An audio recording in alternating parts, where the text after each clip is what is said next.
6 Women. By Victoria Cross. 6 Women. Chapter 1. Listless and despondent, feeling that he hated everything in life, Hamilton walked slowly down the street. The air was heavy, and the sun beat down furiously on the yellow cotton awnings stretched over his head. Clouds of dust rose in the roadway as the white bullocks shuffled along, drawing their creaking wooden carts, and swarms of flies buzzed noisily in the yellow, dusty sunshine. Hamilton went on aimlessly.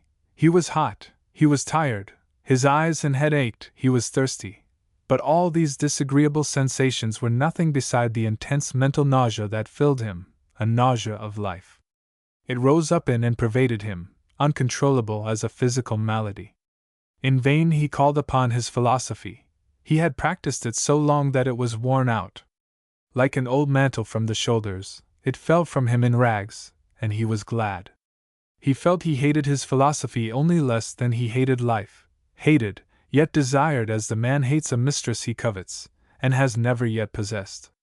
Never had anything, never done anything, never felt anything decent yet, he mused. He was an exceptionally handsome and attractive individual, and though in reality 40 years of age, he had the figure, the look, and air of 28. Masses of black hair, without a white thread, waved above a beautifully cut and modeled face, of which the clear brown skin, with its warm color in the cheeks, was not the least striking feature.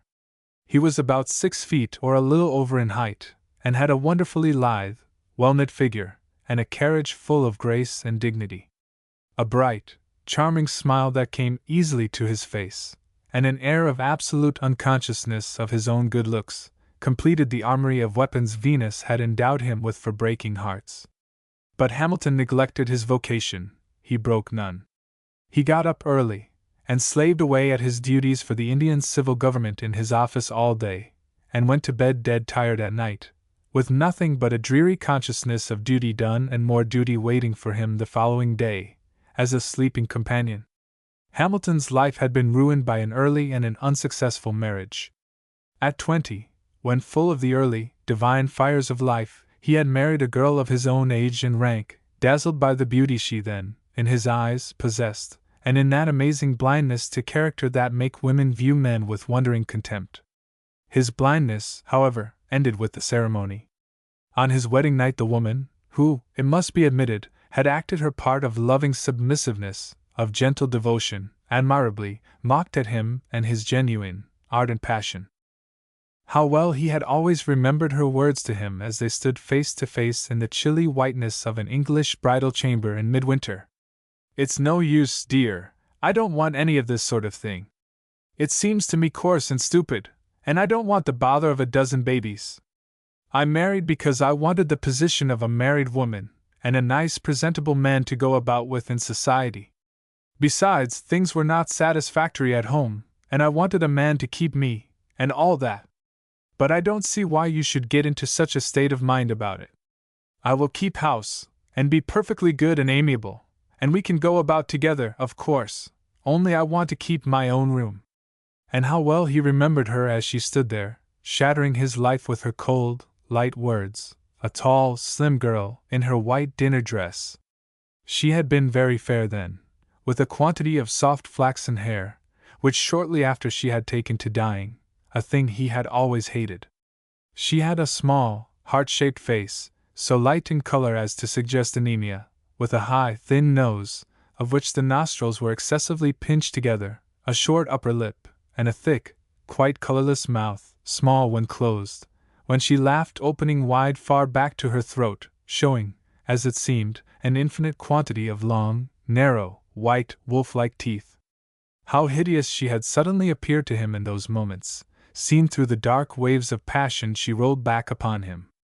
In the hot, rosy glow she had deliberately conjured up before his eyes of love and love returned he had thought her beautiful. Now, as she took the veil from her mean base mind, it fell also from her beauty, and he saw her ugly, as she really was, body and soul. Stunned and amazed, loathing his own folly, his own blindness, condemning these more than he did her cruelty, Hamilton had listened in silence while she revealed herself. When the first shock was over, he had set himself to talk and reason with her. Naturally intensely kind and sympathetic, it was easy for him to see another's view, to put himself in another's place. He blamed himself at once, more than her, for the position he now found himself in. And patiently he tried to understand it, to find the clue, if possible, to remedy it. He reasoned long and gently with her, but she, knowing well the generous nature she had to deal with, yielded not an inch. Hamilton was not the man to use force or violence. The passions of the body, divested of their soul, were nothing to him. On that night she struck down within him all desire for or interest in her. He left her at last, and withdrew to another room, where he sat through the remaining hours of the night, looking into the face of his future. Shortly after, he had left for India, the corpse of dead passion within his breast.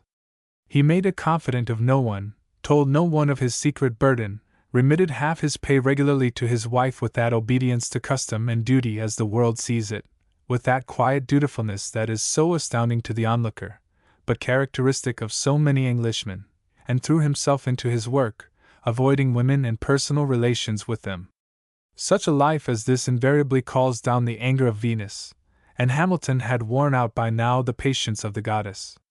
The tragedy of Euripides' Hippolytus is called a myth, but that same tragedy is played out over and over again, year by year, in all time, and is as true now as it was then.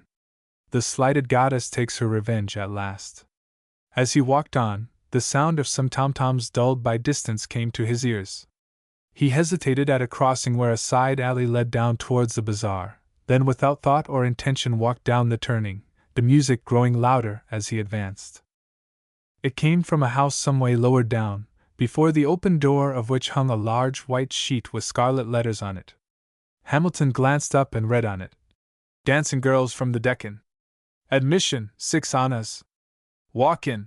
He stared dully at it till the red letters danced in the fierce, torrid sunlight, and the flies, finding him standing motionless, came thickly round his face. A puff of hot wind blew down the street, bringing the dust. It lifted a corner of the sheet and turned it back from the doorway. Within looked cool and dark. The entry was a square of darkness. He was tired of the sun, the heat, the noise, the dust, and the flies. With no thought other than seeking for shelter, he stepped behind the sheet and was in the darkness. A turnstile barred his way. On the top of it he laid down his 6 annas, his eyes too full of the yellow glare of the outside to see whom he paid. He felt the turnstile yield, and stumbled on in the obscurity. A hand pushed him between 2 curtains. Then he found himself in a low square room, and could see about him again by the subdued light of oil lamps fixed against the wall. At one end was the small stage, its scarlet curtain now down, in front a row of tin lamps, primitive footlights, and the rest of the room was filled with rows of empty chairs. Mechanically and without interest, Hamilton went forward and seated himself in the first of these rows. The tom-toms had ceased. There was quiet, an interval of rest presumably for the dancers. It was far cooler than outside, and Hamilton breathed a sigh of relief as he sank into his seat. The dimness of the light, the quiet, the coolness all pleased him. He had not known till he sat down how tired he was.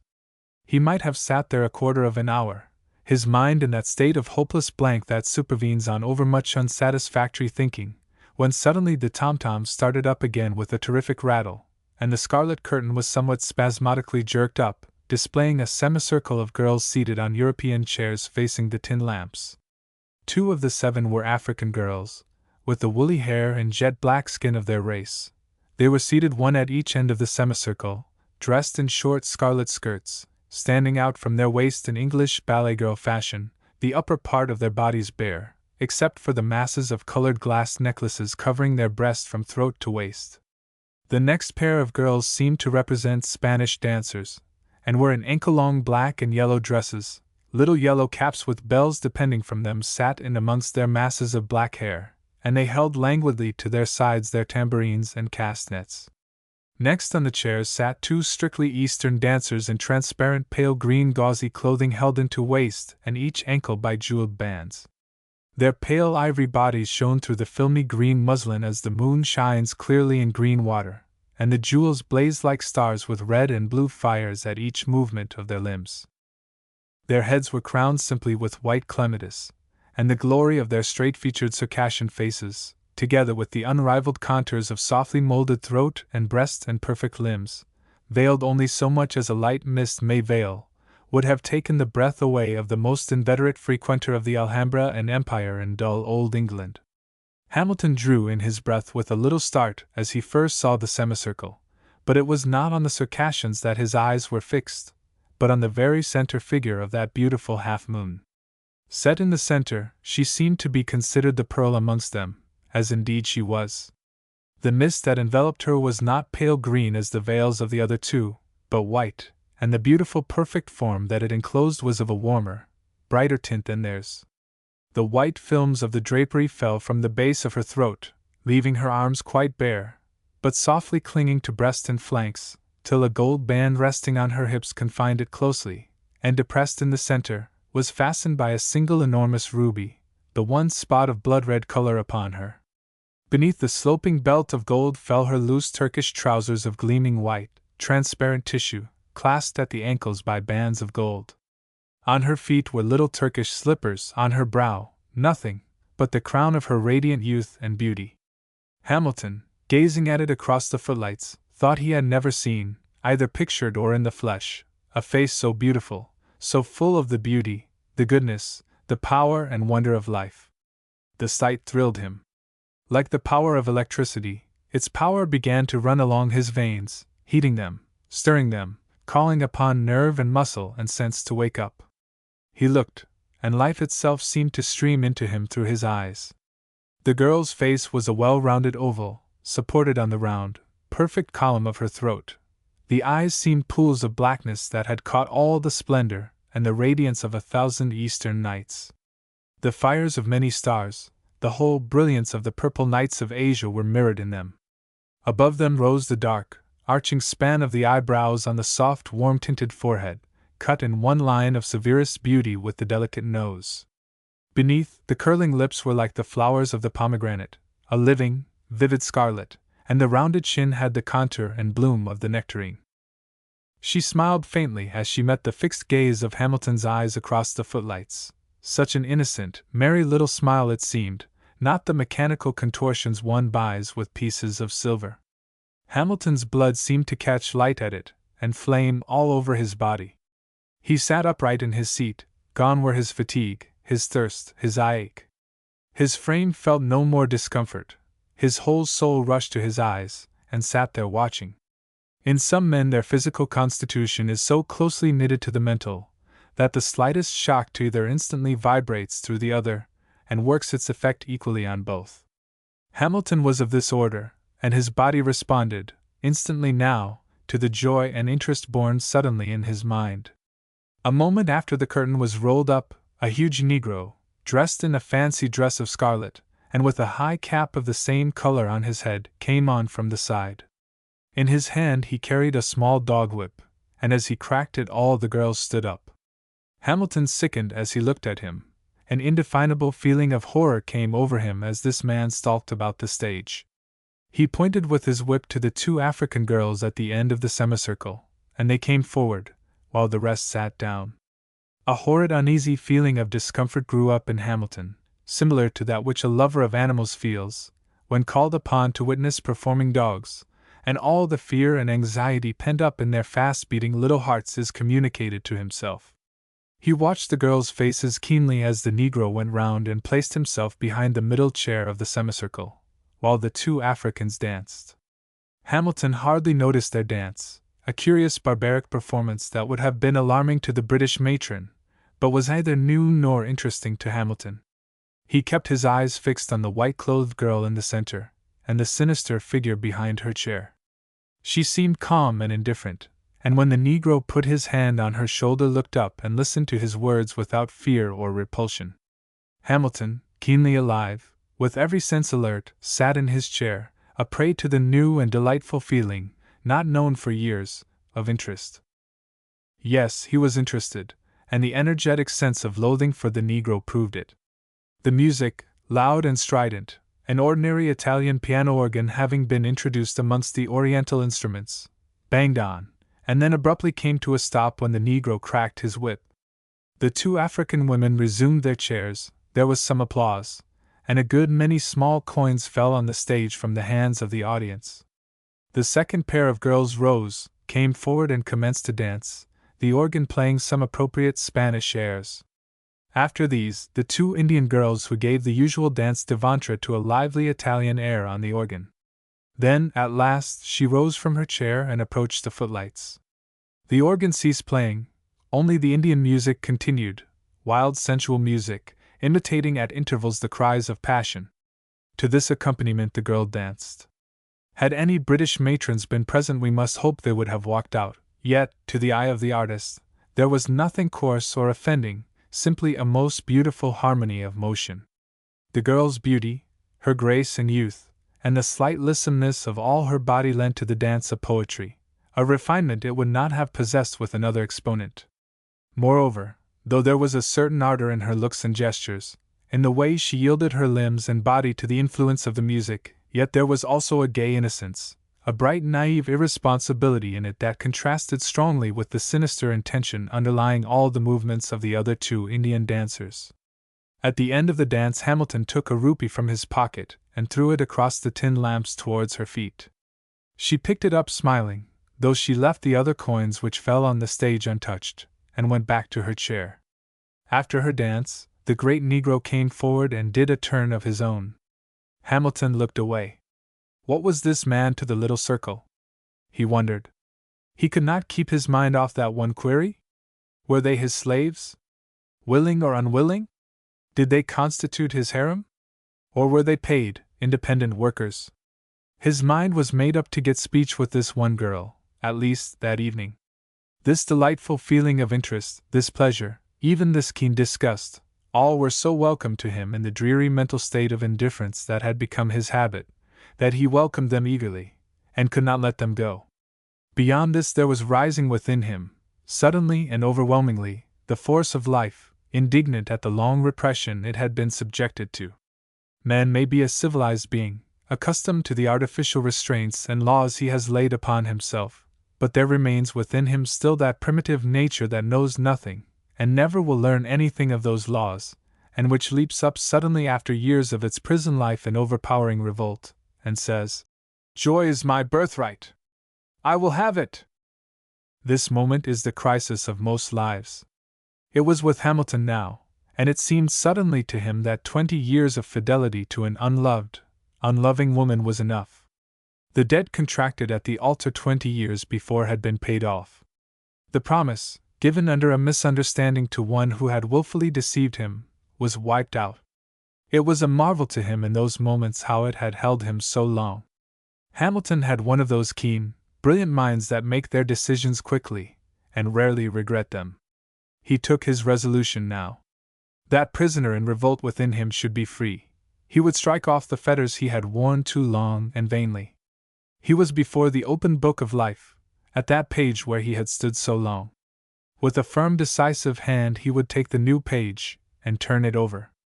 That last page, on which his wife's name was written large, was completely done with, closed. The old joyous spirit, the keen eagerness for love and joy and life, the pagan's gay rejoicing in it, that had been such a marked feature of his disposition before his marriage, came back to him, rushed through him, refilled him. His marriage, with its disillusionment, had crushed it out of him for a time, and with that same decisiveness that marked him now, he had turned over the pages of youthful dreams and joys and loves, and opened the next page of work, of strenuous endeavor, of a hard, rigid observance of fidelity to the vows he had taken. And for a time work and its rewards, effort and its returns, a hard, practical life in the world amongst men, had held him. That now was no longer to be all to him. His life, and such joy as it might hold for him, was to be his own again. The joy of the decisions filled him, elated him. He felt as if his mind had sudden wings, and could lift him with it to the roof. Such a decision, when it comes, seems to oneself, as it seemed to Hamilton now, a sudden thing. It has the force and shock of a revelation, but it is not really sudden. The great rebellion nearly all natures, certainly some, and these usually the greatest and best, feel at the absence of joy in their lives had been gradually growing within him, gathering a little strength each day. It is only the climax of such feelings that is sudden, the awakening of the mind to their presence. The growth has been going on day by day, week by week, unmeasured, unreckoned with. Immediately the curtain fell, Hamilton left his seat and went up to a door, reached by a few steps, on the level of the footlights, and at the left side of them. No one hindered him. The rest of the audience were going out. He pushed the door, which yielded readily, and he passed through. A narrow, whitewashed, lath and plaster passage opened before him, at the end of which he saw a tin lamp burning against the wall and heard voices. The passage led into a three-cornered room, where he found some of the dancers and an old woman who was huddled up on a straw mat in the corner. The Negro was not there. The girls stood about idly, some were changing their clothes. They did not seem to heed his presence, except the one he was seeking, who came straight towards him. As she moved across the dirty, littered room, her limbs under their transparent covering moved, and her head was carried with the air of an empress. "Will the Sahib come with me?" she said in a low, soft tone. She raised her eyes to his face. They were wide, inquiring, like the deer's brought face to face with the hunter in the green thickets. The other girls glanced towards him, and some smiles were exchanged, but no one approached him. They seemed to understand he was there only for the star of the troupe. Hamilton looked down into those glorious midnight eyes fixed upon him, and a faint color came into his cheek. "I will come wherever you lead," he answered in Hindustani. These surroundings were horrible, but the shade of them did not seem to dim her charm. The scent in the air was disagreeable. Tawdry spangles and false jewels lay about on the tumble-down settees.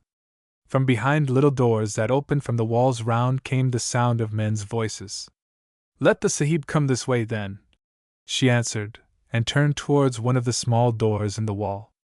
This took them into another tiny, musty-smelling passage that wound about like the run of a rabbit warren, only wide enough for one to pass along at a time, and the strips of lath were so low overhead that Hamilton bent his neck involuntarily to avoid them. At a door in the side of this she stopped and pushed it open. The little runway wound on beyond in the darkness. Hamilton followed her into the sloping roofed, lath and plaster penthouse that had been run up between the back of the stage and the wall of the building.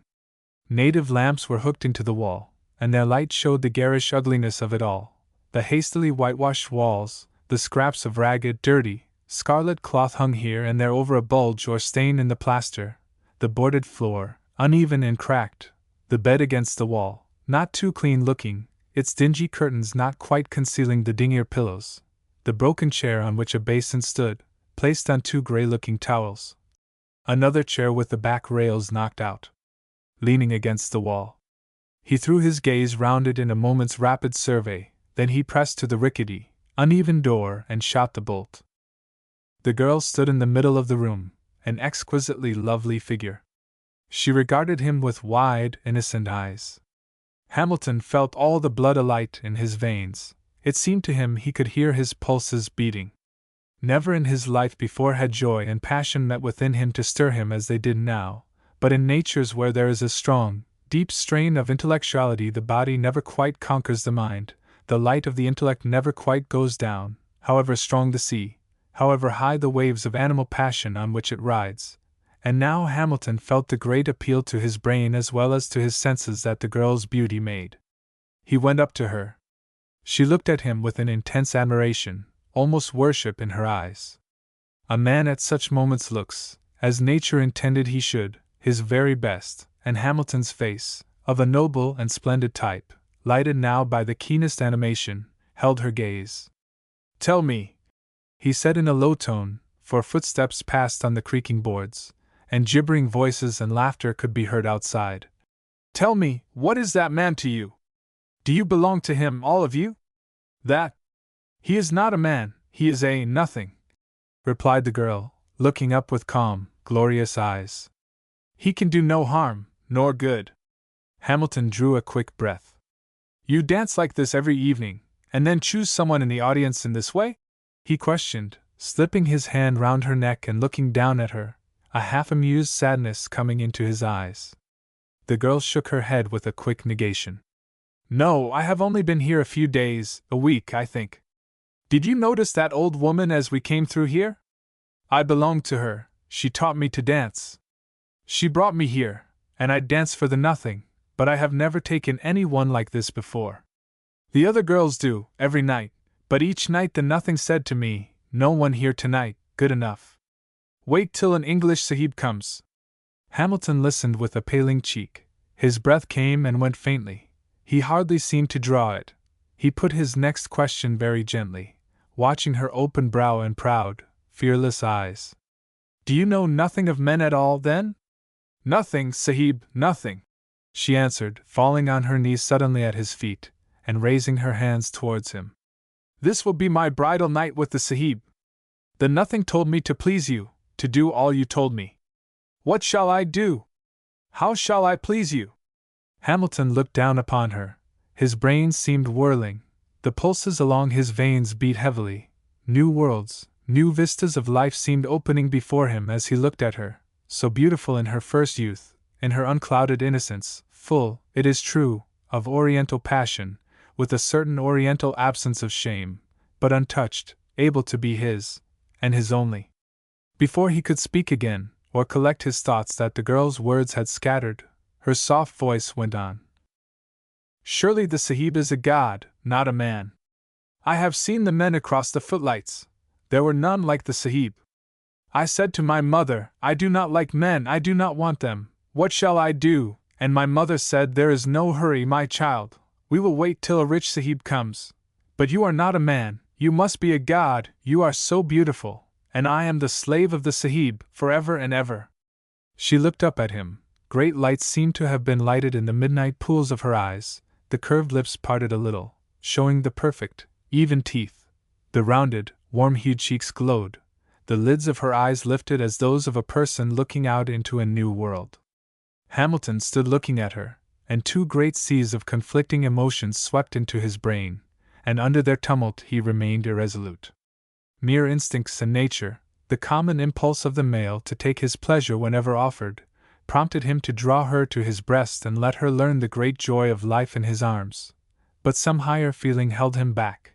The knowledge that the first way in which a woman learns these things colors her whole after estimation of them, restrained him. Here he saw, suddenly, there was new ground for love to build himself a habitation upon. Should it be but a rude shanty, loosely constructed of desire? Was it not rather such a fair and lovely sight that it was worthy a perfect temple, built and finished with delicate care? This flower of wonderful bloom he had found by chance in such a poor, rough garden, was it not better to carry it gently to some sheltered spot, to transplant and keep it for his own, rather than just tear at it with a careless touch in passing by? Hamilton had the brain of the artist and the poet. Things touched him less by their reality than by that strange halo imagination throws round them. The sound of some shuffling steps in the passage outside, a lurch as of some drunken and unsteady figure, some whispered words, and then a burst of ribald laughter just outside the door, decided him.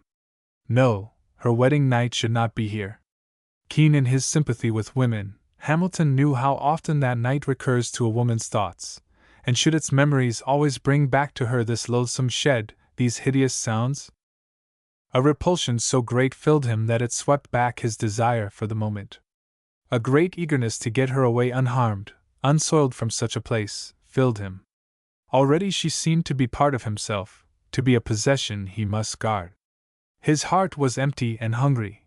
By means of her beauty and this strange unexpected innocence she had so suddenly revealed to him, she had leapt into it, made it her own. He sat down on the mean, dingy bed, and drew her warm, supple body into his arms. She stood within their circle submissively, quivering with pleasure. His touch was very gentle and reverent, for he was a man who knew the value of essentials. His brain was keen enough to go down to them and judge of them, undeterred and unhindered and undeceived by externals, by fictitious emblems. He saw here that he was in the presence of a tender, youthful, unformed mind of complete innocence, and the abhorrent surroundings affected that essential not at all. A married woman in his own rank, with her dozen lovers and her knowledge of evil, high in the favor of the world, could never have had from him the same reverence that he gave to this dancing girl of the Deccan, who in the world's eyes was but a creature put under his feet for him to trample on. Would you like to leave all these people and come to live only with me? Dance only for me? He said softly, looking into those great wondering eyes fixed in awe upon his face. Would you like to have a house to yourself, and a garden full of flowers, and stay there with me alone? The girl clasped her hands joyously, smile after smile rippled over the brilliant face. Oh, Sahib, it would be paradise! If I can stay with the Sahib, I shall be happy anywhere.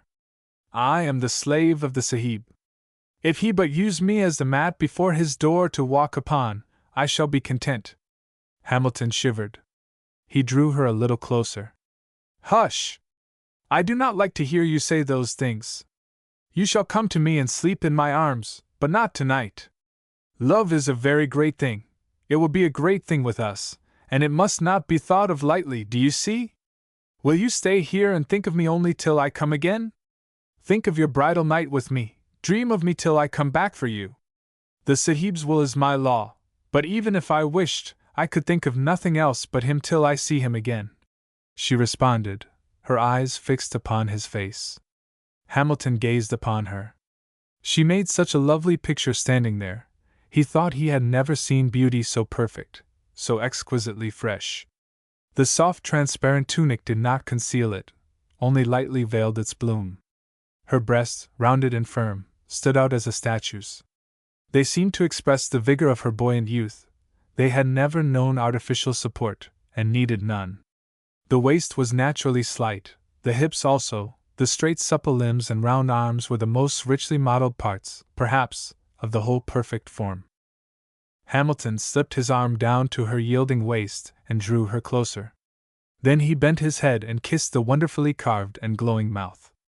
With a little cry of joy the girl threw both arms about his neck and kissed him back with a wealth of fervor in her lips, pressing her soft bosom against his in all the natural, unrestrained ardor of a first and newfound love.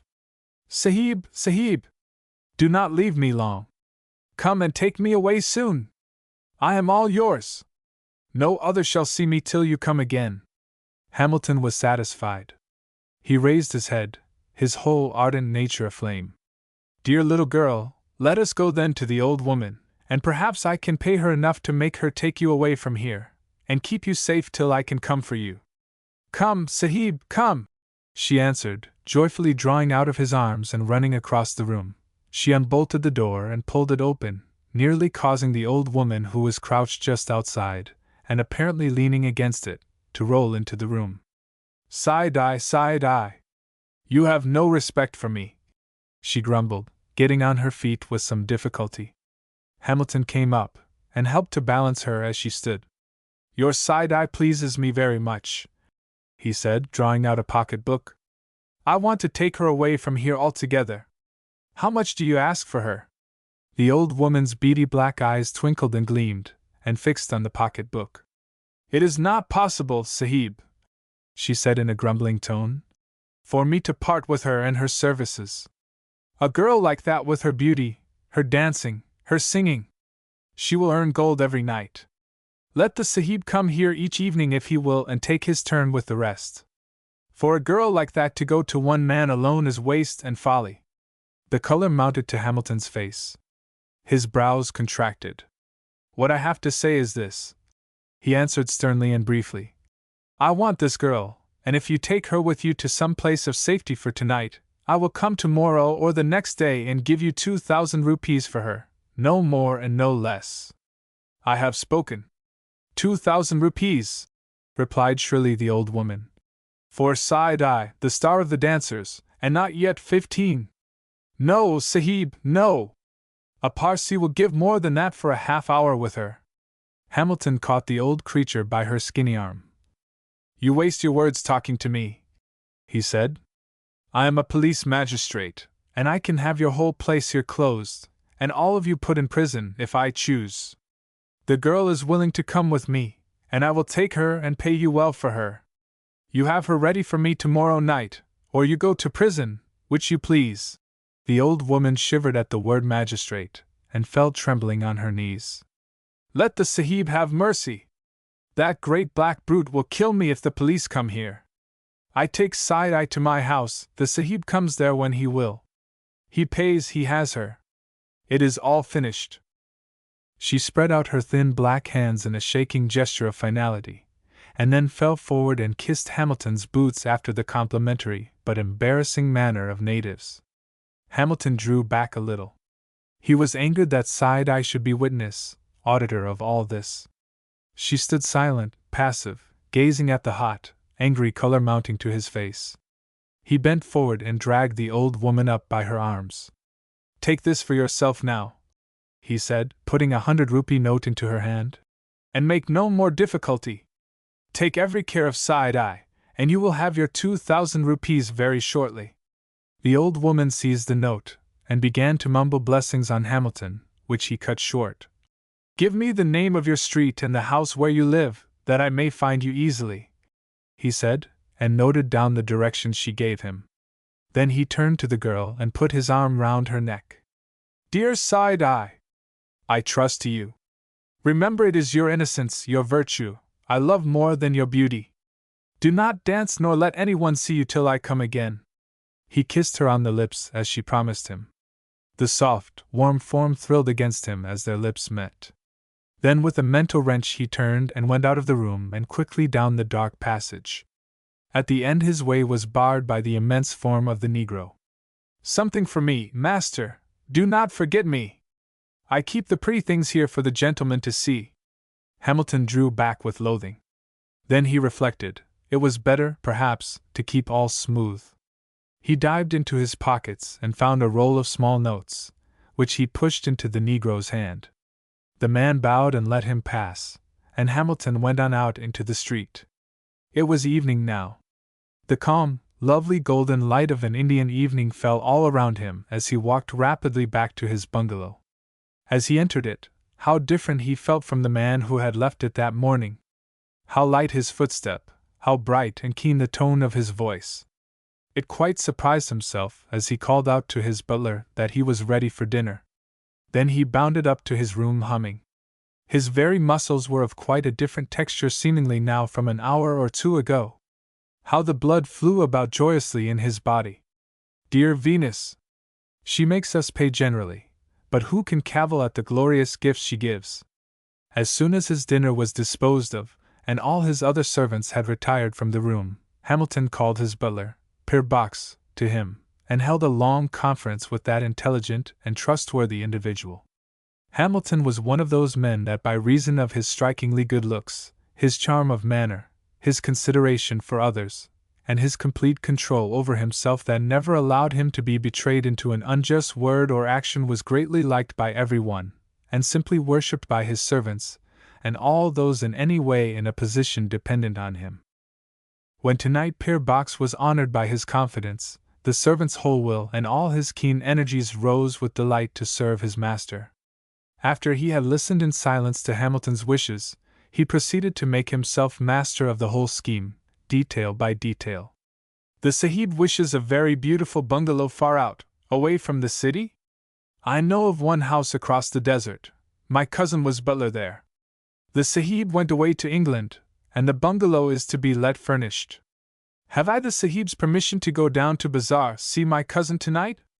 I make all arrangements. I go tomorrow morning. I get cook and all other servants. I stay there and make all ready for the Sahib tomorrow evening.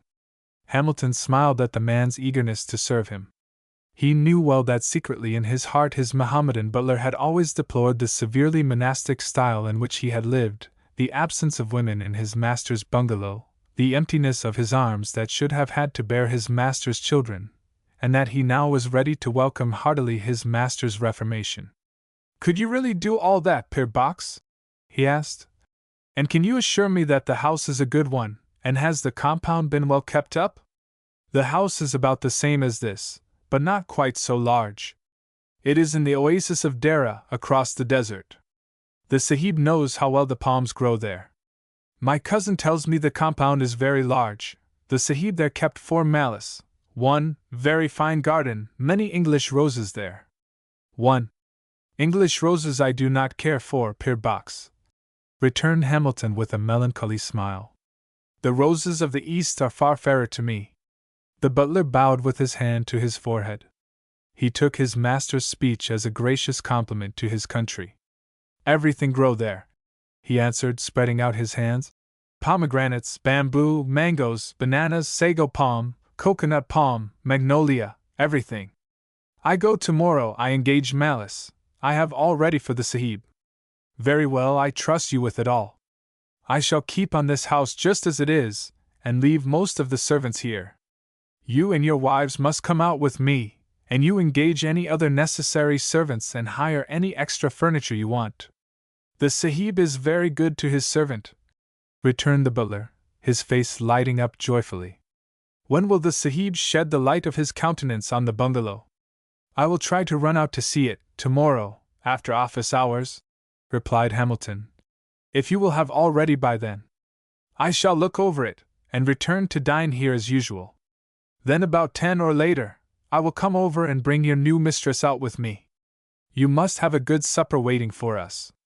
Take over all the linen and plate you may want, but see that enough is left in this house so that I can entertain the English Sahibs here if I want to, and let my riding camel be well fed early.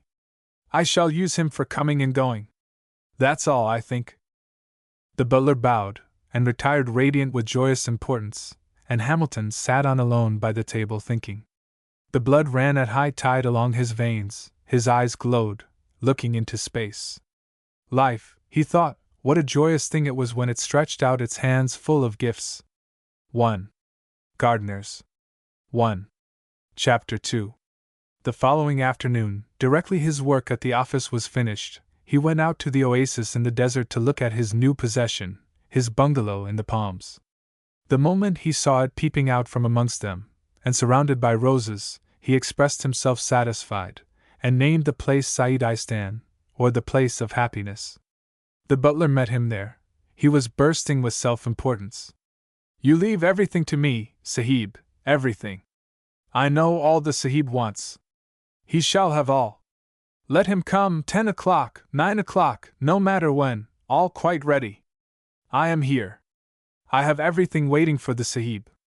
Hamilton smiled and praised him, and went back to the station, took a pretense of dinner and a hurried cup of coffee, and then went down into the bazaar with the precious bit of paper containing the directions to Seti's dwelling place in his breast pocket.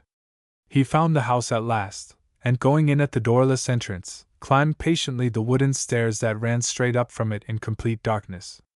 On the topmost landing, a frail wooden structure that creaked beneath his feet, he paused, and rapped twice on the door opposite him. His heart beat rapidly as he stood there. The blood seemed flying through it. All the strength of his vigorous body seemed gathering itself together within him. All the fire of his keen, hungry brain leapt up, and waiting there in the dark on the narrow landing he knew the joy of life. The door was opened. In a moment his eye swept round the interior of the high windowless room. The floor was bare, with mats here and there, and in the center stood a flat pan of charcoal, glowing under a closed and steaming cooking pot. At one end a coarse chick, suspended from a wooden bar, dropped its long lines to the floor, and behind this, on some cushions, sat side-eye with another of the dancing girls. The old woman who had opened the door salaamed, touching the floor with her forehead as Hamilton walked in, and then securely shut and fastened the door behind him. Side-eye rose and looked through the shimmering lines of the chick at him as he entered. Very handsome the tall commanding figure looked in the mean, bare room. The long neck and well-modeled head, with its black, close-cut hair, stood out a noble relief against the colorless wall, and the clear brown skin, with the warm tint of quick blood in it that showed above the English collar, arrested the girl's eyes with a keen thrill of joy. Looking at him, she felt rushing through her the passionate delight that self-surrender to such a man would be. Without waiting to be summoned, she parted the lines of the chick, came out from them, and fell on her knees at his feet. The heat in the shut-up room was very great, and she was wearing only a straight white muslin tunic, through which all the soft beauty of her form could be seen, as an English face is seen through a veil. Her hair was looped back from her brows and tied simply with a piece of green ribbon, as an English girl's might have been, and flowed in its thick, black glossy waves to her waist. Hamilton bent over her and raised her in his arms, feeling in that moment, though the whole universe were reeling and rocking round him to its ruin, he would care nothing while he pressed that soft breast to his. The old woman sat down cross-legged by the charcoal, and began to fan it. The other girl behind the chick looked out curiously, but her eyes never noted the strength and beauty of Hamilton's figure, nor the bright glow in the oval cheek. She looked to see if he wore rings on his fingers, and tried to catch sight of the links in his cuffs to see if they were silver or gold. Side-Eye had the divine gift of passion, all the fire of the gods in her veins. Zenobie had none, and Seti's joy now was something she could not understand. "Have you come to take me away, now at once?"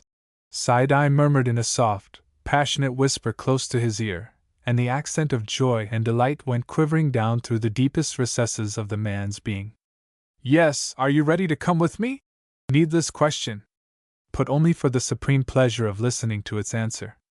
"Oh, more than ready," whispered the soft voice back. "How shall the slave explain her longing to her lord?" Zenobie had come round the chick, while they stood by the door, and drawn forward the one little low wooden stool that they possessed. She came up now, and pulled at Seti's sleeve. "Let the Sahib be seated," she said reprovingly, and Side-Eye let her arms slip from his neck and drew him forward to the stool by the charcoal pan. With some difficulty Hamilton drew up his long legs and seated himself cautiously on the small seat. Side-Eye and Zenobie sat cross-legged on the ground close to his feet. The old woman ceased to fan the fire. The bright red glow of the coals fell softly on the strong, noble beauty of the man's face, and Side-Eye, looking up to it, sat speechless, her bosom heaving, her lips parted, her dark eyes full of mysterious fires, melting, swimming, behind their veil of lashes. Zenobie watched her with curiosity. What did she feel for this infidel who wore no rings and only silver in his cuffs? Hamilton, as soon as he was seated, drew out his pocket-book, old and worn, for he spent little on himself, and opened it. The old woman sat up. Zenobie's eyes gleamed. The business was going to commence. Only Side-Eye did not stir nor move her eyes from his face. 2,000 rupees was the price agreed upon. Here it is, he said, taking out a thick bundle of notes that occupied the whole inside of the poor, limp pocket-book, and as the old woman stretched out a skinny claw for them and began to slowly count them, he turned his gaze away, onto the upturned face of the girl watching him with sensual adoration. The old woman counted through the notes, and then securely tied them into the end of her chudda. "The sum is the due sum, well counted," she said, looking up. "And when will my lord take his slave?" "Tonight," Hamilton replied briefly, but not without a swift, inquiring glance into the girl's eyes. Though he had bought and paid for her, he could not get out of the Western knack of considering that the girl's desires had to be consulted. The old woman raised her hands in affected horror. "Tonight! But she is not well clothed, she is not bathed and anointed, the bridal robes are not prepared. My lord, it cannot be!" Hamilton looked at Side-Eye. She crept to his side and put her head on his breast. "Yes, tonight, take me tonight," she murmured eagerly. He smiled, and put his arm around her. "The bridal clothes are of no consequence," he answered decisively. "My camel waits below. I will take her tonight." "She has no shoes," objected the old woman. "She cannot descend the stairs." "I will carry her down," replied Hamilton, and springing up from the little stool, he stooped over the lovely form at his feet, raising her into his arms, close to his breast. Side-Eye clung to his neck with a little cry of pleasure. Her bare, warm-tinted feet hung over his arm. The old woman gasped. Zenobie laughed. The Englishman looked so big, so immensely strong. The weight of Side-Eye, tall and well-developed as she was, seemed as nothing to him. "Zenobie, will you hold the lamp at the doorway, that he may see his way?" Side-Eye cried out, slipping off a thin gold circlet she wore on her arm, and letting it drop into the other's hands. "Farewell, Zenobie, may you be always as happy as I am now."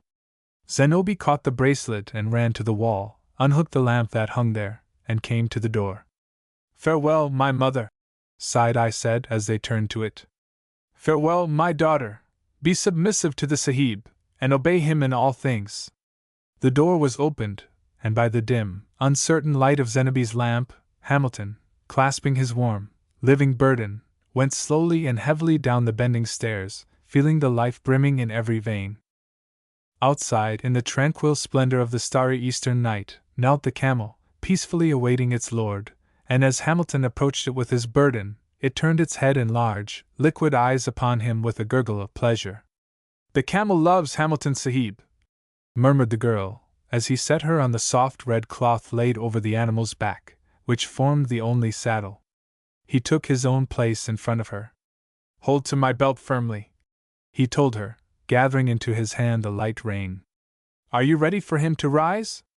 He felt her little, soft hands glide in between his belt and waist. "Yes, I am quite ready," she answered, and at a word of encouragement, the great beast rose with its slow, stately swing to its feet, and Hamilton guided it towards the Maid Anne. The soft, hot air stirred against their faces as they moved through the night. Nothing could present a more lovely picture than the bungalow that evening. A low, white house, looking in the moonlight as if built of marble, surrounded by masses of palms which threw a delicate tracery of shadow upon it, and drooped their beautiful, fan-like, feathery branches over it, between it and the jeweled sky. A light veranda ran around the lower of the 2 stories, completely covered by the white, star-like bloom of the jessamine that poured forth floods of fragrance like incense on the hot, still air, and a giant pink magnolia rioted over the wide porch of lattice-work. Within it was brightly lighted, and a warm glow from shaded lamps came out from each window, stealing softly through the veil of scented jessamine and falling on the masses of pink roses surrounding the house. The deep peace, the sweet scent in the silence, the kiss of the moonlight and the starlight on the sleeping flowers, the exquisite form of the shadows on the white wall, filled Hamilton with pleasure. Each sense seemed subtly ministered to. He felt as if invisible spirits round him were feeding him with ambrosia. He turned round to side-eye as the camel slowly and majestically entered the compound gate, and saw her clearly framed in the soft silver light. All this wondrous beauty round them seemed to be to her beauty but as the harmonies that in an opera float round the central air. And she smiled as he turned upon her. "How do you like your new house, Side-Eye?" he said, half laughing as he leant back to her. "Surely it is paradise, Sahib," she murmured back in awestruck tones. Within the door waited the servants to welcome them in a double line, and as Side-Eye entered, they fell flat with their faces on the floor. She passed through the prostrate row saluting them, and on to the foot of the stairs. The ayah that the butler had engaged rose and followed her mistress upstairs, where she was ushered into her bath and dressing room, while the butler, swelling with importance and joyous pride, led Hamilton to the large room he had prepared as a bedroom on the first floor. As they went in, Hamilton gave a murmur of approval very dear to the man's heart, as he heard it, standing respectfully by the door. The room was large, and 2 windows, draped with curtains, stood open to the soft night. The bed in the center of the room was one of the wide Indian charpais which are unrivaled for comfort, and glimmered softly white beneath its filmy mosquito curtains in the lamplight shed by 4 handsome rose-shaded lamps. Small tables stood everywhere, bearing vases of fresh flowers, roses, and stephanotis. A rich, deep rose-colored carpet spread all over the floor, with only a small border of chatai visible round the walls, and 2 easy chairs of the same color and numerous smaller ones piled up with cushions completed the equipment of the room. The air was full of scent, and the scheme of color in the room perfect. Nothing but rose and white was allowed to meet the eye. The flowers were selected with this view, and the great bowls of roses all blushed the same glorious tint through the snowy whiteness of the stephanotis. The room suggested, in its softly lighted glow of pink and white, a bridal chamber. Hamilton turned to his servant with a pleased smile on his handsome, animated face. "You are an artist, Pir Box, and a sort of magician, to do all this in 12 hours. Pir Box bowed and salaamed by the door, his well-formed polished face wreathed in many smiles. Downstairs the girl was already waiting for her lord bathed, and with her long hair shaken out and brushed after the dust of the desert ride, and looped back from her forehead by a fresh green ribbon. She did not sit down, but stood waiting. This room showed the same care as the upper one, and the table was laid out with Hamilton's plate and glass, and 4 beautiful aprons held the flowers. Natives are artists, particularly in color arrangements. The whole color scheme here was white and green, and any table in Belgravia would have had hard work to equal this one. Side-eye stood looking at it, and the servants, already ranged by the sideboard, stood with their eyes on the ground, yet conscious of her wonderful beauty, and pleased by it in the same way that they would have felt pride and pleasure in the beauty and good condition of a new horse or camel acquired by their master. After a few minutes Hamilton came down. He had put on his evening clothes as they had been laid out for him by the bearer, and looked radiant as he entered. Side-eye gave a little cry as she saw him. His present dress, well cut and close-fitting, showed his splendid figure to greater advantage than the loose suit she had seen him in hitherto. His long neck carried his fine, spirited head erect, and the masses of thick, black hair, with just the least wave in it, shone in the lamplight.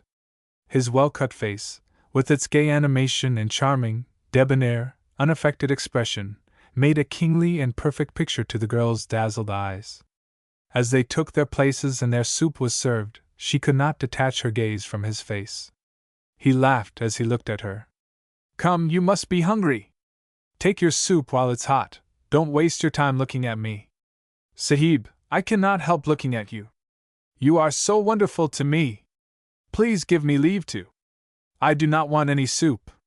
Hamilton, who by this time had finished his own, leant back in his chair and laughed again, looking at her with eyes blazing with mirth and passion.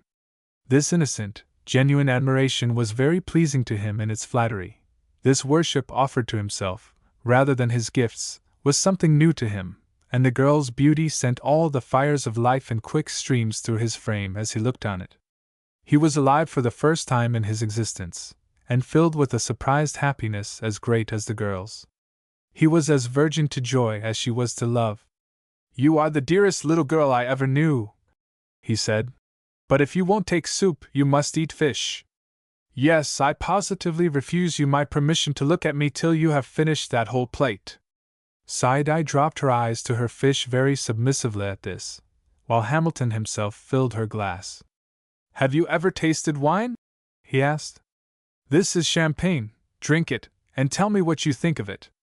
"All my people are Mohammedans. We do not drink wine," Side-eye replied, taking up the glass and sipping from it. "Perhaps you won't like it," he suggested, watching her. "If the Sahib gives it to me I shall like it," replied Side-eye, smiling at him over the delicate golden glass. It threw its light upwards into her great gleaming eyes, and Hamilton kissed the little hand that put the glass gently down on the table again.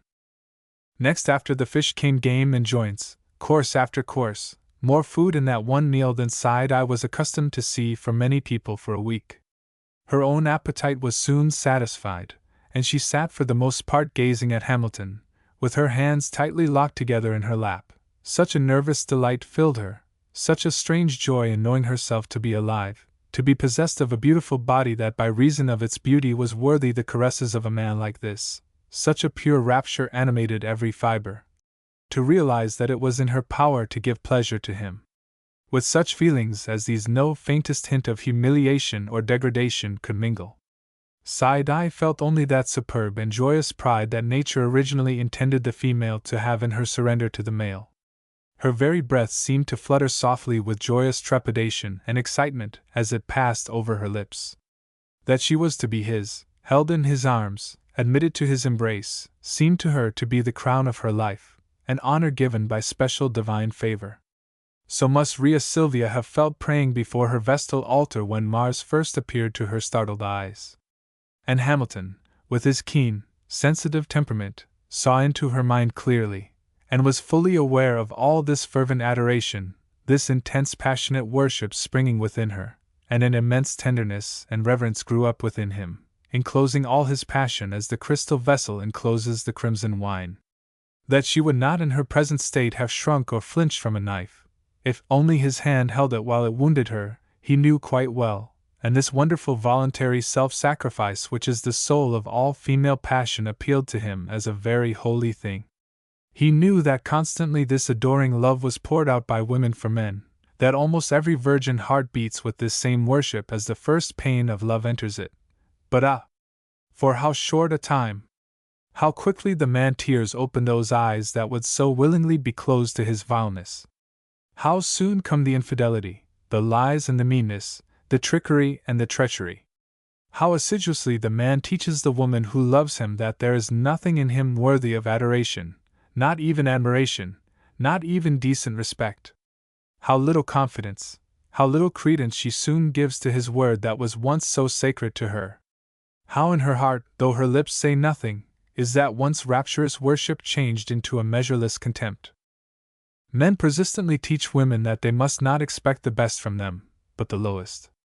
And the women cry in pain as they see the white mantle of their love trampled upon and dragged in the mire of lies and falseness, and they take it back from the base hands and burn it in the fires kindled in their outraged hearts.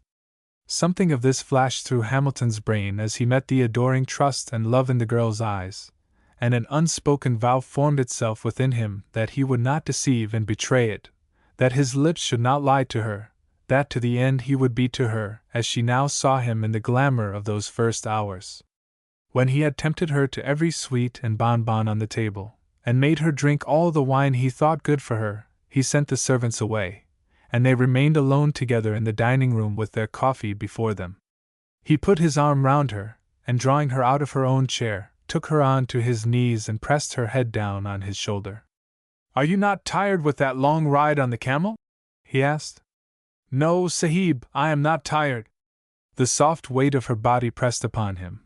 Her lids drooped over her eyes as her head leaned against his neck. "I think you are tired and very sleepy," he repeated, pinching the glowing arm in its transparent muslin sleeve. "If the Sahib says so, I must be," responded Side-Eye quite simply. "Come, then, and sleep," he said in her ear, and they went upstairs. Side-Eye gave a little cry of delight as they entered together the rose-filled room, and beyond its soft shaded lights she saw the great flashing planets in the dark sky. "This is a different and a better home for love than we had last night," said Hamilton softly, as he closed the door. A great peace reigned all round them. Within and without the bungalow there was no sound. The lights burned steadily and subdued, the sweet scent of the flowers hung in the air like a silent benediction upon them. He put his arm round her, and felt her tremble excessively as his hand unfastened the clasp of her tunic. He stopped, surprised. "Why do you tremble so? Are you afraid of me?" he asked, looking down upon her, all the tenderness and strength of a great passion in his eyes. "No, no," she returned passionately. "I tremble because great waves of happiness rush over me at your touch. I cannot tell you what I feel, Sahib. The love and happiness within me is breaking me into fragments."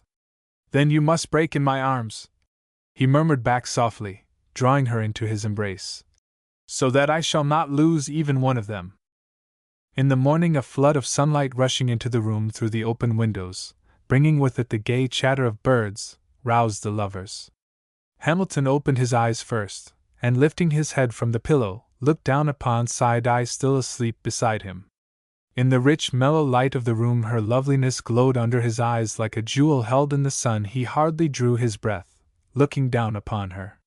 Her heavy hair, full of deep purplish shades, and with the wave in it not unusual in the Asiatic, was pushed off the pale, pure bronze of the forehead, on which were drawn so perfectly the long sweeping oriental brows. The nose, delicately straight, with its proud high-arched nostrils, and the tiny upper lip, led the eye on to the finely carved eastern mouth, of which the lips now were softly, firmly folded in repose. How exquisitely nature had fashioned those lips, putting more elaborate work in those lines and curves of that one feature than in the whole of an ordinary English face. Hamilton hung over her, filled with a passion of tenderness, watching the gentle breath move softly the warm column of bronze throat and raise the soft, full breast. Passion, in its highest phase, is indeed the supreme gift of the gods. In giving it to a mortal, for once they forget their envy, for once they raise him to their level, for that once they grant him divinity. Hamilton now marveled at himself. The whole fruit of his 40 years of life, all that accomplished work, success, wealth, rewarded worth, satisfied ambition, all the pleasures his youth, his health and strength, and powers had always brought him, crushed together, could not equal this, the charm and ecstasy with which he gazed down on this warm beauty of the flesh beside him. And yet he knew that it was not really in that flesh, not even in that beauty, that lay the delight. It was in himself, in his own intense desire, and the gratification of it, that the joy had birth, and if the gods give not this desire, no matter what else they give, it is useless. The girl might have been as lovely, Hamilton himself, and all the circumstances the same, yet waking thus he might have been but the ordinary poor, cold, clay-like mortal a man usually is. But the great desire for this beauty that had flamed up within him, now in its possession, gave him that fervor and fire, those wings to his soul, that seemed to make him divine. It was for him one of those moments for which men live a lifetime, as he indeed had done, but they repay him when they come. To some, they come never. To these life must indeed be dark. Suddenly the girl opened her eyes. The fire in his bent upon her seemed to electrify and thrill her into life, and with a little murmur of delight she stretched up her rounded arms to him. At breakfast Hamilton regretted he should have to leave her all day. What would she do? "You must not think of it, Sahib," she answered. "Have I not the garden? I shall be quite happy. I shall sing all day long to the flowers about my lord, and count the minutes till he comes back." The office did not attract Hamilton at all that day, yet he felt it was better to attend there as usual, to make no break in his usual routine. Scandal there was sure to be, sooner or later, about his desert bungalow, but at least it was better not to give to the scandalmongers the power to say he had neglected his duties. Yet he lingered over his departure, and took her many times into his arms to kiss her before he went, keeping his impatient Arab waiting at the door. He would not use the camel again this morning, but left it resting in its corner of the compound beneath the palms. After Hamilton had gone, Side-Eye stepped through the long window into the veranda, full of green light, completely shaded as it was by the giant convolvulus that spread all over it. The Chait-Eye crushed softly under her feet, and she went on slowly to the end where it opened to the compound. Here she stood for a moment gazing into the wilderness of beauty of mingled sun and shade before her. Against the dazzling blue of the sky the branches of the palms stood out in gleaming gold, throwing their light shade over the masses of crimson and white and yellow roses that rioted together beneath. Groves of the feathery bamboo drooped their delicate stems in the fervent, sweet-scented heat, over the white, thick-lipped lilies, from one to other of which passed languidly on velvet wings great purple butterflies. The pomegranate trees made a fine parade of their small, exquisite scarlet flowers, and pushed them upwards into the sparkling sunlight through the veils of white starry blossoms of the jessamine that climbed over and trailed from every tree in the compound. The girl went forward dreaming. How completely, superbly happy she was!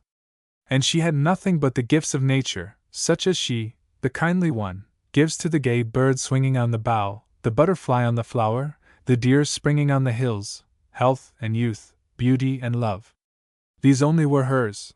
Nothing that man ordinarily strives for, either wealth nor fame, fine houses, costly garments, jewels, slaves, power, none of these were hers. Over her body hung simply a muslin tunic worth a few annas. Of the garden in which she stood not a flower belonged to her, no weight of jewels lay on her happy heart. She had no name, she was only a dancing girl from the Deccan. With the animals she shared that wonderful kingdom of joy that they possess. Their food and mate secured, their vigorous health bounding in their limbs, their beauty radiant in their perfect bodies. Are they not the lords of creation in the sense that they are lords of joy? Man is the slave of the earth, doomed by his own vile lusts to bondage of the most dismal kind. All of those gifts that nature gives, and from which alone can be drawn happiness, he tramples beneath his feet, putting his neck under the yoke of ceaseless toil, striving for things which in the end bring neither peace nor joy. All within the compound under the reign of nature rejoiced. The parakeets swung on the trees, and the butterflies floated from the marble whiteness of the lily's cloisters to the deep, warm recesses of the rose, and the dancing girl walked singing through the sparkling, scented air thinking of her lord. Hamilton, speeding down the dusty, burning road to his office in the native city, felt a strange bounding of his heart as his thoughts clung to the low, white bungalow amongst the palms outside the station, and all that it held for him. He went through his work that day with a wonderful energy, born of the new life within him. Nothing fatigued, nothing worried him. The courthouse air did not oppress him. He heard the pleadings and made his decisions with ease and promptitude. His patience, gentleness, his clearness and force of brain were wonderful. The whole electricity of his body was satisfied. The man was perfectly well and perfectly happy. Who cannot work under such conditions? In the evening his horse was brought round, and with a wild leaping of the heart he swung himself into the saddle. The animal felt instantly the elation of his master, and at once broke into a canter. As this was not checked, he threw up his lovely head, and as Hamilton turned across the plain, let himself go in a long gallop towards where the palms glowed living gold against the rose-hued sky. Hamilton had hardly passed through the white chick into the interior of the house before he heard the sound of bare feet upon the matting, and through the soft magnolia-scented, pinky gloom of the room, shaded from the sunset light, Side-Eye came and fell at his knees, taking his dusty hands and kissing them. Hamilton lifted her up, and held her a little from him, that he might feast his eyes on the delicate beautiful carving of the lips, and on the great velvet eyes, soft, round throat, and breasts swelling so warmly lovely under the transparent gauze. Then he crushed her up in his arms close to his breast, and carried her to their own room with the golden and green chicks all round it, where the servants did not come without a summons. The garland she had twisted on her head smelt sweetly of roses, and the masses of her silky hair of sandalwood. Her soft lips, that knew so well instinctively the art of kissing, were on his. The warm, tender arms clasped his neck. All the way that he carried her she murmured little words of passion in his ear. After dinner the servants carried chairs for them into the veranda, with a small table laden with drinks and sweetmeats, that they might sit and watch the moon rising behind the palms in the compound, and see the hot silver light pour slowly through their exquisite branches and foliage. "How did you amuse yourself all day?" he asked her as she sat on his knee, his arm round the flexible, supple waist pulsating under the silky web of her tunic. "I was so happy. I had so much to do, so much to think of," she answered, gazing back into his eyes bent upon her, and eagerly drawing in their fire. "I wandered in the compound and made garland after garland, then I sang to my rabab and practiced my dancing. In the heat I went in and slept on my lord's bed dreaming of him. Ah! How I dreamt of him!" She broke off sighing, and those sighs fanned the blazing fires in the man's veins. "You were quite contented then with your day?" "How could I not be contented when I had my lord to think about, his love of last night, his love of the coming night?" Hamilton sighed and smiled at the same time. "English wives need more than that to make them content," he answered. "English wives?" repeated Side-Eye, with her laugh like the sound of a golden bell. "What do they know of love?" "Not much certainly, I think," replied Hamilton. For a moment the vision of a thin blonde face, with its expression of sour discontent, rose before him. What had he not given that woman? What had she not demanded? Extravagant clothes to deck out her tall lean body, a carriage to drive her here and there, a mansion to live in, all the money he could gain by constant work. These things she demanded because she was his wife, and he had given them, and yet she was always discontented, simply because she was one of those women who do not know desire nor the delight of it. This one had nothing but that divine gift, and it made all her life joy. "Dance for me now in the cool," murmured Hamilton in the little fine curved ear with the rosebud just over it. Side-Eye slipped off his knee, and fastening the little gilt link at her neck more securely, drew her soft filmy garment more closely to her, and commenced to dance before him in the screened veranda, with the hot moonlight, filtered through the delicate tracery of innumerable leaves falling on her smooth, warm-tinted body. To please him, her lord, her owner, her king, it was the one passion in her thoughts, and it flowed through every limb and muscle, glowed in her eyes, quivered on her parted lips, and made each movement a miracle of sweet, sinuous grace. The soft, hot night passed minute by minute, the scents of 1,000 flowers mingled together in the still violet air. Some white night moths came and fluttered round the exquisite form on whose rounded contours the light played so softly, and Hamilton lay back in his chair, silent, absorbed, hardly drawing his breath through his lungs, shaken by the nervous beating of his heart. Motionless he lay there, almost breathless, for the wine of life was in all his veins, mounting to his head, intoxicating him. I am very tired. May I stop now? Came at last in a low murmur from the curved lips so sweetly smiling at him, and the whole soft body drooped like a flower with fatigue. Hamilton opened his arms wide. She saw how the fresh color glowed in the handsome cheek, how his splendid neck swelled as the red deer's in November, how the dark eyes blazed upon her. Come to me, he commanded, and she flew to his arms as a love bird flies upward to her mate in the pomegranate tree. Chapter 3. For 3 months Hamilton and Saidai lived in the white bungalow in the palms, and drank of the wine of life together, and were happy in the overwhelming intoxication it gives. For 3 months Saidai lived there, never going beyond the precincts of the house and the palace of flowers that was the compound. Why should she leave them? What had she to gain by going out into the dusty way? What had she to seek? Her Garden of Eden, her paradise, was here. She was too wise to go beyond its limits. Peddlers and merchants of all sorts brought their best and richest wares to her, and Hamilton sat by her in the veranda, commanding her to buy all that pleased her, though she protested she needed nothing.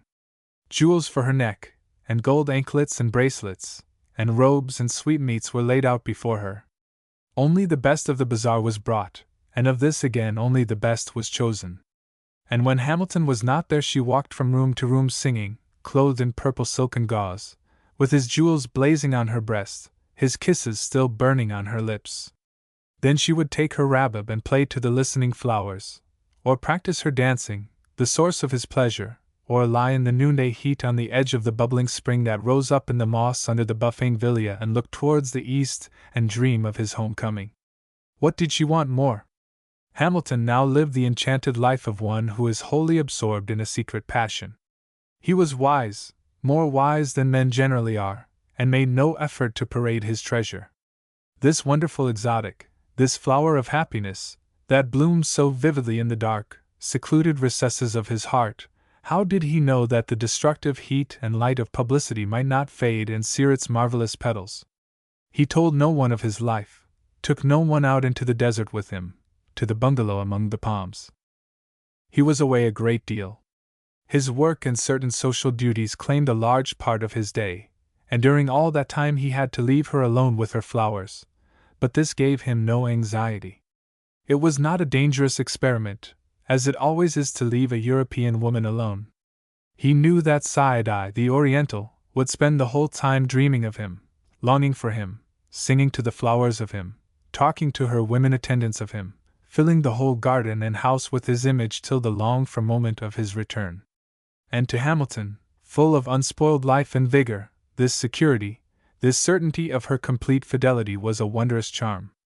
Unlike a man of jaded passions, who requires his love to be constantly stimulated by the fear of imminent loss, Hamilton, full of unused strength, and thirsty after the joy of life, now that the cup was offered him, drank of it naturally and with ecstasy, needing no salt and bitter olives of jealousy between the draughts. For years he had longed for love and happiness. At last he had found both, and with simple, uncavilling thankfulness he clasped them to his breast and held them there, content. Saturday and Sunday were their great days. Hamilton left the office at 2 on Saturday afternoon, and was back at the bungalow by 5. They went to bed early that night, and rose on the Sunday morning with the first glimmer of dawn. Everything would be prepared overnight for a day's excursion and picnic in the desert, which Saidai particularly delighted in. The great brown camel, fat and sleek like all Hamilton's animals, and with an enormous weight of rich hair on his supple neck, would be kneeling waiting for them below in the dewy compound, while the early tender light stole softly through the palms, and they would mount and go swinging out through the great open spaces of the desert, full of delicate white light, towards the sister oasis of Dharamper, where masses of coconut palms grew round a set of springs, and waved their branches joyfully, as they drew in the salt nourishment of the air from the amethystine sea not 50 miles distant. Into the shelter of these palms they would come as the first great golden wave of light from the climbing sun broke over the desert, and descending from the camel, walk about in the groves by the spring, and select a place for boiling their kettle and having their breakfast. The long ride and the keen air of the morning gave them great appetites, and they enjoyed it in the whole joyous beauty of the scene round them. The palm branches over them grew gold against the laughing blue of the sky. 1,000 shafts of sunlight pierced through the fan-like tracery. The golden orioles at play darted, chasing each other from bough to bough. The spring bubbled its cool musical notes beside them, and the sense of the blighting heat of the ravening desert round them seemed to accentuate the beauty of the peace and shade in the oasis. Saidai enjoyed these days beyond everything, and would sit singing at the foot of a palm, weaving a garland of white clematis for Hamilton's handsome head as it rested on her lap. No English people ever came to the oasis. As a matter of fact, the English generally do avoid the best and most beautiful spots in or near an Indian station, but the place was greatly beloved by the natives who came there to doze and dream, play, sing, and weave garlands in the usual harmless manner in which a native takes his pleasure. Looking at them standing or sitting in their harmonious groups against a background of golden light and delicate shade, Hamilton often thought how well this scene compared with that of the Britisher taking a holiday. Hampstead Heath, for instance, with its noisy drunkenness, its spirit of hateful spite, its ill-used animals, its loathsome language. The Oriental endeavors to enjoy himself, and his method is generally peaceful and poetic, the singing of songs, the weaving of garlands, and the letting alone of others. The Briton's idea of enjoying himself is extremely simple. It consists solely in annoying his neighbors. To see a handsome English sahib here was to the habitual frequenters of the oasis something rather remarkable, but these people are early taught the custody of the eyes and to mind their own business. Therefore Hamilton and Saidai were not troubled by offensive stares, or in any other way. All there were free, gathered to enjoy themselves, each man in his own way, and the natives in their gay colors added to the beauty, without disturbing the peace of the scene, much as the bright-plumaged birds that flitted from tree to tree absorbed in their own affairs. How Hamilton enjoyed those long, calm, golden hours, the golden hours of Asia, so full of the enchantment of rich light and color, soft beauty before the eyes, sweet scent of the jessamine in the nostrils, the warbling of birds, and Seti's love songs in his ears. Not till the glorious rose of the sunset diffused itself softly in the luminous sky, and all the desert round them grew pink, and the shadows of the palms long in the oasis, and the great planets above them burst blazing into view into the still rose-hued sky, did they rise from the side of the spring and begin to think of their homeward ride. And what a delight it was that night ride home through the majestic silence of the desert, where their own hearts beating and the soft footfall of the camel were the only sounds. The wild flash of planet and star, and sometimes the soft glimmer of the rising moon, their only light.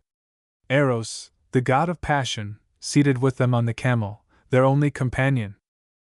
To Saidai, cradled in his arms, looking upwards to his face above her, its beauty distinct in the soft light, feeling his heart beating against her side, it seemed as if her happiness was too great for the human frame to bear, as if it must dissolve, melt into nothingness, against his breast, and her spirit pass into the great desert solitudes, dispersed, almost annihilated, in the agony and ecstasy of love. Week after week passed lightly by in their brilliant setting, the hours on their winged feet danced by, and these two lived independent of all the world, wrapped up in their own intimate joy. One morning, just as he was about to leave the bungalow, he heard Seti's voice calling him back. He turned and saw her smiling face hanging over the stair rail above him. He remounted the stairs, and she drew him into their room. Her face was radiant. Her eyes blazed with light as she looked at him. "I have something to tell you, Sahib. I could not let you go without saying it. Only think! Is not Allah good to me? I am to be the mother of the Sahib's child." And she fell on her knees, kissing his hands in a passion of joy. Hamilton stood for the moment silent. He was startled, unprepared for her words, unused to the wild joy with which the Oriental woman hails a coming life. Her message carried a certain shock to him, it augured change, and his happiness had been so perfect, so absolute. What would change, any change, even if wrought by the divine hand itself, mean to him but loss? Saidai, terrified at his silence, looked up at him wildly. "What have I done? Is not my lord pleased?" Her accent was one of the acutest fear. Hamilton bent down and raised her to his breast. "Dearest one, light of my soul, how could I not be pleased?" And he kissed her many times on the lips, and on the soft upper arm that pressed his throat, and on her neck, till even she was satisfied. "Come and sit with me for a moment that I may tell you all," she said. Hamilton sat beside her on the bed, and she told him many things that an Englishwoman would never say, nor would it enter into her mind to conceive them. Hamilton was greatly moved as he sat listening. The wonderful imagery, the vivid language in which she clothed her pure joyous thoughts appealed to his own poetic, artistic habit of mind. On his way across the desert to the city, Hamilton pondered deeply over the news and the girl's unaffected joy. Since all those whispered confidences poured into his ear while they sat side by side on the bed, the throb of jealousy he had first felt at her words had passed away.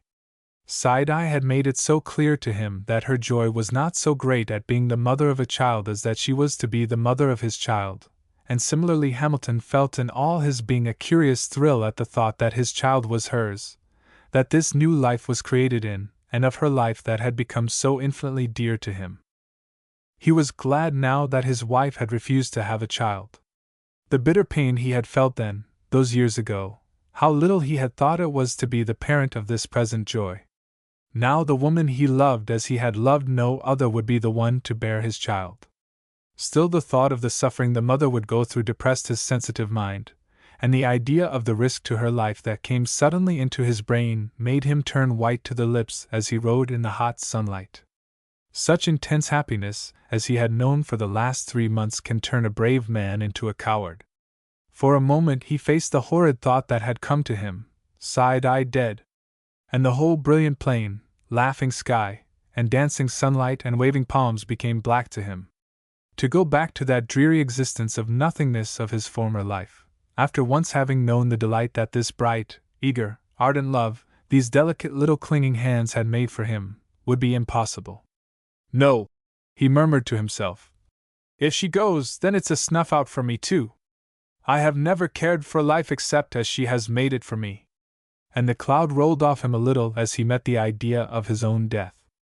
Besides, Side-Eye had declared so positively that she could come to no harm, that it would all be pure delight, that pain and suffering could not exist for her in such a matter since she would be all joy in making him this gift, that gradually he grew calmer as he thought over her words.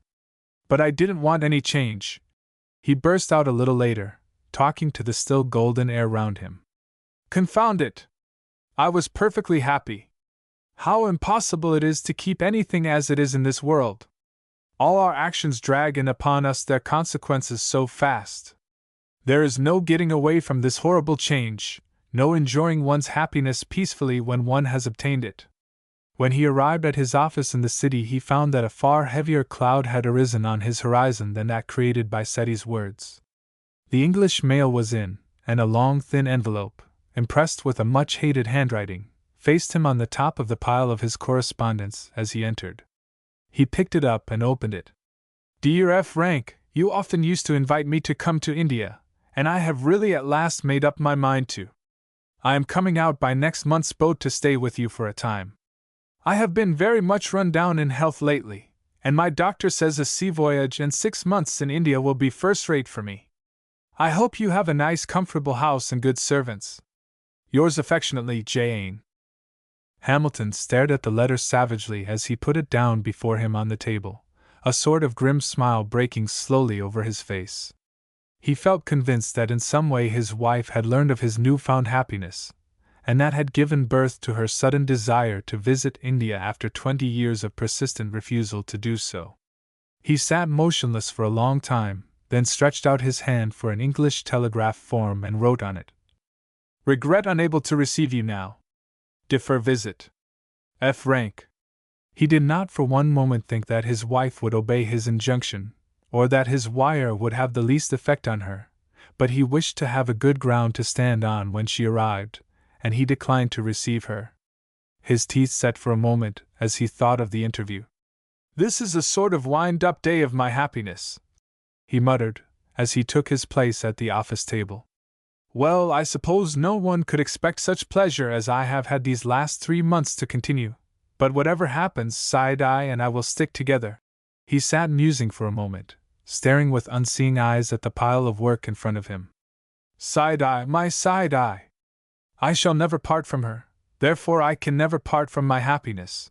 He smiled a little at the play on the words, and then commenced his day's labors.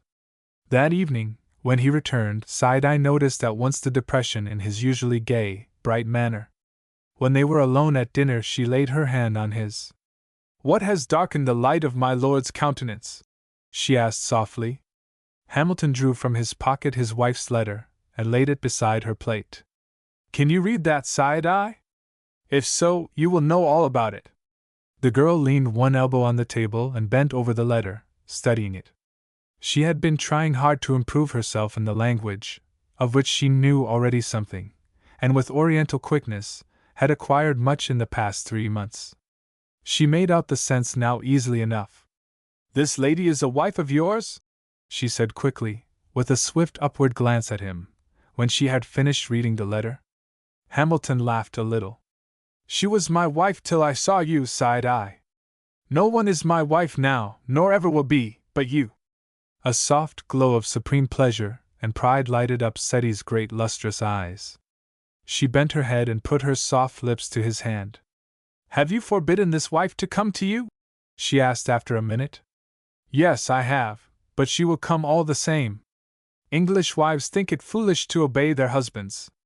He laughed sardonically, and Side-Eye looked bewildered and horrified. A month later, a long, lean woman sat in a deck chair on board an Indian liner as it crossed the enchanted waters of the Indian Ocean. Enchanted, for surely it is some magician's touch that makes these waters such a rich and glorious blue. How they roll so gently, full of majestic beauty, crested with sunlight, under the ships they carry so lightly. How the gold light leaps over them, how the azure sky above laughs down to their tranquil mirror. How the gleaming flying fish rise in their glinting cloud, whirl over them, and then softly disappear into their mysterious embrace. The long, lean woman saw none of the magic round her. Her dull, boiled-looking eyes gazed through the soft sunlight without seeing it. In her lap lay a thin foreign letter and a telegram, together with a copy of Anna Lombard, that she was reading with the strongest disapproval. She picked up the letter and glanced through it again, though she knew it nearly by heart, especially one passage. "Your husband is leading such a life here. He has built a wonderful white marble palace in the desert for an Egyptian dancing girl. They say it's a sort of Antony and Cleopatra over again, and she goes about loaded with jewels and golden chains. I don't know if you are getting your allowance regularly, but I should think your husband is pretty well ruining himself. I never saw a man so changed. He used to be so melancholy, but now he is as bright as possible, and looks so well and handsome. I hear the woman is expecting a child, and they are both as pleased as they can be. I hear all about it, as our cook's cousin is sister to the ayah your husband hired for the woman, and my ayah gets it all from our cook.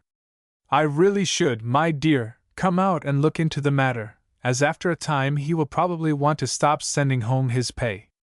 The thin sheet fell into the woman's lap again, and she seemed to ponder deeply. Then she read Hamilton's telegram again. "Regret unable to receive you now. Defer visit," and a disagreeable laugh broke from her thick, colorless lips. "I will go out and see her first," she thought, smoothing down with a large, bony hand the folds of her rather prim white cambric dress. She was a very stupid woman, and not a passionate one, therefore the agony of pain of a loving, jealous wife was quite unknown to her. But she was malignant, as such people usually are. She loved making other people uncomfortable in a general way, and taking away from them anything she could that they valued. She also felt a peculiar curiosity such as those who cannot feel passion themselves have usually about the intense happiness it gives to others. The picture of this other woman, who had found joy apparently in the arms she herself years ago had thrust aside, interested her profoundly. She told herself that this Egyptian loved Hamilton's money, but some instinct within her held her back from believing this. The little bit about the child went deeply into her mind. It rested there like an arrowhead, and her thoughts grew round it. When the ship came into port a week or two later, Mrs. Hamilton was one of the first passengers to land, and after careful inquiries and well-bestowed tips she was expeditiously conveyed by ticker gharry, and sedan chair across the desert to the bungalow at Dera. She was considerably pleased on seeing that the white marble palace resolved itself into an ordinary white bungalow, but the garden was unutterably lovely, and, as she saw in a moment, represented something quite unusual in cost and care. 2. It was just high noon when she arrived, and she thankfully escaped from the suffocating heat and glare of the desert into the cool shaded hall, and gave her card with a throb of spiteful elation to the butler. The Oriental servant read the name, and hurried with the card to his mistress's room. On hearing of the arrival of the Sahib, Side-Eye descended from the upper room, where she had been lying in the noonday heat, and pushing aside the great golden chick that swung before the drawing-room entrance, went in. Her dress was of the most exquisite Indian muslin that Hamilton could obtain, heavily and wonderfully embroidered in gold, and peacock's eyes of vivid deep blue and green. Her feet were bare, for Hamilton, in his revolt from English ways, had kept up Oriental traditions as far as possible in the clothing of his new mistress, and weighty anklets of solid gold gleamed beneath the border of her skirt. Round the perfect column of her neck, full and stately as the red deer's, were twisted great strings of pearls, throwing their pale iridescent greenish hue onto the velvet skin. Above the splendor of her dress rose the regal and lovely face, its delicate carving and the marvel of its dark, flashing, inquiring eyes vividly striking in the clear, mellow light of the room. Mrs. Hamilton, dressed in a plain, gray alpaca dress, rather hot and dusty after her long drive, sat on one of the low divans awaiting her. As Side-Eye entered, the glory of her youth and beauty struck upon the seated woman like a heavy blow, under which she started to her feet and stood for a second, involuntarily shrinking. "Salam, be seated," murmured Side-Eye, indicating a fauteuil near the one on which she sank herself. Mrs. Hamilton came forward, her hands closing and unclosing spasmodically in their gray silk gloves, and sat down again, her eyes riveted on the other's face. "Do you know who I am?" she said at last in a stifled voice. Side-Eye smiled faintly, one of those liquid, lingering smiles that made Hamilton's heaven. "Yes, I know, you are Sahib Hamilton, the first, the old wife." Side-Eye, according to her own Eastern ideas, was in the position of a superior receiving an unfortunate inferior. She was the latest acquired, the darling, the reigning queen, confronted with the poor cast-off, old, unattractive first wife, and being of a nature equally noble as the type of her beauty, she felt it incumbent on her, in such a situation, to treat the unfortunate with every consideration, gentleness, and tenderness. The British matron's views of the relative positions of first and subsequent wives differs, however, from Seti's, and Mrs. Hamilton's face grew purple as she heard Seti's answer, and some faint comprehension of Seti's view was borne in upon her. "Where is my husband?" she demanded fiercely. "The Sahib is in the city today," returned Side-Eye calmly. How odious they were, these English women, with their short skirts and big boots, and red, hot faces, with great black straw houses over them, and their curt manners, and the impertinent way they spoke of their lords. "When will he be back?" pursued the other sharply. Side-Eye glanced towards the clock. "In a few hours, perhaps more. He returns at sunset." "And what do you do all day, shut up by yourself?" questioned her visitor, with a sort of contemptuous surprise.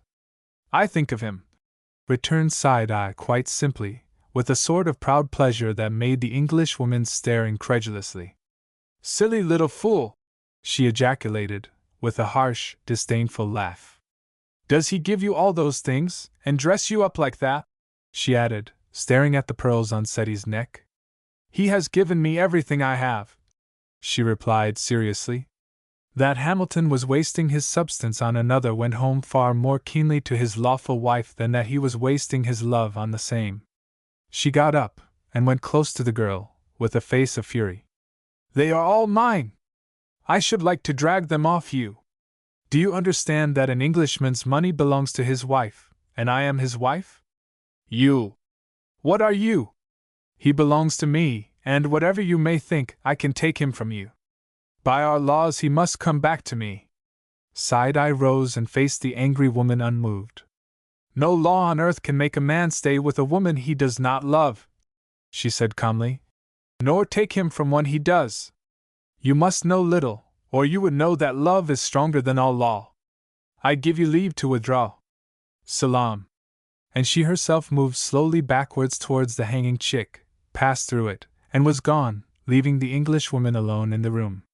3 hours later, Hamilton, sitting in his own private office, surrounded with papers, started suddenly as he heard a well-known and hated voice say, outside the door, "Thanks, I'll go in myself." The next minute the door had opened and his wife stood before him. He sat in silence, regarding her. "Well, Frank, I suppose you were expecting me? You saw the boat came in, doubtless. You don't look particularly pleased to see me." There was only one chair in the room, and Hamilton remained seated. His wife stood in front of him. "I do not know of any reason why I should be pleased, do you?" he said calmly, gazing at her with eyes full of concentrated hostility. "No, considering you've got that black woman up at your house, I don't suppose you do want your wife back very badly. But I've come to stay, my dear fellow, some time, so you've got to make the best of it." "You will not stay with me," returned Hamilton quietly. His face was very white, his eyes had become black as they looked at her. One hand played idly with a paper knife on his table. "And a nice scandal there'll be when I go to stay at the hotel here, and it's known I'm your wife, and you are living out in the desert with a woman from the bazaar." "The fear of scandal has long since ceased to regulate my life," answered Hamilton calmly. "Be good enough to make your interview short. I have a great deal of work today." "You are a devil!" replied the woman, white, too, now with impotent rage. "To desert your own wife for that filthy native woman." "I—" But Hamilton had sprung to his feet. His face was blazing. He seized his wife's wrists in both hands. "Be quiet," he said, in a low tone of such fury that she cowered beneath it. "One word more and I shall kill you, do you understand?" Then he raised one hand and brought it down on his gong. Instantly 2 stalwart, bronze giants, his Chuprasis, entered the room and stood by the door. "Take this woman out, and keep her out," he said to them. "Never let her in again. She annoys me." The Chuprasis put their hands to their foreheads, and then impassively approached the Englishwoman. She looked at her husband wildly as they took her arms. "Frank! You will not surely," she expostulated. "Your own wife!" And she struggled to release her arms. Hamilton waved his hand, and the natives forced her to the door. For a moment she seemed inclined to scream and struggle. Then her face changed. A look of intense malevolence came over it. She walked between the men quietly to the door. As she passed through it, she looked back. "You and she shall regret this," she said. Then the door shut, and Hamilton was alone. He sat down, collapsed in his chair. Oh, how could he free himself from this millstone at his neck? What relief could he gain anywhere? To what power appeal? He could keep her out of his house, out of his office, but not out of his life. She had come here with the deliberate intention of wrecking that, and she would succeed probably, for she would have the blind, hideous force of conventional morality on her side. She would destroy his life, that life till lately so valueless to him, that dreary stretch made barren so many years by her hateful influence, but which, in spite of it, at Seti's touch, had now bloomed into a garden of flowers. The thought of side-eye strengthened him. It was true that his wife would probably succeed in breaking up his life here from the conventional and social point of view, and he would be obliged most likely to give up his appointment. But he had a small independent income, and on that he and Side-Eye could still live together. They would go to Ceylon or to Malabar. Perhaps also he could make money otherwise than officially. Wherever he went his wife would probably pursue him, intent on making his life a misery. Still, fortune might favor him. He and Side-Eye might in time reach some corner of the world where their remorseless tracker would lose trace of them. Perhaps to go to England at once and obtain a legal separation would be the best plan, but then it was winter in England now, and he could not with advantage take Side-Eye to England in winter, for fear his exotic eastern flower would fade in the northern winds. His thoughts wandered from point to point, and the minutes passed unheeded. His papers lay untouched, scattered on the floor. The Chuprasi brought in from time to time a note, laid it on the table, and withdrew. Hamilton noticed nothing. He sat still, thinking. Meanwhile, Mrs. Hamilton had been driven to the hotel, where she engaged very modest quarters and ordered luncheon. While waiting for this, she went out into the balcony before her windows, and looked with gloomy eyes into the sunny, laughing splendor of the eastern afternoon.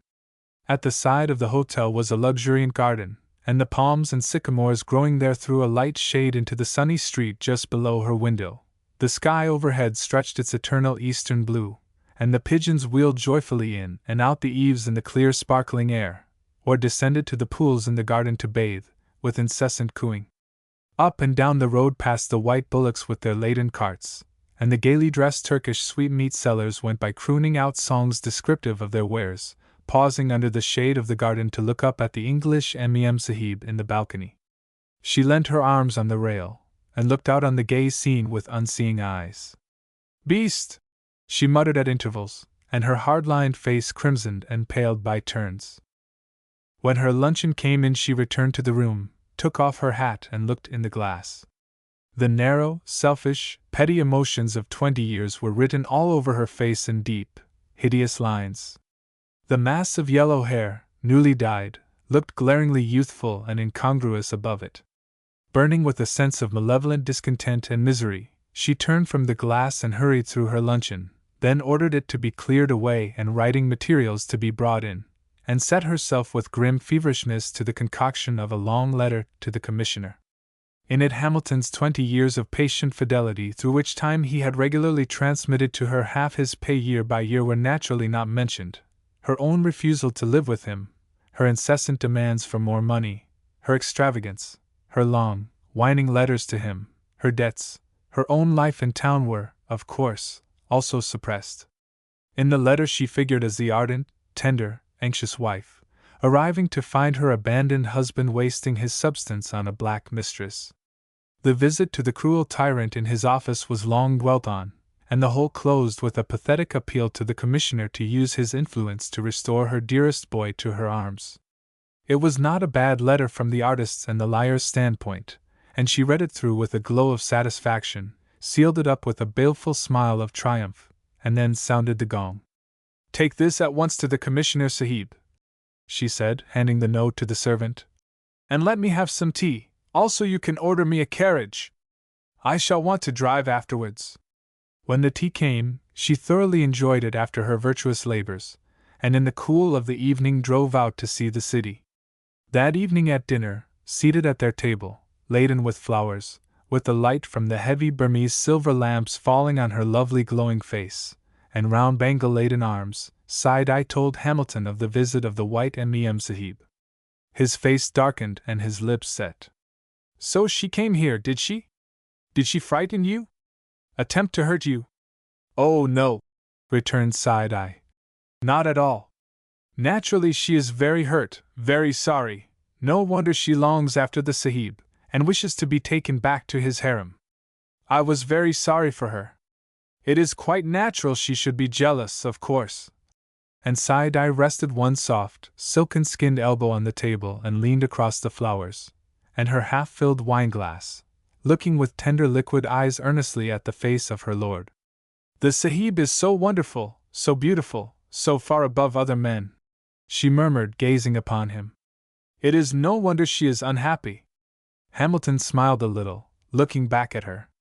He had indeed a singularly handsome face, with its straight, noble features and warm color, and as he smiled the breast of the Eastern girl heaved. Her heart seemed to rush out to him. "Ah, Side-Eye! You do not understand English wives," he said gently, with a curious melancholy in his voice. "Love and worship such as you give me they think shameful and shocking. To love a man for himself, for his face, for his body is degrading. They are so pure, they love him only for his purse. They tell him to take his passion to dancing girls like you. They hate to bear him children. They like to live in his house, be clothed at his expense, ride in his carriage, but they care little to sleep in his arms." Side-Eye regarded him steadfastly, with eyes ever growing wider as she listened. "I do not understand," she murmured at last, clasping both soft, supple hands across her breast, as if trying to mold herself into this new belief.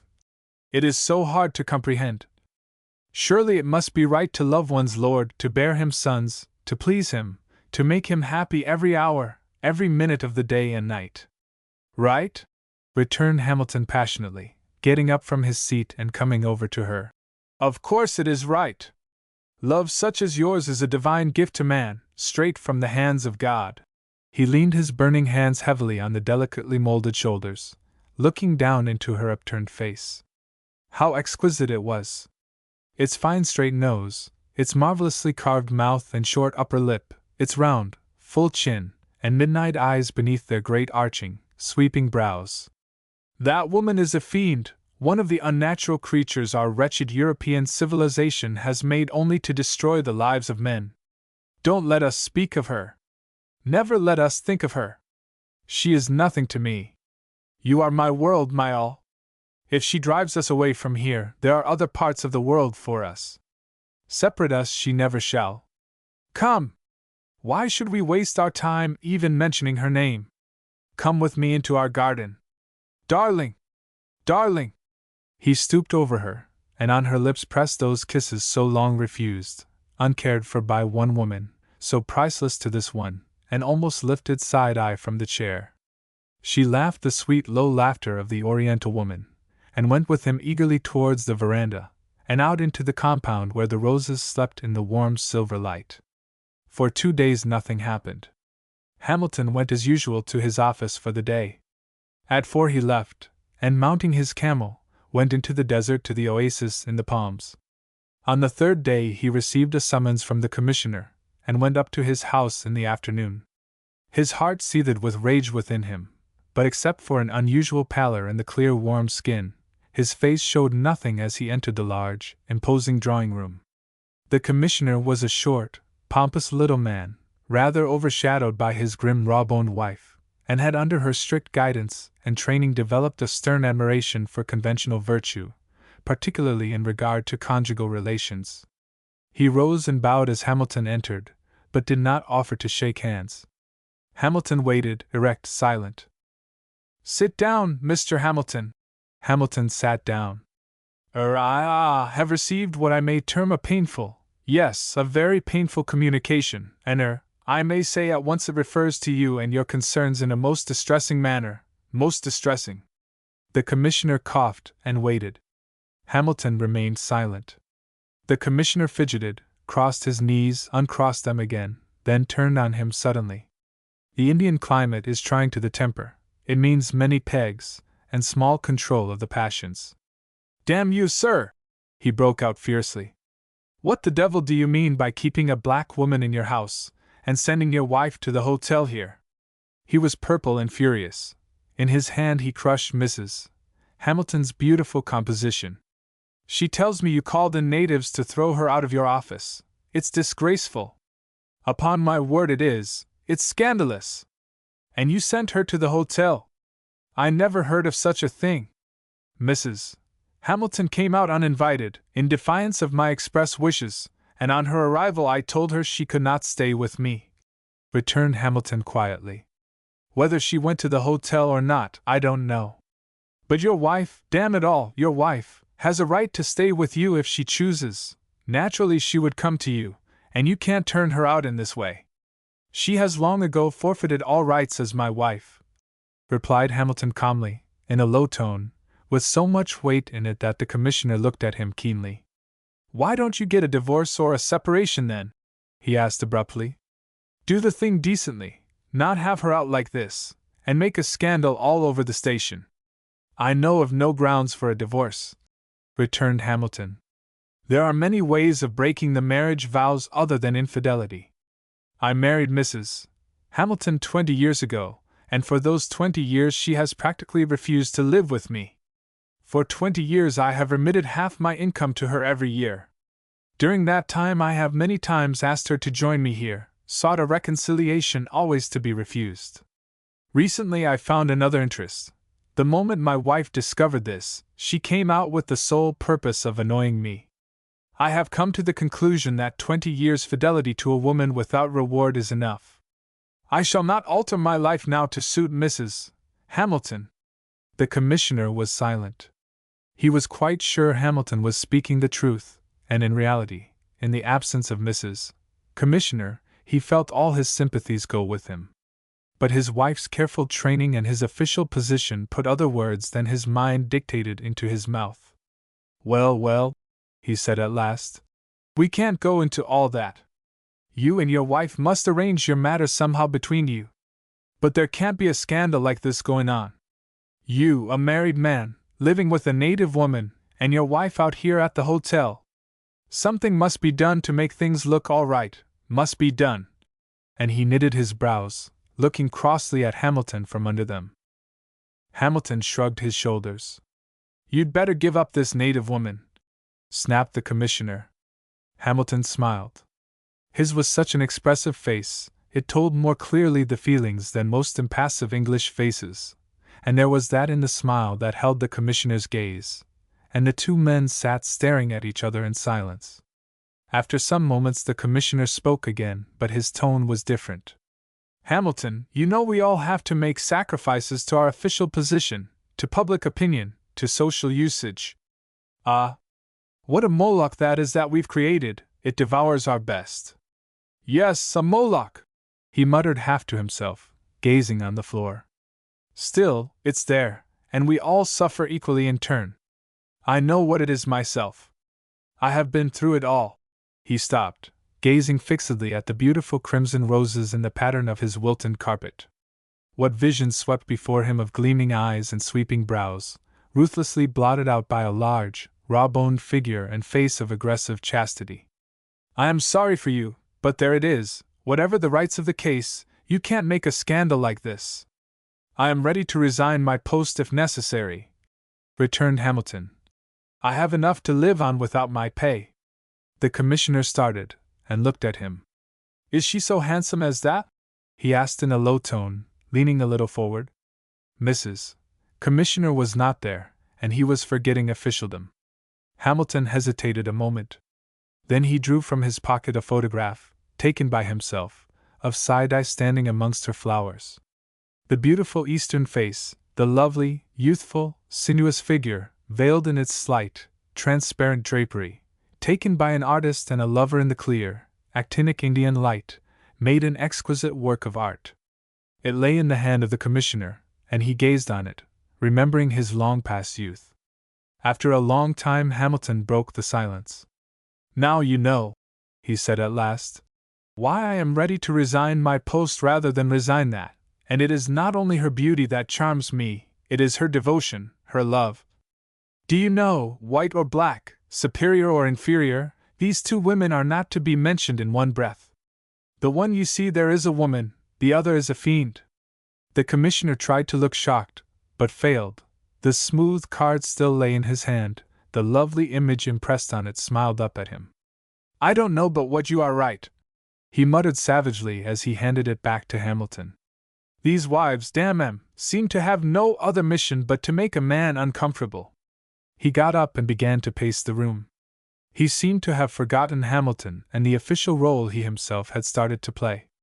He seemed absorbed in his own thoughts, perhaps memories. Hamilton sat still, gazing at the card. Half an hour later the interview came to an end.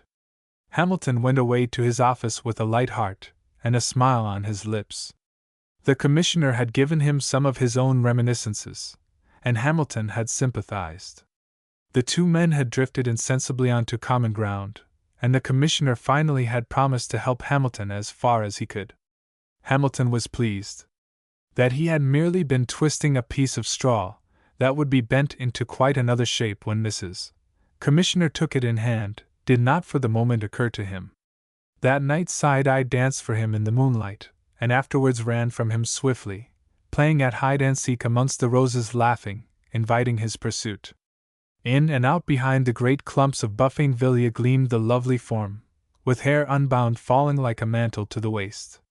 Through the pomegranate bushes the laughing face looked out at him, then swiftly vanished as he approached, and next a laugh and a flash of warm skin drew him to the bed of lilies where he overtook her, and they fell laughing on the mossy bank together. Wearied with dancing and running and laughter, she sank into his arms gladly, as Eve in the Garden of Eden. "Let us sleep here," she murmured, looking up to the palm branches over them defined against the lustrous sky. "See how the lilies sleep round us!" And that night they slept out in the moonlight. 2. Hired carriage. 2. Chapter 4. A month had gone by, and during that month, except for the time he was with Side-Eye in the bungalow, Hamilton, had he been less of a philosopher, would have been extremely uncomfortable. The commissioner's wife had completely and entirely espoused the cause of Mrs. Hamilton, and had insisted on her leaving the hotel and coming to stay with her. Everywhere that the commissioner's wife went, riding or driving, Mrs. Hamilton accompanied her, and whenever he met the two women, his wife threw him a mild, reproachful glance of martyred virtue, while the commissioner's wife glared upon him in stony wrath. Hamilton took no notice of either glance, but passed them as if either existed. The commissioner looked miserably guilty whenever he encountered Hamilton's amused, penetrating eyes, and avoided him as much as possible. The commissioner's house was completely shut to him. He never approached it now except on official business, and nearly every house in the station followed its example. The story of Mrs. Hamilton's woes and wrongs had spread all over the community, and proved a theme of delightful and never-ending interest to all the ladies of the station. They were unanimous in supporting her. Not one voice was raised in favor of Hamilton. He was a monster, a heartless libertine, given over to all sorts of terrible vices.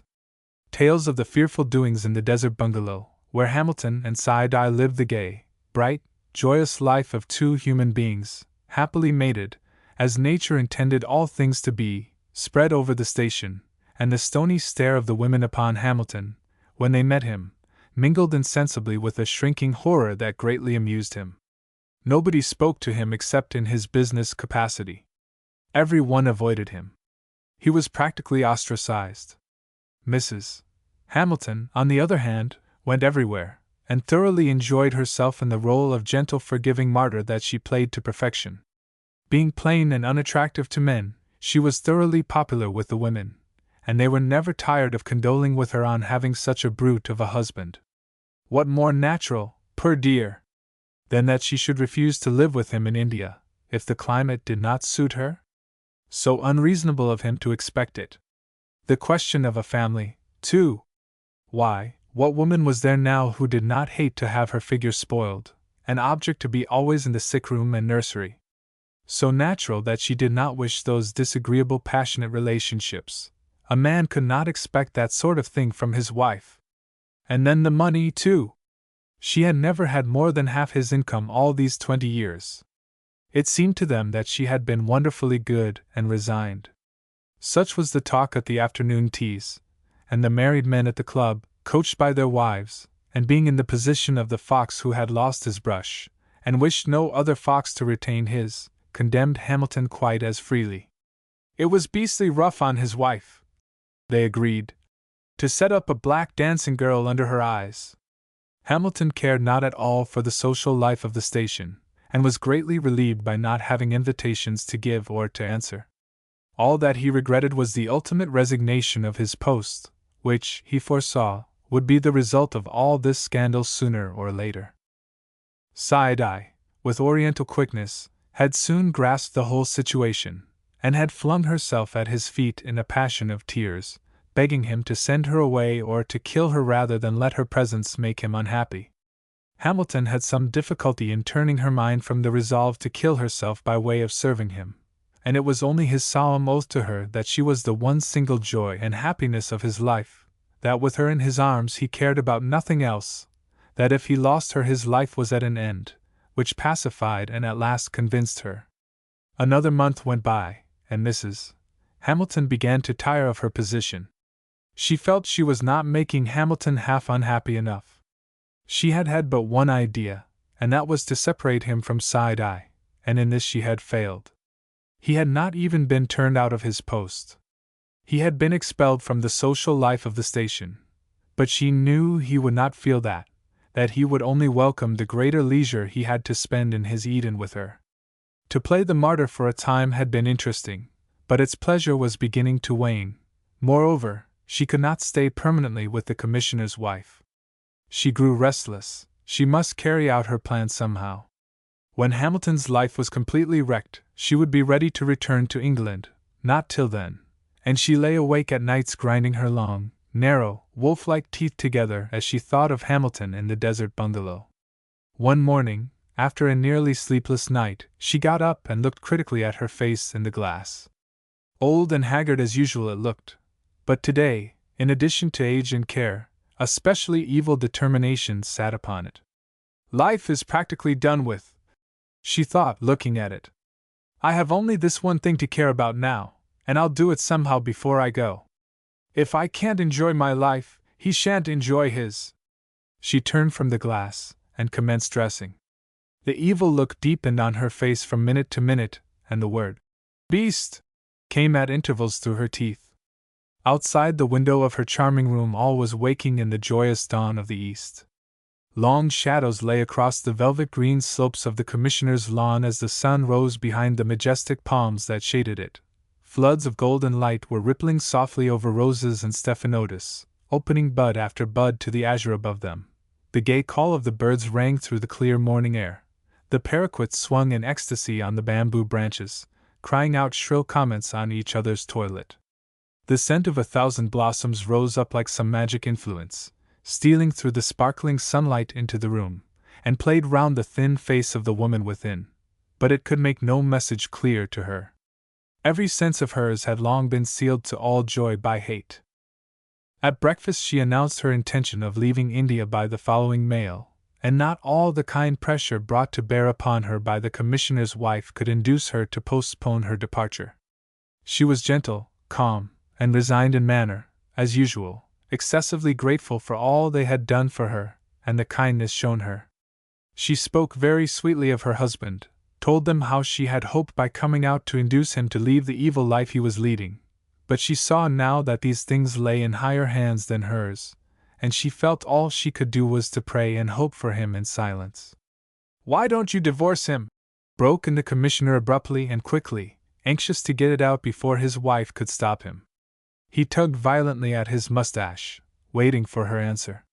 If she would do that, he was thinking, what a relief for that poor devil Hamilton.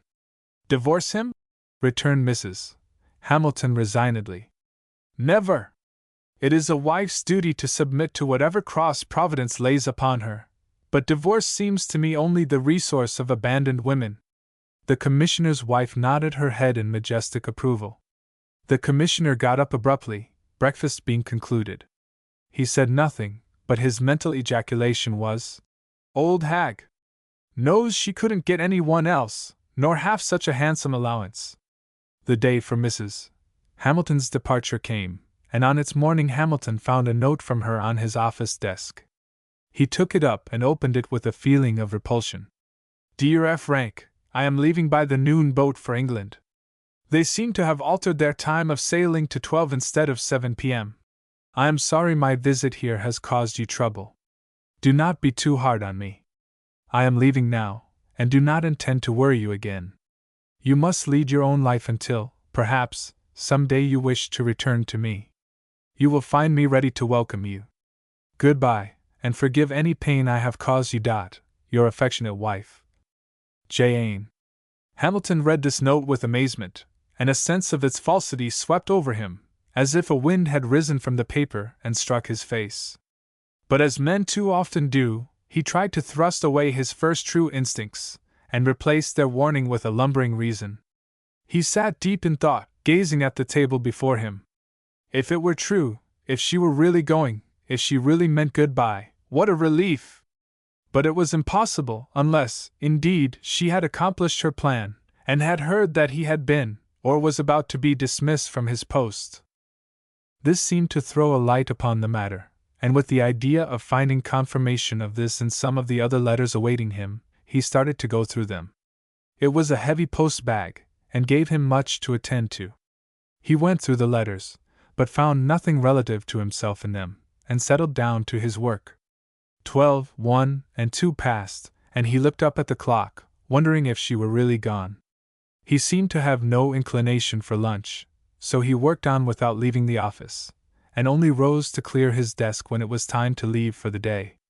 Tomorrow he would learn definitely what passengers the outgoing boat had carried. He would not stay this evening to find out. He felt ill, listless. He only wanted to be back with Side-Eye in the restful shade of the palms. As he rode across the desert that evening, an indefinable depression hung over him. Never since he had found Side-Eye had that melancholy, once so natural, come back to him. Her spirit, whether she were absent or present, seemed always with him, a gay, bright, beautiful vision ever before his eyes, giving him the feeling that he was looking always into sunlight. But tonight there seemed emptiness, gloom about him. "It's the weather," he muttered, and looked upward to the curious sky. It was gold, gleaming gold, but close to the horizon lay two bright purple bars, like lines of writing in the west, the prophecy of a storm, and the heat seemed to hang in the air that not a faintest breath moved. Swiftly and evenly the great camel bore him, its well-beloved master, over the rippling sand towards the palms in the golden west. But the approaching night traveled faster than they, and it was quite dark, with a sullen heavy darkness, before they reached the bungalow.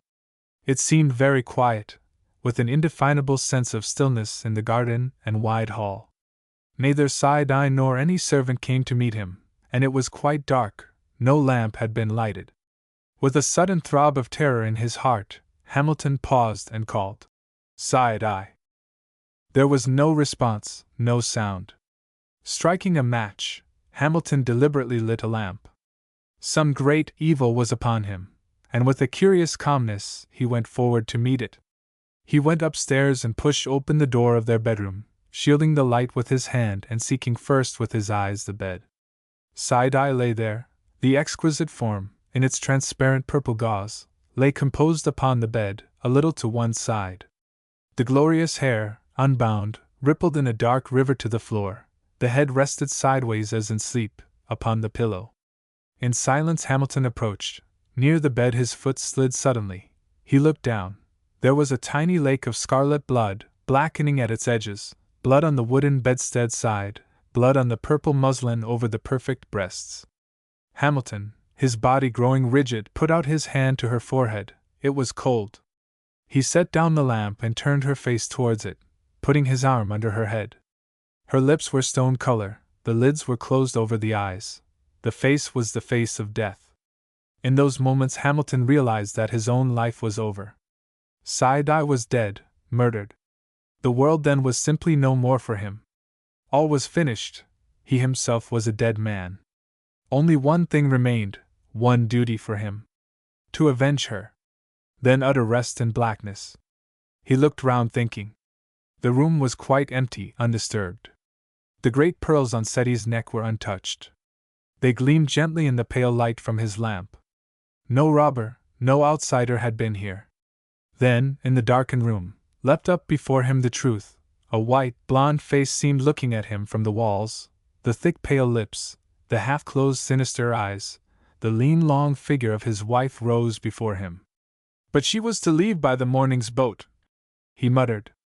Then, a thought struck him. He withdrew his arm gently from the passive head, lighted another lamp, putting it on a bracket in the wall, and left the room, descending to the vacant hall. He went to the veranda and called to his servants. They came, a trembling crowd, with upraised hands, and fell flat before him, weeping and striking their heads on the ground. "It is not our fault, light of heaven, father of the poor, the Em Sahib came, the white Em Sahib. We are poor men, we have no fault at all." Hamilton listened for a moment to the storm of words and protesting cries. Then he raised his hand and there was silence, but for a sound of rising wind without and the sobbing of the natives. "Peer Box," he said to the head of them all, the butler. "Tell me all you know. Your mistress is dead. Who is responsible?" The butler came forward and fell at his master's feet with clasped hands. "Lord of the earth, I know nothing but this. At 5 all was quiet in the house, and our mistress sat in the garden singing.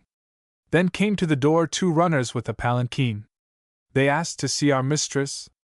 I said wait. I went to the garden. I said the white Em Sahib has come in a palanquin. My mistress said I will see her. She went to the drawing room, and the white Em Sahib came in, and they drank tea together. Your servant is a poor man, and he saw no more till the runners went away with the palanquin. So he said, the white Sahib has gone, and my mistress said to me she felt drowsy and must sleep, and went upstairs to the light of heaven's room and shut the door. And your servant was laying the table in your honor's dining room a little later, and he went to close the gill mills. 3. For the wind was rising, and your servant saw through the gill mill the white Sahib again getting into her palanquin that had appeared once more at the back, and the runners ran with it very fast into the desert. Then your servant ran out to ask the other servants why the white Sahib had come back. And the ayah met him at the door and said she had found our mistress killed in her room, and your honor's servant is a poor man, and has wept ever since. 3. Hamilton listened in perfect silence. The man's face was lined with grief, the tears rolled in streams down his livid cheeks. A wail went up from the other servants at his words. Hamilton and his mistress were their idols, and his grief was very real to themselves. Hamilton stretched out his hand to the trembling man with a benign gesture. Pir Box, I believe you. You have served me many years, and never lied to me. This is another's work, not yours. Be at peace. You have no fault. The butler wept louder, and the others wailed with him, calling upon heaven to bless their master and avenge their mistress. Hamilton turned from them to the dark dining room, which he crossed to the hall. Through this he walked in the darkness as a blind man walks, to the entrance. He tore the woodwork door open, wrenching it from its hinges, and looked out into the night.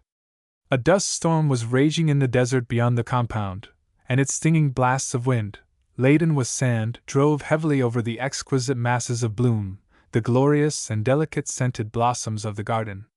It tore off the flowers remorselessly, and even for the moment he stood there, a rain of thin, white, shredded petals was flung into his face. The branches of the trees groaned and whined in the thick darkness, the swish of broken and bent bamboo came from all sides, the roar of the dust driven through the foliage filled his ears. The garden, the beautiful, sheltered garden, scene of their delights, was being ruthlessly destroyed, even as his life had been. It was expiring in agony, even as he would shortly expire. Tomorrow it would be desolate, a shattered wreck under the dust, even as he, in a little while. But something should be done first. Leaving the doorway open, letting the dust-laden wind tear shrieking through the silent house, he plunged into the roaring darkness. He took the center path that led straight to the compound gate. The unhappy bushes and tortured branches of the trees, bent and twisted by the onrushing wind, lashed his face and body as he went down the path. He did not feel their stinging blows. On to the desert he went blindly but steadily in the thick darkness. When he got beyond the compound gate, out of the shelter of the garden, the weight of the wind almost bore him down. But as he faced its blast, his eyes saw, not so very far, out on the plain, dull in the whirling mist, the dancing uncertain light of a carried lantern. As the tiger darts forward on its prey, as the snake springs to the attack, Hamilton leapt forward into the wall of wind that faced him and ran at the dancing light. Choked with sand, blinded, suffocated and breathless, but full of power to kill, he was on it at last, and flung himself with sinewy hands on the swaying, covered sedan chair, between the two bearers, who, bewildered and helpless in the sudden storm, were groping slowly across the plain. With a shriek they dropped the handles. As Hamilton flung himself suddenly on the chair, the lantern fell into the sand and went out. The natives, thinking the devil, the actual spirit of the storm, had overtaken them, fled howling into the blackness, their cries swallowed up like whispers in the roar of the wind. As the chair struck the sand, the woman within thrust her head with a cry through the opened side. Hamilton seized it by the neck. Out!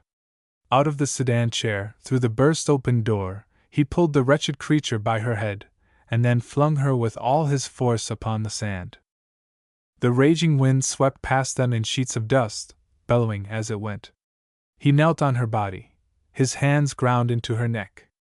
Through the darkness he saw beneath him the thin, white oval of the face, with its eyes bulging, starting out of the head, its lips writhing in agony.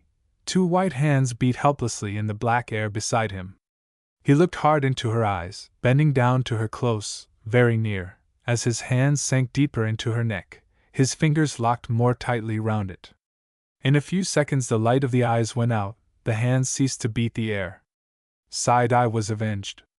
With a laugh that rang out into the noise of the storm, the man got up from the limp body and stood by it, in the echoing darkness. Then he kicked it, so that it rolled over, and the sand came up in waves eager to bury it. In an hour, woman, sedan chair, lantern would all be beneath a level plain of sand. He turned back towards the bungalow. Side-eye, he murmured, and the storm wind seemed to rave. Side-eye, side-eye. Round him, to whirl the name upwards to the dim stars, glimmering one here and there, far off and veiled in the heavens. He went back. The wind helped him. On its wings he seemed borne back to his house, through the tortured garden, through the gaping doorway, over the shattered door he passed, and then up the stairs to their room. After the inferno of the desert, the inside of the house seemed quiet, and in their room the lamps burned steadily, but low. Their oil was used up, their life, like his, was nearly done. The bed stood there, and on its calm white stillness lay Side-eye, waiting for him alone, as always. He went up to her and stood there. Side-eye? But she did not answer. He lay down beside her gently, so as not to break her slumber, and then drew her to his breast. Ah, his treasure! His world! Surely now all was well, since she was safe in his arms. He did not feel the deathly coldness. There was a whizzing in his brain where nature had laid her finger on a vein, and broken it that he might be released from sorrow and die. Side-eye? He murmured again as her breast pressed his, and put his lips to hers. As his life had first dawned in her kiss, so it went back now to the lips that had given it, and in that kiss he died. 3. Wooden shutters. 3. 2. There was complete silence in the large room, filled with long, wavering shadows that the flickering firelight chased over the walls and amongst the gilt-edged tables. Beyond the windows the dusk was gathering quickly in the windswept street, beneath the leaden sky. From the pane nearest the fire a side light fell across a man's figure leaning against the corner of the mantelshelf. A ruddy glow from the hearth struck upon the silk skirt of a girl leaning back in the easy-chair beneath the other corner. Her face is lost in the shadow. He is a good-looking fellow, very. The high white collar that shows up in the dusk is fastened round a long, well-set neck. The figure in the blue serge suit is straight and pleasing, and the shoulders erect and slim. The girl's eyes, looking out of the shadow, take in these points, and the pleasure they give her seems inextricably confused with dull pain. Her gaze passes on to his face, and rests eagerly, almost thirstily, upon it. There is light enough still to show her its well-cut oval, spoiled now by the haggard falling in of the cheeks, the lines in the forehead, and the swellings beneath the eyes. He shifts his position a little and glances through the window. His eyes are full of irritation, and the girl knows it, though they are turned from her. She gives a suppressed, inaudible sigh. His attitude now brings out the impatient discontent on his mouth, and the rigid determination of the chin. I suppose you mean two people can live upon nothing? His voice is cold, even hostile, and he speaks apparently to the pains, but the tones are well-bred and pleasing, and again the girl wonders dimly which is the predominating sensation in her, pleasure or pain. No, she says, in rather a suffocated voice. But I say, if either person has enough, or the two together, it does not matter which has it, or which has the most. Silence, which her hesitating, timid voice breaks at last. Does it? Yes, I think it does, he answered shortly. The man must have enough to support both, or he has no right to marry at all. The girl's hands locked themselves together convulsively, unseen behind her slight waist, laced so skillfully into the fashionable bodice. There is a hard decision in the incisive tones that does not belong to the mere expression of a general theory, a cold authority and a weight of personal conviction that turns the words into a statement of rigid principle. The girl feels almost dizzy, and she closes her hot eyelids suddenly to shut out the line of that hard, obstinate chin. People's ideas on what is enough to support both vary so much, she says quietly, with well-bred indifference in her tone, while her heart beats wildly as she waits for his next remark. Well, what would you consider enough yourself? He says coldly, after a slight pause, turning a little more towards her. The red light glows steadily on her skirts, and he can see the graceful outline of her knees under them, and one small foot upon the hearthrug. The rest of the form is veiled in the shadow, except one rounded line of a shoulder and the glint of light hair above. He looks down at her, and there seems a sudden, nervous expansion in his frame. Outwardly there is not the faintest impatient movement. He waits quietly for her reply. The girl hesitates as she looks at him. To her, in her absorbing love for the man before her, the question is an absurd mockery. To reduce to a certain number of pounds this enough, when for her anything or nothing would be enough. I would rather starve to death in your arms than live another day without you, is the current running under all her thoughts, and it confuses them and makes it difficult for her to speak. What shall she answer? To name a sum too small in his eyes will be as great an error as to name one too large. He would only think her a silly, sentimental girl, who knows nothing of what she is talking about, and who has no knowledge and appreciation of the responsibilities of life. Besides, to name a very small income will be to conjure up before his eyes the picture of a mean, pitiful, sordid existence, from which she feels, with painful distinctness, he would turn with disgust. Poor?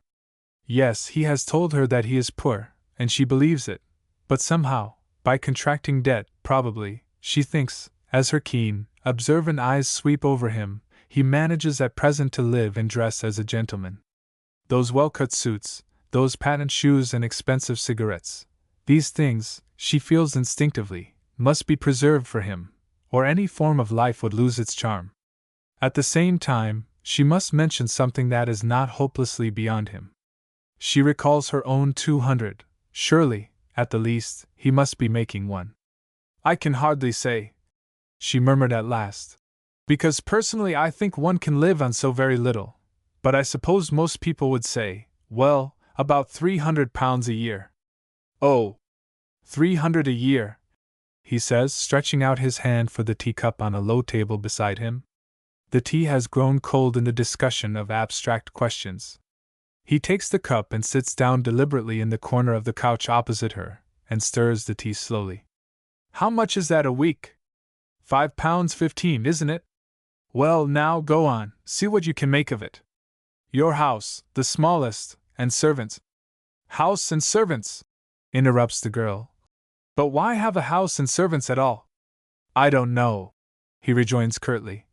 Because the girl generally expects those things when she marries.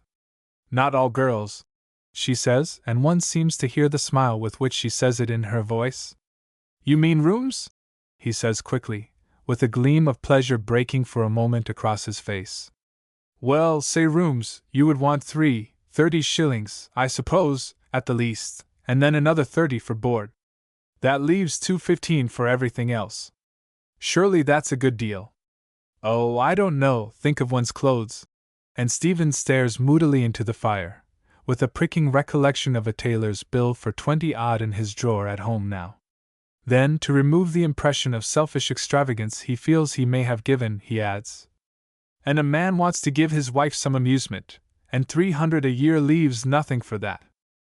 Amusement, the girl repeats, starting up and standing upright, with one elbow just touching the mantelpiece, and the firelight flooding her figure from the slim waist downwards. What amusement does a woman want if she is in love with the man she is living with? The man himself is her amusement. To watch him when he is occupied, to wait for him when he is away, to nurse him when he is ill, that is her amusement. She does not want any other. Stephen stares at the flexible form, and listens to the words that he would admire. Only the cynical suspicion is in his mind that she is talking for effect. His general habit was to consider all women mercenary and untrustworthy. Deep in his heart, for he had a heart, though contracted from want of use, lay a hungry desire to be loved, really loved for himself, and the very keenness of the longing, and the anxiety not to be deceived, lessened his powers of penetration, and blinded him to the girl's character. He laughed slightly. You are taking a theatrical view of the whole thing. How do you mean? Oh, well, that the wife really loves her husband and sticks to him through everything, and they pass through unheard of difficulties together, and so on.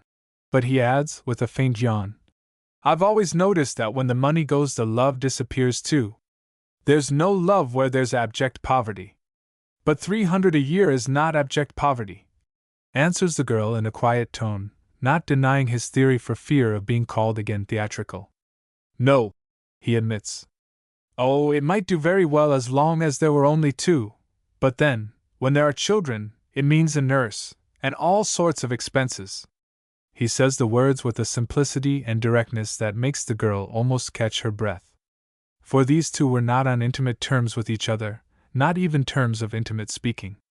Nothing had passed between them yet but the merest society phrases, and before a certain quiet dinner 1 month back neither knew of the other's existence.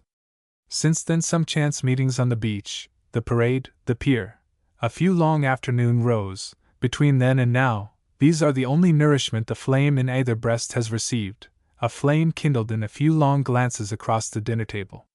But this afternoon he has laid aside the customary phrases and deliberately commenced the present conversation. True, it is purely an abstract one, all theory and hypotheses. No one could say otherwise if it were repeated. Not a personal word has been uttered on either side, but the girl feels in the determined tone of his voice, in the studied way he started it, in the cold precision with which he follows it, that it is practically a test conversation of herself, and that she is virtually passing through an examination. He has come this afternoon with a set of certain questions that he means to put, to all of which her answers are received without comment, and mentally noted down. He neither repeats himself, nor presses a point, nor leaves out anything on his mental list, nor allows any remark to lead away from it. He has also certain things he means to say, which he will say, as he asks his questions, deliberately, one after the other, and then, when he has heard and said all he intends, he will terminate the conversation as decisively as he began it and go. The girl feels all this, for her brain is as clear and keen as the glance of her eyes. She knows that he is testing her, that she stands upon trial before him. She has nothing to hide, only that too great love and devotion that seems to swell and swell irrepressibly within her, and would pour itself out in words to him, but that his tone, his manner, his look keep it back absolutely, as a firm hand holds down the rising cork upon the exuberant wine. And now, at this sentence of his, her words fail her. They are strangers practically, that is conventionally, quite strangers, she remembers confusedly, but for this secret bond of passion, knit up between them, which both can feel but both ignore. The natural male in him, and the natural female in her, are already, as it were, familiar, but the fashionable man and girl are strangers still. Then, now, how is she to say what she wishes to him? How can she talk with this mere acquaintance upon this subject? The very word children seems to scorch her lips. At the same time, familiarity with him seems natural and unnatural, terrible and yet simple. Then, too, what are his views? Will her next words shock him inexpressibly? In her passionate, excitable brain, inflamed with love for the man, the idea of maternity can merely present itself like an unwelcome, grey-clad Quaker at a banquet. She hesitates, choosing her words. She knows so little of the man in front of her. His clothes, she sees, are of the newest cut, but his notions may not be. At last her soft, weak, timid voice breaks the pause. Do you think it necessary to have very large families? No, I don't, he answers instantly with the energy and alacrity of one who is glad to express his opinion. No, I don't, not at all. The girl's suspended breath is drawn again. Unlike himself in his queries, she presses her point home. Don't you think those marriages are the happiest where there are no children? Yes, he says decidedly, getting up and thrusting his hands into his coat pockets. Yes, I do, much the happiest. There is silence. It is too dark for either to see the other's expression. He stands irresolutely for a minute or two, and then says with a disagreeable laugh, I should hate my own children. Fancy coming home and finding a lot of children crying and screaming in the place. To this the girl says nothing, and Stephen, after a minute's reflection, softens his words. Besides, your wife's love, when she has children, is all given to them. Yes, murmurs her well-bred voice. Oh, yes, one is happier without them. Neither speak. They are agreed so far. There is a deep relief and pleasure in the breast of each. Well, he says at last, rousing himself, I must go. I shall be late for dinner. The girl leans down and stirs the fire into a leaping yellow blaze. It fills the room with light, and reveals them fully now to each other. She makes no effort to detain him, and they look at each other, about to part. The self-control of each is marvelous, and admirable for its mere thoroughness and completeness. He has large eyes, and they stare down at her haggardly, as he stands facing her in the light. The hungry, hopeless look in those eyes and the drawn lines in his face go to the girl's heart, and to herself it seems literally melting into one warm flood of sympathy. Ill. He looks ill and wretched, and she longs with a longing that presses upon her, till it is like a physical agony, to give some way to her feelings. Dearest, my dearest, she is thinking, if I might only tell you, even a little. And Stephen stares at the soft face and warm lips, half paralyzed with desire to bend down and kiss them. How would a kiss be? How would they? And so there is a momentary, barely perceptible pause, filled with a painful intensity of feeling, to which neither gives way one hair's breadth. Then he gives a curt laugh. We have discussed rather a difficult problem and not settled it, he says in a conventional tone. It seems to me quite simple, murmurs the girl, with a throat so dry that the words are hardly audible. He hears, but makes no reply beyond another slight laugh, as he holds out his hand. The girl puts hers into it. There is a moderate pressure only on either side, and then he goes out and shuts the door, leaving the girl standing motionless, all the warm springs in her heart frozen by his last cynical laugh. Brooks finds his way down the stairs, through the unlighted hall, and lets himself out in the chill October air. He goes down the street feeling a confused sense of having inflicted pain and left distress behind him, but his own sensation of irritation, his own vexation and angry resentment against his lot in life, all but obliterate it. For some seconds he walks on with all his thoughts merged together in a mere desperate and painful confusion. Only 100 a year! Is his plainest, most bitter reflection. 25, and only earning 100 a year! Brooks is not of a calm temperament. His nervous system is tensely strung, and generally, owing to various incidental matters, slightly out of tune, or at any rate feels so. His circulation is rapid, every pulse beats strongly, and the blood flows hotly in his veins. His mental nature is of much the same order, passionate, excitable, and impatient, but there is such a heavy curb rein of control perpetually upon it, that its three leading qualities jar inwardly upon himself more than they show to outsiders. Even now the confused, excited disorder in his brain is soon regulated and calmed by his will, and as he walks on he lapses into trying to recollect whether he has said all he meant to. He concludes that he has, and a certain satisfaction comes over him. Well, I have told her my views now, he reflects. She sees what I think, and what my principles are. She won't wonder that I say nothing. I shall try for another post and a rise of salary, and then. Stephen's character was a fine one in its way. The capacity for self-command and self-denial was tremendous, his sense of honor keen, his adherence to that which he conceived the right inflexible, his will immutable. But of the subtler sweetness of the human heart he had none. Of sympathy, the divine sigma upsilon mu, pi alpha theta omicron, the suffering with, he had not the vaguest conception. Of its faint and poor reflections, pity and mercy, he had but a dim idea. He stuck as well as he could to what he thought was the right path, and as to the feelings of others, he could not be blamed for not considering them, for he had never practically realized that they had any. In the present circumstances he had a few fine, adamantine rules for conduct, which he was going to steadfastly apply, and he thought no more of the girl's feelings under them than one thinks of the inanimate parcel one is courting with what one knows is good, stout string. In his eyes it was distinctly dishonorable for a man to engage a girl to himself without a reasonably near prospect of marriage.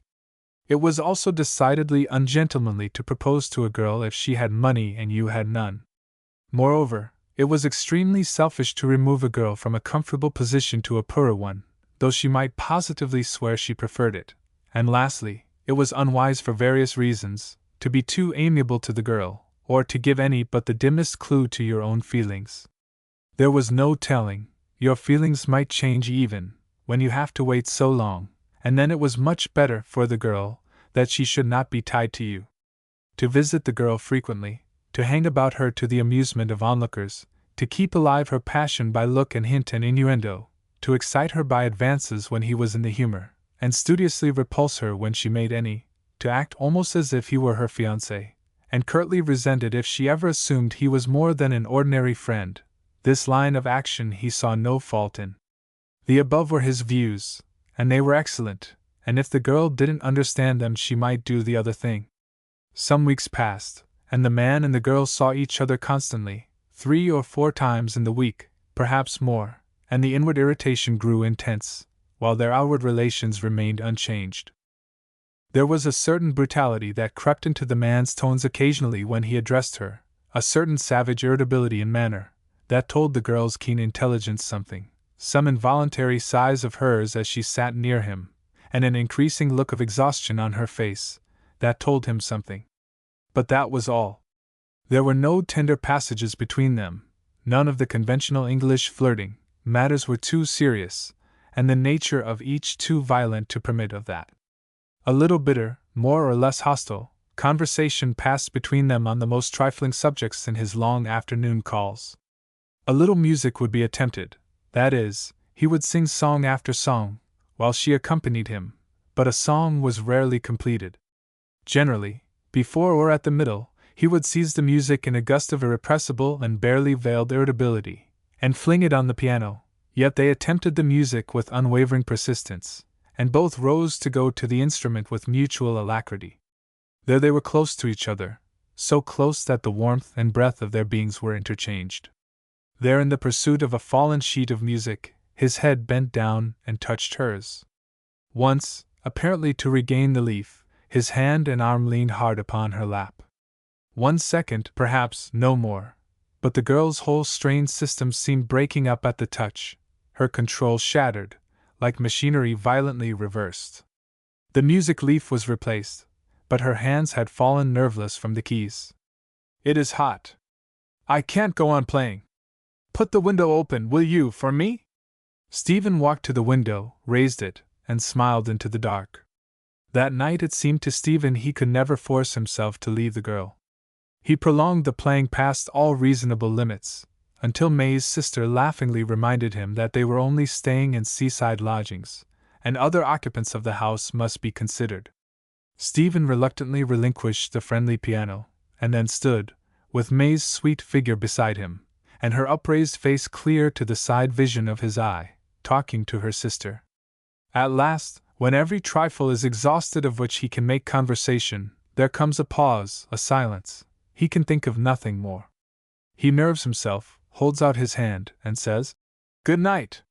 May, influenced equally by the same indomitable aversion to be separated from him, follows him outside the drawing-room, and another pause is made on the stair. By this time a fresh stock of chaff and light wit is ready in Stephen's brain, and he makes use of anything and everything to procure him another moment at her side. But of all the passion within him, of the ardent, impetuous impulse towards her, nothing, not the faintest trace, shows. A mere "good night" ends their conversation at length, and the girl did not re-enter the drawing-room, but passed straight up the stairs to her own room. "Does he care? Does he care or not?" she asked herself, walking ceaselessly backwards and forwards. "If I only knew that he did! This is killing me, and suppose, after all, he does not care." She almost reels in her walk, and then stretches her arms out on her mantelpiece, and leans her head heavily upon them. "So this is being in love," she thinks, with a faint satirical smile. "All this anxiety and pain and feeling of illness! Why, it is as if poison had been poured through me." Through the next day May lay pallid and silent on the couch, without pretense of occupation, feeling too exhausted even to respond to her sister's chaff and raillery. It was only at dinner, when her brother-in-law informed his wife he was sick of the place, and that nothing would induce him to stay more than another week, that a stain of scarlet color appeared in May's cheeks and a terrified dilation in her eyes. Her lids were lowered directly, and the blood receded again. She made no remark, but at the close of dinner she excused herself, and went upstairs alone. Once in her room, she stripped off her dinner dress and shoes, and redressed in morning things. Her hands trembled so violently that she could hardly fasten her bodice over the wildly expanding bosom. But her resolve was fixed. They were going in a week. Tomorrow, she knew, Stephen was leaving the place for a fortnight. She must see him tonight. When she is completely dressed, she pauses for a moment to choke down the terrible physical excitement that seems to rob her of breath and muscular power. Then she passes downstairs quietly and goes out. The night is still, cold, and dark. May walks rapidly through the few streets that divide his house and hers. The few men she meets turn involuntarily to glance after the splendid form that goes by them, and in her decisive walk, in the eyes blind to them, they feel instinctively she is already owned, mentally or actually, by someone other.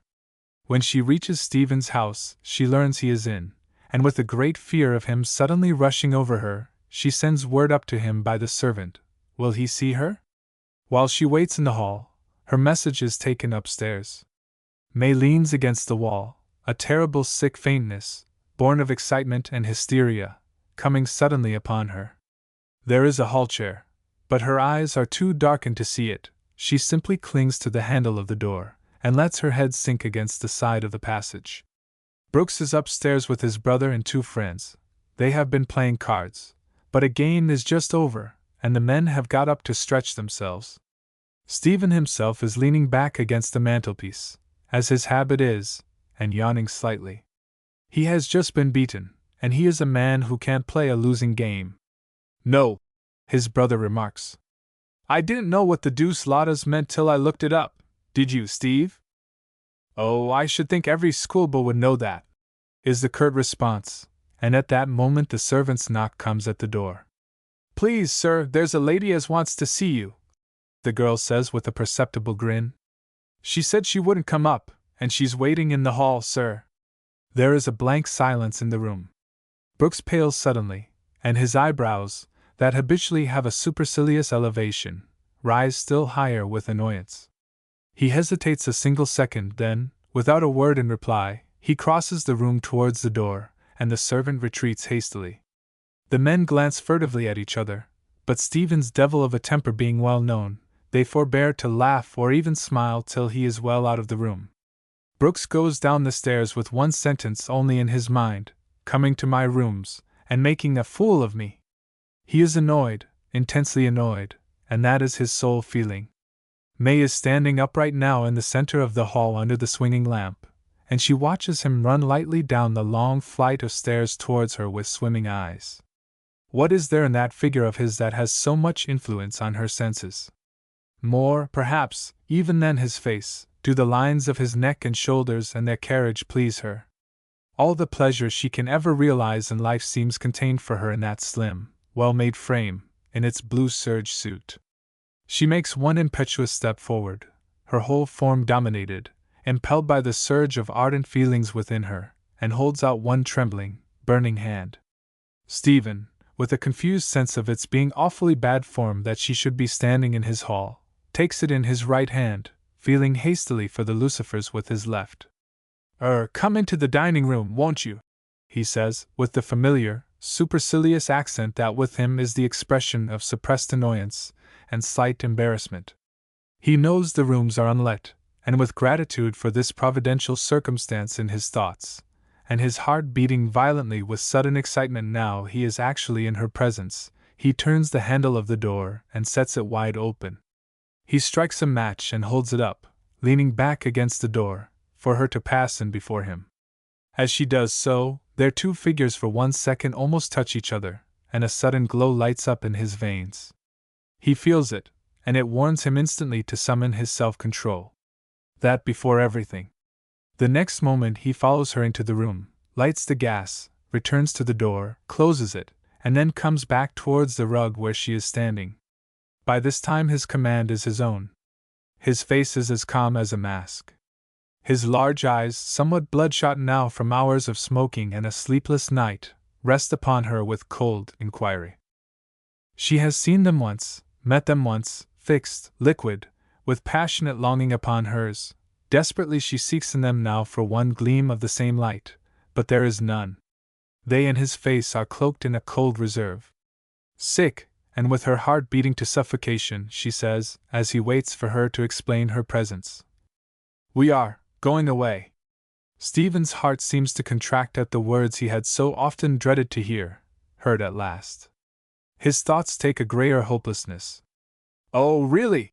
He says merely, the shock he feels only slightly intensifying his habitual drawl. Not immediately, I hope? Nothing to the nervous, excited, overstrained girl before him could be more galling, more humiliating, more crushing than the cold, conventional politeness of his tones and words.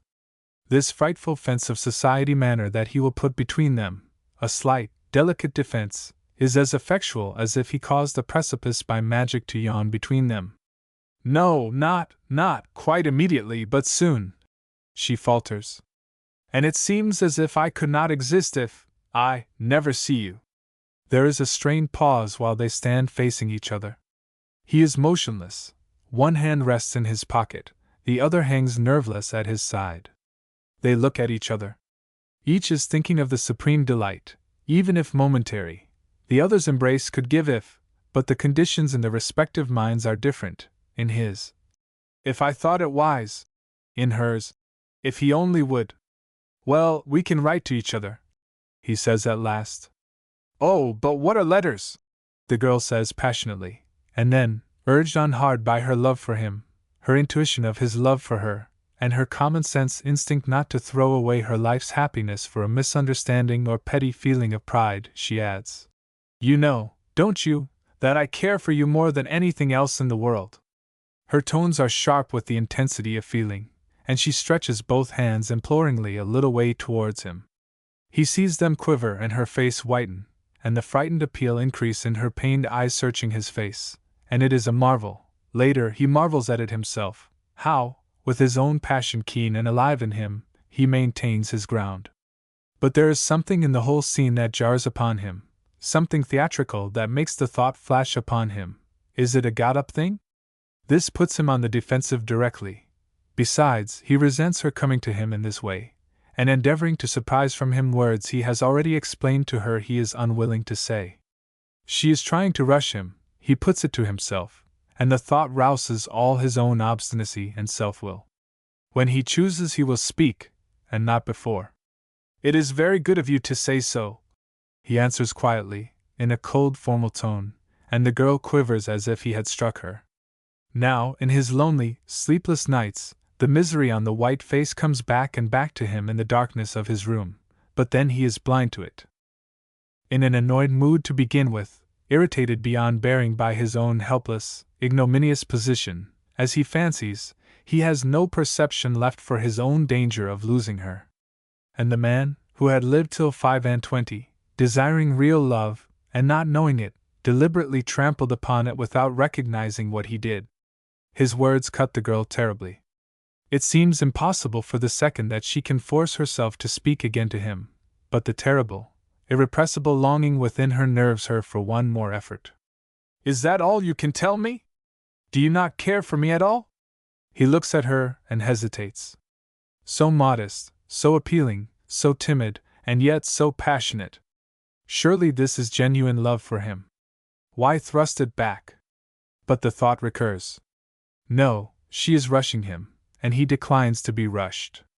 Also a sort of half-embarrassment comes over him, a nervous instinct to ward off a scene in which he will be called upon to demonstrate feelings he may not satisfy. He laughs slightly and says, Of course I do. I like you very much. The tones are slighting and contemptuous, enough so to convey the polite warning, don't go any further, and force me to be positively rude to you. Swayed by his strong physical passion, and blinded by the dogged determination he has to remain master of it, he is absolutely insensible of another's suffering.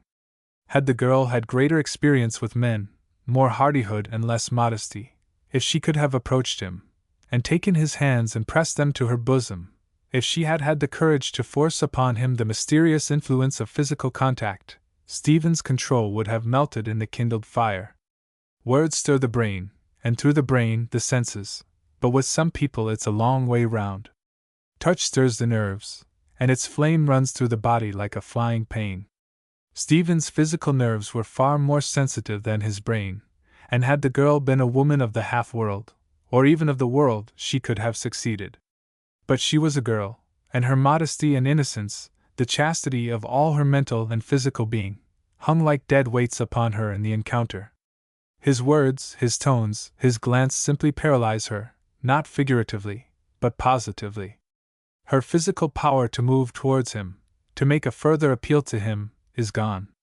Speech is dried upon her lips, white from them as a handkerchief passed over them might take their moisture.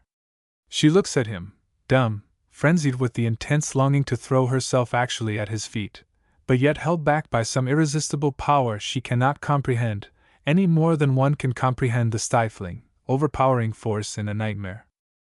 It is the simple result of her life, her breeding, her virtue, her character, her habits of control and reserve. She is the fashionable, well-brought-up girl, with all her sensitive instincts in revolt against forcing herself upon a man indifferent to her, and full of an overwhelming instinctive timidity that her desire is wild to break down and cannot. She stares at him, lost in a sense of bitter pain. All her vigorous life seems wrung with pain, and in that torture, in which every nerve seems bruised and quivering, a faint smile twists at last the pale, trembling lips. "You would have made a good vivisector," she says. Then, before he has time to answer, she turns the handle of the door behind her, opens it and goes out. A second after the street door closes, and Stephen stands on the dining room mat, looking down the empty hall. Thoroughly disturbed and excited, with all his own passions surging heavily through his blood, and her last sentence, that he does not understand any more than he understands his own cruelty, ringing in his ears, he hesitates a minute, and then re-enters the dining room, shuts to the door, and walks savagely up and down. "Extraordinary girl!" he mutters. "What does she want? What can I do? She knows I can say nothing at present, when I'm going into the workhouse myself. But what a splendid creature she is! Lots of go in her. Well, I don't care. I'll have her one day, but there's no use making a lot of talk about it now." May walked away from his doorstep, no longer a sane human being, responsible for its actions. The whole physical, nervous system, weakened by months of self-control, and night following night of sleeplessness, was hopelessly dislocated now. The whole weight of her excited passion, flung back upon the sensitive brain, turned it from its balance. It had been a brilliant brain, and that very excitability that had lent its brilliance was fatal to it now. The hopeless passion ran like a corroding poison through the inflammable tissue. She had put the matter to the test, and found that truth of which the mere possibility had been torture. He had absolutely rejected her. "He could not care for me," she kept repeating, as the silent air round her seemed full of his cold, short laughs. His passion for her was dead. It had existed, surely, those looks of his, the sudden violence of his touch when there was any excuse for the slightest contact with her, or had it all been some curious dream? She could not tell now, but whether it had been or not, it was no longer. To her that seemed the only explanation of his words and tones. To the tender female nature the depth of brutality in the passion of the male, that is, in fact, the very sign of it, remains always an enigma. After the scene just passed, it seemed to the girl impossible, ludicrous, to suppose that Stephen loved her. She had already made great allowance for him. She had a large share of the gift of her sex, intuition, and she had understood more than many women would have done, but tonight he had gone beyond the limits of her imagination. No man would be so intensely unkind to a woman he cared for, she argued. For nothing, when there is no need. She was not an unreasonable, nor selfish, nor silly girl.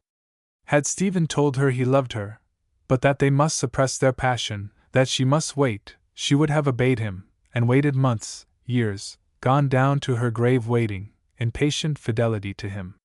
Her qualities of control were as fine as his, and her devotion to a man who loved her would have been limitless, but, acting according to his views, Stephen had taken some trouble to convince her he was not the man, and she was convinced. And being convinced, the vision of her life without him seemed just then a dismal waste, impossible to face. In most of the actions of the human being, The physical state of the person at the time is the principal factor, and May's whole physical frame, violently overstrained, craved for rest, rest that the excited brain could not give. Rest was the urgent demand pressed by the breaking nervous system, and from these two thoughts, rest, oblivion, grew the dangerous thought of death. Sleep and forget. But I can't, she thought. And if I do, there is the horrible awakening. And again her fatigue suggested all the past sleepless nights, and the craving of the body urged the brain to find better means of satisfying it, in the same way as the appetite for food forces the brain to devise methods for procuring it. She walked on in a straight line from Stephen's house, and the road happened to pass a post office. May stopped and looked absently through its lighted, notice-covered panes. Send him a few lines, she thought. Because I am so stupid, I could not tell him enough, and then. She did not finish the sentence, but all beyond was blank peace. She went in, bought a letter card, and wrote. I could have loved you devotedly, intensely, had you wished it, but you have made it clear tonight that you do not want love, at any rate, not mine. I have discovered that I have courage enough to die, but not to live without you. I am going to the sea now, and in an hour we shall be separated forever. I shall know nothing and you will care nothing, so it seems a good arrangement. My last thought will be of you, my last desire for you, my last breath your name. She fastened it with an untrembling hand, passed out of the office, posted it, and went straight down a side street to the parade. The night was still, bound in a frosty silence. The temperature sank momentarily, and the icy grip intensified in the air. Overhead the sky was black, and glittered coldly with the winter stars. Beside and behind her and before her not a living creature's footstep broke the silence. The sea lay smooth, black, and motionless on her left, like some huge sleeping monster. She walked on rapidly, a glorious, vigorous, living, youthful figure, full of that tremendous activity of brain and pulse and blood, so valuable when there is a use for it, so dangerous when thrown back upon itself. How I could have loved him, worshipped him, lived for him, had he but wanted me, is the one instinctive cry of her whole nature. At the first easy descent to the beach she turns from the parade, and goes down, passing without hesitation from the light down to the moist darkness of the beach. To get away into oblivion, to escape from this maddening sense of pain, to lose it, let it go from her like a garment in the black water, is her only impelling instinct. She sees the glimmer of the water before her without a shudder. How much dearer and more inviting it seems to her tired eyes than her bed at home, where so many, many sleepless, anguished nights have been spent. Here, rest and sleep, with no awakening to a gray and barren tomorrow. The thought of death is lost. Desire for the cessation of pain is keener at its height than even the desire for life. She stumbles on the wet, black beach at the water's edge, and then finds where it is slipping like oil over the sand. She walks forward, and the chill of the water rises round her ankles, then her knees, then her waist, and then she throws herself face forwards on it, as she once thought to fling herself on his breast. In a half-drunken satisfaction she stretches her arms out in it, and commences to swim towards the horizon. Like his arms, she thinks, as the water encircles her. Like his lips, she thinks, as it presses on her throat. And as cold as his nature. The following morning is calm and still, a perfect specimen of wintry beauty. A light frost covers the ground and sparkles on the trees. There is a faint chill in the clear air, a tranquil calm on the gently rising and falling sea and in the lucid sky. The sunlight falling on Stephen's bed and across his sleeping face shows a smile there, and his arm, lying on the coverlet, an arm thinned by constant fever and night sweats, rests, in his thoughts, round her neck, that white neck so sweetly familiar in his dreams. After a time he wakes and yawns, and turns his head heavily towards the window, and farther as the happy unconsciousness of sleep recedes from his face, and recollection and intelligence come back to it, more clearly show the haggard lines, traced all over it, of self-repression, seeming and marking it at 25. Another day to be got through. He thinks merely, as nature's most precious gift, the light, pours glowing through the panes. When half an hour later he opens his door to take in his boots, he finds 2 letters with them, and at the sight of one his heart beats hard. The other is in the girl's handwriting, and he lays it on his toilet table, with the thought, "Asking me to go and see her, I suppose?" and turns to the other with a mad impatience. This is evidently the official letter with reference to his post, the post that means to him but this one thing, her possession. He bursts it open, and in less than 2 seconds his eye takes in its news: he has the appointment. The blood leaps over his face, and an exultant fire runs through his frame and along his veins. He replaces the letter quietly in its cover with but the slightest tremor of his fingers. Then he gets up from the bedside and stands in the middle of the room, looking through the sparkling panes. "I have her," he is thinking. "Yes, by God! At last I have her!" The day is glorified, life is transfigured. Through his whole body mounts that boundless exhilaration of desire on the point of satisfaction. Not momentary desire, easily and recently awakened, but the long desire that has been goaded and baited to fury through weeks and months of repression, and tempered to a terrible acuteness in pain and suffering, like steel by flame. And now triumph, and a delight beyond expression, bounds like an electrified pulse throughout all his strong, vigorous frame. The lines seem to fade from his face, the mouth relaxes, and then he laughs, as he makes a step towards the window, flings it open, and leans out into the keen air. "At last I can speak out decently. No one could think I cared for her money, or any of that rot now. How unexpected, this morning!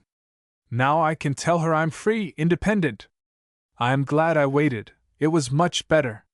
Far better, as I said, to be patient. Last night I almost, and now I'm very glad I didn't." He draws his head back, and turns to the glass to shave with a light heart. As he does so, he sees her letter again, and picks it up. "You darling!" he thinks. "I'll make you understand all now." Some miles westward of the pier, some fathoms deep, out of reach of the quiet sunlight lying on the surface, tosses the girl's body, senseless and pulseless, with all the million possibilities of pleasure that filled those keen nerves and supple limbs gone out of them forever, and Stephen draws out her despairing letter of eternal farewell, with a smile lighting up his handsome, pleasing face. "Yes, it was much better to wait," he murmurs. "I don't approve of rushing things." 3. Chapter 1. It was morning on the Blue Nile. The turbulent Blue River rolled joyously between its banks, for it was high Nile, and a swift, light breeze was blowing, the companion of the dawn. The vault of the sky seemed arched at a great height above the earth, springing clearly, without any object to break the line from the horizon of gold sand, and full of those white, filmy, light-filled gleaming clouds that are one of the wonders and glories of Upper Egypt and the Sudan. It was a morning and a scene to make a man's heart rise high in his breast, and cry out, as his eyes turned from the level-sanded desert floor, through sunlit space, to the vaulted roof. After all, the world is a good house to live in! Slowly the strong yellow sunlight poured over the plain, the bank and the river, gilding every ripple, and, as the light grew, hundreds of delicate shapes, the forms of the ibis and flamingo and crane, and other riverfowl, became visible, crowding down the dark banks, with flapping of white and crimson wings, and stretching of legs, and opening of beaks, rustling down, shaking their feathers, to bathe and drink of the blue river. Wonderful light, and miraculous, gleaming, cloud-filled sky, and wonderful birds preening their plumage and calling to each other, and wonderful breeze-swept water, bluer than the bluest depths of the Indian Ocean. It was still so early that, in the whole stretch of rollicking, tumbling, buoyant waters between bank and bank, only one piece of river-craft could be seen. This pushed onward, cleaving through the little billows in the teeth of the morning breeze. It was a tiny naphtha launch, a horrid, fussy, smoking little thing, cutting through breeze and water, and diffusing a scent of oil and greased iron in the pure and radiant air. A white bird on the bank looked at it, and rose with a startled note of alarm, and a flight of lovely salmon-colored colleagues followed.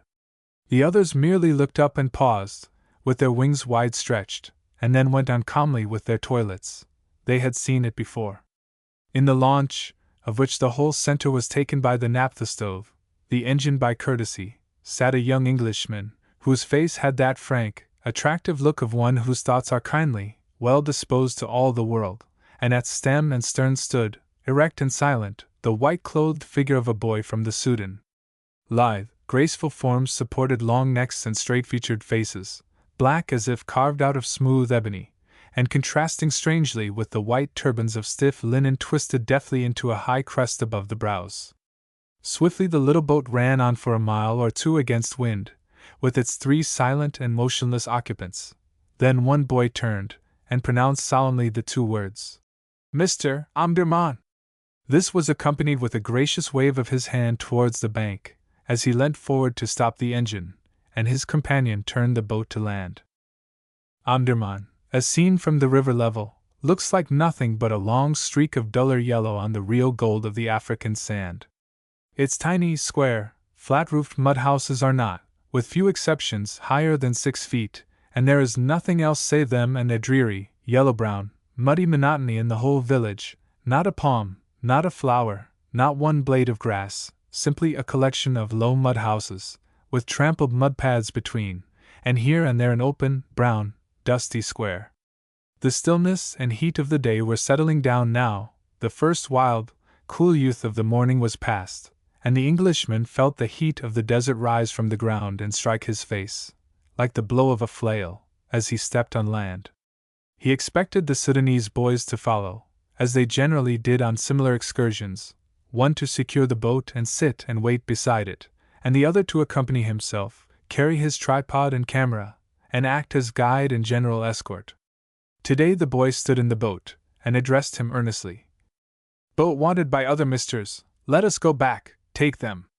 We make much money, come again evening, take you home. But you young ruffians, what am I to do out here alone? I don't know the way, and I want you to carry my things," expostulated the Englishman, vainly trying to adjust a pair of blue goggles over his eyes, smarting already in the intolerable glare from the sand, while striving not to let drop his camera, fiercely cuddled under one arm, and its tripod of steel legs and an overcoat balanced on the other.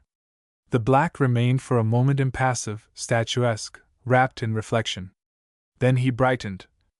"Me know," he said, suddenly springing from the boat. "Me take you my house. Sister show you the way, sister carry mister's things." The Englishman stared for a moment into the eager, intelligent face, strangely handsome, though in ebony. After all, do we not think a well-carved table beautiful, although sometimes, even because it is in ebony? Then he brightened. "Very good, take me to your house, and let me see your sister," he said good-humoredly, adding inwardly, "If she's anything like you, she'll be the very thing for the camera." They turned from the cool, rolling, billowy water inwards towards the desert and the huts of Omdurman, and the heat rose up and struck their cheeks each step they took. Merla stood that morning at her hut doorway looking out towards the river she could not see, for the banks rise and the desert falls slightly behind them. She stood on the threshold, and the sun beat on her eastern face, and showed it was very good. She was 16, and, like her brothers who ran the naphtha launch for the English, she was straight and erect, tall and lithe and supple, with a wonderful stateliness and majesty of carriage, though she had never been taught deportment nor attended physical culture classes.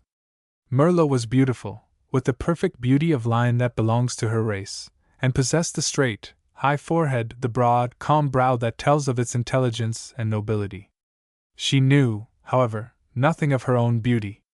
She never cared for staring into the little squares of glass that the girls of the village would buy in the marketplace, nor coveted the long strings of blue glass beads that the Bisharines brought in such numbers to sell in Omdurman, nor did it specially please her to lay the beads against her neck, and see them slide up and down on her smooth skin as she breathed, though her companions would thus sit for hours cross-legged before their little mirrors, breathing deep to note how their beads rose and fell and glistened in the light.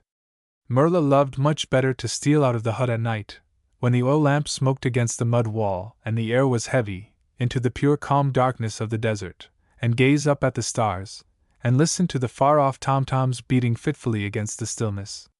And if ever any little coins came into her possession, it seemed unkind to spend them on glass or beads when there was always milk and oil needed in the house.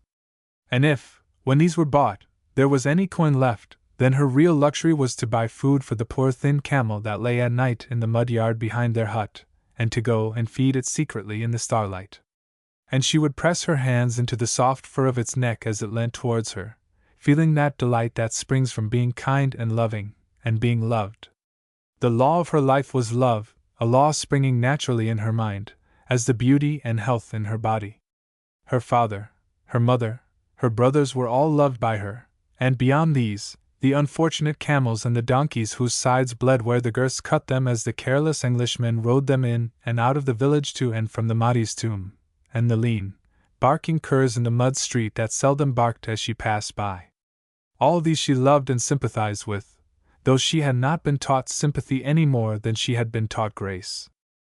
This morning she was radiant and happy as she looked through the quivering, yellow light that danced above the sand towards the river. Last night she had fed the camel and caressed it, and she had listened, half awestruck, to the tom-toms in the distance. The music had seemed to come to her ears with a new sound. The breeze had blown from the river with a new kiss to her face. She was growing into a woman, and the sap of life was rising fast and vigorous within her, lifting her up with the boundless joy of life. And as she looked, 2 white spots, a crested turban and a solar topee, appeared over the edge of the bank, moving towards her. "My sister!" said the Sudanese boy, with a regal air, when they stood at the mud-house door. And some instinct, as he was young and foolish, made the Englishman drag off both goggles and solar topee for a moment, and so Merla looked up and saw him with the sun bright on his light Saxon hair and friendly blue eyes. "Merla," went on the boy rapidly to his sister in his own tongue, "this English mister from Khartoum must have a guide to Karari. I go back to the boat, other Englishmen want me. You go to Karari, show everything, carry black box for him, carry everything. Salam, Stanhope mister." And without waiting for either assent or dissent, he swiftly, yet without any loss of dignity or show of hurry, departed. Merla's large eyes were downcast. She was a free woman, and came and went unveiled, nor was it impossible for her to talk to the white people, for her parents were poor and humble, and glad to make piastres in any way they could. One of her sisters was a water carrier at the hotel in Khartoum, and she might be engaged there also when she was older. But still she held her eyes down, for she felt embarrassed and oppressed, and besides, the topee and the goggles had been replaced, and they spoilt the vision she had seen first of the English face. "Well, Merla, if that's your name, will you come with me?" the Englishman said lightly. He knew the tongue well that her brother spoke, not in any of its refinement and subtlety, but in the ordinary distorted way an Englishman usually speaks a foreign tongue. "I will ask if I may," she returned simply, in a low voice, and drew back into the dark hut behind her. After a moment she reappeared. "My mother and my brother have ordered it," she said calmly. "I am ready." Struck by the philosophic, impassive accent of her voice, and not feeling at all flattered, the young man added in rather a nettled tone, "But I hope it's not disagreeable to you. You are willing to come?" Then Merla looked at him steadily from under her calm, widely arching brows. "I am willing." A calm pride enwrapped all her countenance, and it seemed as if she said it somewhat as a victim might say, "I am willing," on being led to the altar of sacrifice. Yet her eyes were radiant, and seemed to smile on him. The young Englishman was puzzled, as young England mostly is by the East, and seeing this, the girl added, "Certainly I am willing, it is fated I should go with you. Give me the black box." But it goes against the grain of an Englishman to let a woman carry his baggage, though he hires her to do it, and he held his camera back from her. "Take these," he said. "They are lighter." And he gave the little tripod to her, and so they started down the mud sun-baked street that leads through Omdurman to the desert, and out towards the battleground of Karari. There were few people stirring. The men had already started to their work in the fields by the Nile, or on the river itself, and the women kept within the close darkness of the huts mixing and baking meal for the evening's food. Merla walked on swiftly and silently like a shadow at Stanhope's side through the mud village, and then on into the silent heat of the desert beyond. Here the fury of the sun was intense. The river was out of sight, lying low between its banks. To infinite distance on every side of them stretched the plain, and the soil here was not golden sand, but curiously black, like powdered coal or lava. Not a living thing moved near them, only, far away towards the horizon, now and then passed a string of camels of some Bedouins traveling. They walked on in silence.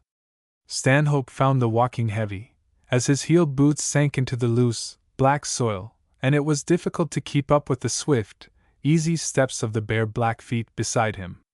His duck suit was damp, and the line of flesh exposed between cuff and glove on his wrist was burnt to a livid red already in the smiting heat.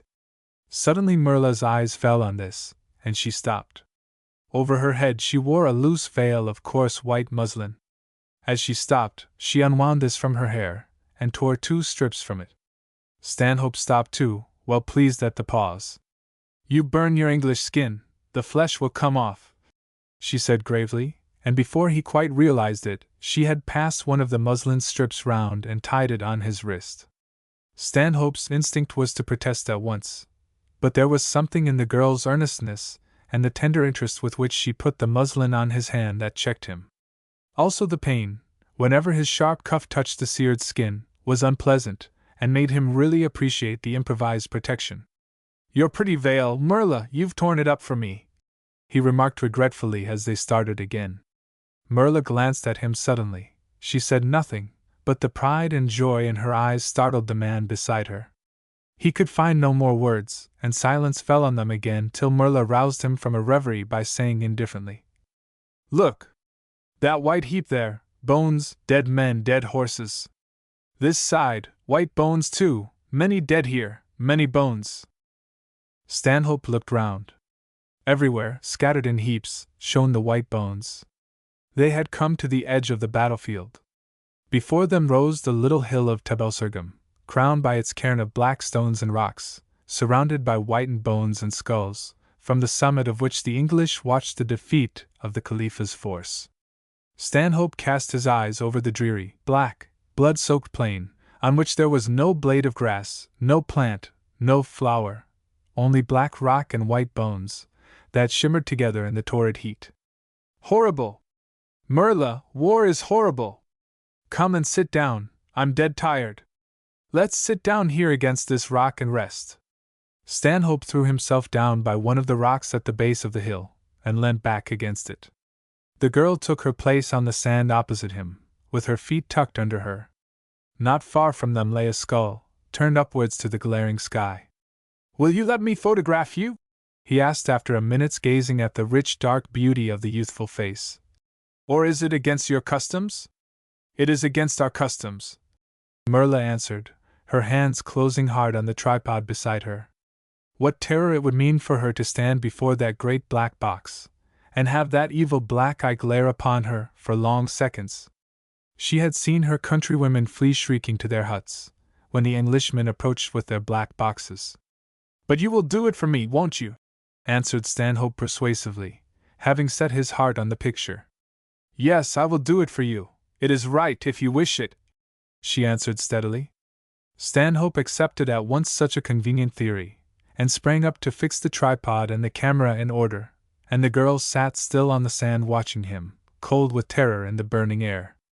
"Now, pick up that skull and hold it out in your hand, so. Yes, that's right. Now stand a little further back. Yes, that's perfect."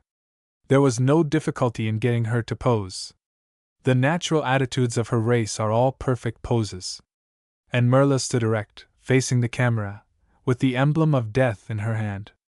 "Thank you, I am very much obliged. That'll be a first-rate picture," he said gratefully when he had finished, and Merla sat down with a strange swimming feeling of joy rushing over her. Stanhope was some time fussing with his camera, and putting it back in its case out of the light. Then he wanted lunch, and drew forth a sandwich case and a wine flask. The girl would only eat very little, and would not taste the wine. Stanhope, who was very hungry and thirsty, ate all his sandwiches and drank all the wine, and began to feel very bright, refreshed, and exhilarated. "Do you know you are very beautiful?" he remarked, as he stretched himself comfortably in the shade of the rock and gazed at her, seated sedately on the sand in front of him. "Beautiful?" she repeated slowly, reflectively. Am I? The white camel that lives down by the market square is beautiful, and so was the Mahdi's tomb. Well, you are more beautiful even than the white camel or the Mahdi's tomb, returned Stanhope, laughing. And what do you think of me? He added curiously. Where do I come in the list? Somewhere close after the white camel, I hope. Then, as she gazed at him steadfastly, without replying at all, he felt rather piqued, and took off his blue glasses and squared his fine shoulders against the rock. Oh, you, said the girl softly at last. You are like nothing on earth, Lord. You are like the sun when he first comes over the plain, or the moon at night, when it floats, white and shining, through the blue spaces. She sat sedately still, but her breast heaved under the straight, white tunic, her eyes were full of soft fire, her voice was low, and quivered with enthusiasm. Stanhope flushed scarlet. Confused and startled, he stared into her eyes, and so they sat, silent, gazing at each other. That same afternoon there was a big fair or bazaar in the trampled mud square in the center of the Sudanese village that lies higher up the river at the back of Khartoum. The place was gay with color and crowded with moving figures. From long distances, from far-off villages down and up the river, the natives had come in, either to sell or to buy along the wide, dusty road that went out from either side of the square, leading each way north and south. The mud huts stood all round the square, backed by some date palms, for Khartoum and the village behind it are more favored with shade than sun-baked Omdurman. And in the center of the square stood or sat the natives, buying and selling, chaffering and gesticulating. Some were Bisharines, with straight forms and features, and black bodies almost covered with long strings and chains of beads. They stood about gracefully to be admired, with their woolly hair fluffed out at right angles to their head, for the occasion. Some were corn merchants, sitting leisurely before a heap of golden grain piled up loosely on the ground. Others stood by patiently with their fowls or goats or camels, feeding them with green fodder, and others had vivid scarlet rugs and carpets of native make spread out on the uneven ground. And all day long the noise of the merchants, and the cry of the fowls, and the groan of the camels, and the dust of the square, and the smoke of the cooking fires went up from the bazaar. In one corner of it, on a square of blue carpet, spread beneath his camel's nose, sat a merchant who had been observed to come early to the fair. He appeared to be a man of some substance, for he was clothed, and the camel kneeling beside him was fat and sleek, and would easily make two of the thin camels of Khartoum. Opposite him, sitting on his heels and holding out two lean hands to tend the small fire that smoked between them, was another, obviously poorer, from his smaller amount of dress and flesh. It is true, your Murla is the pearl of the desert. I have heard it from my mother, observed the merchant reflectively. Still, think my brother, a good riding camel that can be hired out to the Englishman every day for 30 piastres a day. In a short time you will feed on goat's flesh, and wear boots, with all that money. The black eyes of the listener sparkled, but he objected shrewdly enough. My daughter eats not as much as a camel, and the English want not a camel every day. The stranger, fat and comfortable looking, with a certain amount of opulent oriental good looks, waved his hand with a lordly gesture. Let it not be said that Balloon is an oppressor of the poor. Give me the pearl, and this knife shall go with the camel, also this piece of blue carpet, a noble offer, my brother. Where will you find such another? He drew from his crimson sash a longish knife, keen-bladed, with true blue, eastern steel, and having a good bone handle, on which the fingers clasped easily. The other took the knife and gazed at it intently. "'Tis but a poor thing," he said at last, indifferently thrusting it into the cloths twisted round his waist. "Yet the camel and the carpet may suit me, and, as you say, you need not the girl at present. I will agree, as I am a poor man, and the poor are ever under the heel of the rich. The girl shall be sent to your house on your return. I go now northwards, and shall return by the full moon. Disappoint me not, Crino, or it shall be evil for you." "I disappoint no man," replied Crino calmly, taking over from the other the string of the camel, and the fine beast turned its dark, soft head, and looked with liquid eyes on its new owner. The sky began to show an orange and crimson glow behind the palms, and many cooking fires now gleamed like spots of blood upon the sand, and the figures still came and went, and talked and bartered, for the goods were not nearly all sold, and the heaps of fine corn were still high in many places, and the fair would go on tomorrow and the next day.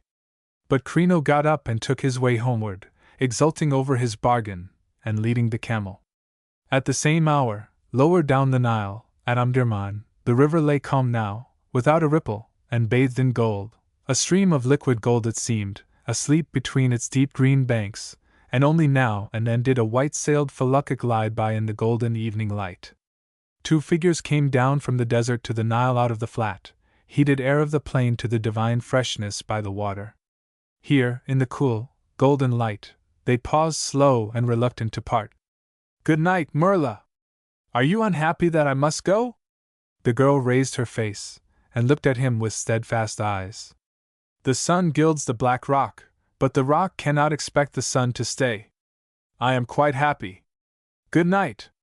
Another moment and the little launch had sprung out from the deep shadowed bank on to the golden surface, and was steaming, amidst the gold and rosy ripples, back to Khartoum. When Merla reached the little enclosure of stamped clay round her hut, she saw a new camel feeding there, and cried out for joy. She ran to it and clasped her hands about its velvet neck, and called to her father, as he sat smoking at the doorway, a dozen questions. Where had it come from? Whose was it? But the old man only chuckled and laughed, and would not answer. No, no, he thought, watching her with pride, as she played round the camel. Let the maiden wait to know the joy in store for her till the full moon, she is but a child. Stanhope went that night to a dance at the palace at Khartoum, but he was late in arriving, and seemed very dull and absent-minded when he came, and flattered the women less than usual. He used to be such a nice boy when he first came here, they complained amongst themselves. But he was quite horrid tonight, he must be in love. And they all laughed, for every one knew there was no one in Khartoum to fall in love with except themselves, and he had not led any one of them to suppose she was the favored one. Chapter 2. The night was calm, and in the purple, star-filled sky the moon was rising. It was at the full. The naphtha launch was on the river, but it moved silently, current was with it, and the light airs favorable, so there was no need of the engine. One single sail carried the boat easily over the buoyant water. The stars and the rising moon gleamed in the smooth, black ripples. Stanhope sat in the boat thinking, wrapped in a cruel reverie.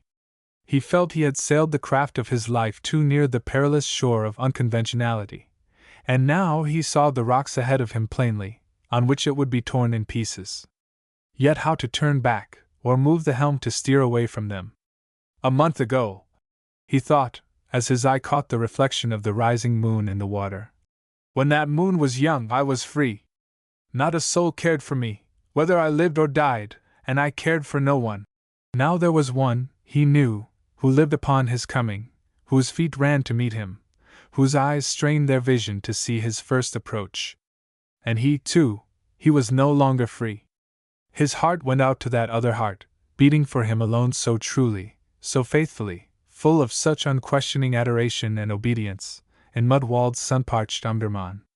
When the launch touched the bank, he sprang out and walked swiftly up to their usual meeting place, the deserted mud enclosure of a deserted hut, an unlovely meeting place enough, but filled with the sweet air of the desert night and the royal light of the stars. My lord looks weary tonight, said Merla softly, after they had greeted each other, and had sat down side by side with their backs to the low wall. Yes, I am tired with thinking. What is to be the end of this, Merla? Where is our love drifting us to? Why does my lord concern himself with that? We are in the hands of fate. Stanhope moved impatiently. Our fate is what we make it. It is not wise to inquire about our fate, replied Merla, and he saw her face grow grave with resolution in the dim light. But I can tell you, if you like, what it will be. When you are ready, you will go back to your own people, your own life, and you will be very happy. And you? Asked Stanhope in a whisper. I shall then have lived my life. I shall die and be buried out there. And she motioned to the desert. I shall have given my lord happiness for a time. Think what delight, what honor. Stanhope shuddered. Don't, I can't bear to hear you. Do you ask nothing for yourself from life? Life has given me all now, returned Merla, with a proud smile on her face. Why should we not go home to my land together? Said Stanhope passionately, in that sudden revolt against the laws of custom that stirs all humanity at times. Why should I not take you to live with me for always to be my wife? Who would forbid me? Merla shook her head, and pressed hard on his hand lying beside her on the sand. The sun cannot lift the black rock from the desert, and take it to dwell in the blue spaces, either can the sun stay with the rock. You are grieving for me, do not. I am quite happy. I accept what must be. My life ends when you go. For a wild moment it seemed to Stanhope that he must dare everything and take her. After all, she was intelligent, she could be educated. She was beautiful, youthful, and what a love she poured out at his feet, different in caliber, in nature, different, from its root up, from any love he could hope to find again, a love that asked absolutely nothing for itself, not even the right to live, and yet would give its all unquestioningly, unsparingly. It is not a toy to be thrown away lightly, and Stanhope realized this. The blue spaces are cold and empty, Merla, he said, suddenly catching her to his breast. You must come with me. No, Lord, it is impossible. You speak only for me, whispered Merla, though she clasped his neck tightly. You must go and live happy, and I shall die happy. Even in my grave I shall remember your kisses. An hour later the moon was well up in the sky, though the light was not yet brilliant, and they parted by the wall of the cattle byre with promises to meet on the morrow, and he turned and left her standing in the shadow. But some instinct moved him, and he returned and kissed her yet again, and said one more farewell. Then he took the narrow track leading down to the river, and Merla knew that she must hasten home, for her father, who had been out in the early evening, would be returning. Before she left she turned back once more into the byre, and stood looking at the stars that she had communed with so often. A great sadness fell on her thoughts, a chill as after a final parting. As she turned to go, her eyes fell on a grey patch on the byre floor, his coat. He had left it behind. Merla gave a little laugh as she picked it up.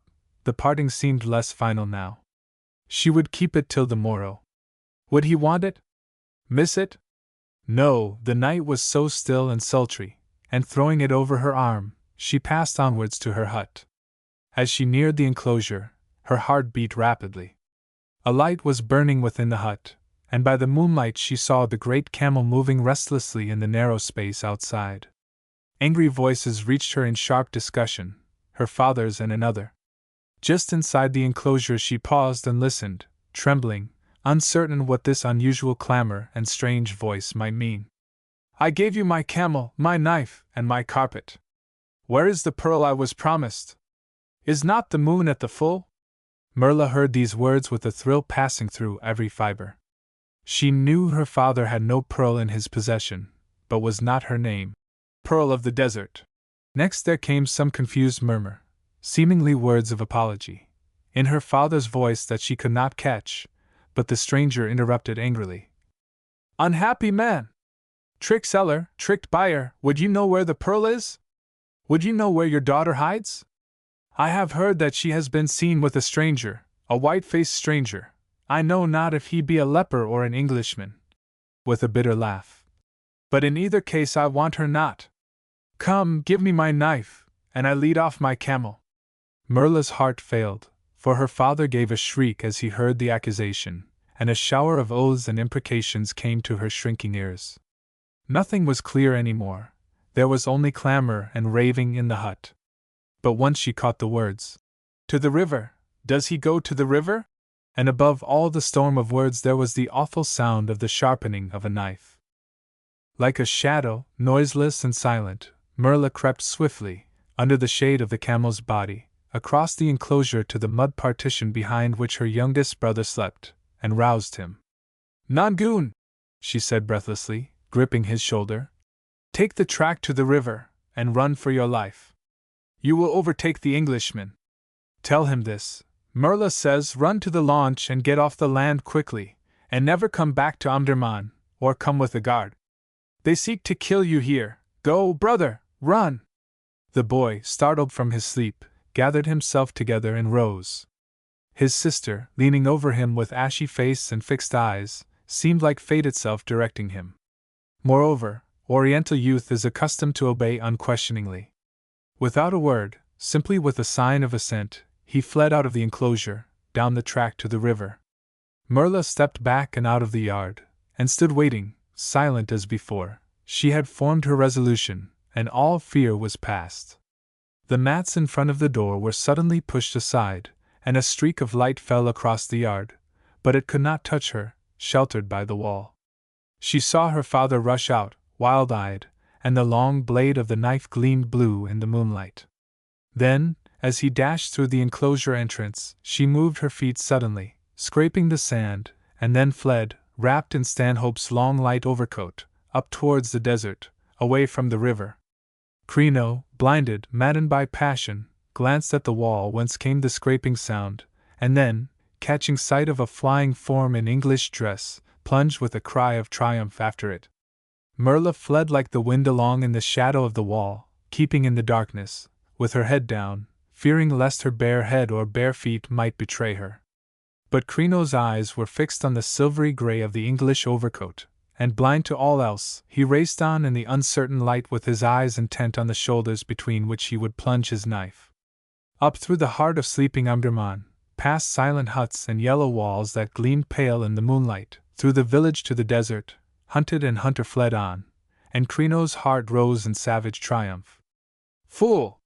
He cannot escape me now. By the river, yes, but not in the desert. He cannot escape. And the desert was reached and entered, and still the two noiseless shadows fled over the sand. Merla's strength was failing, her sight was reeling, she could run no more. Only the joy of knowing that each step led the enemy farther from her loved one had supported her till now. Now he was safe, he must be away on the friendly river. There had been ample time. Not now would it be possible for Crino to reach the river before her lover had embarked. It was well. All was well. And the black sand spun round her in the moonlight, as she heard the hiss of her father's breath behind her. She wavered. With a bound the man threw himself forward. One stab, and the keen blade sank through the flesh below the shoulder, driving her forward, and she fell face downwards on the sand. Blind still with fury, the Sudanese bent down, tore at the head to drag it back that he might slash it from the body, and turned up the face to the moonlight. Fixed in agony and triumph, it looked back at him, the dead face of his daughter, the Earl of the Desert. 4. The last flare of the sunset was falling on the walls of Jerusalem, staining them crimson, and flooding all the enchanting circle of the hills that lie round the city with rosy light.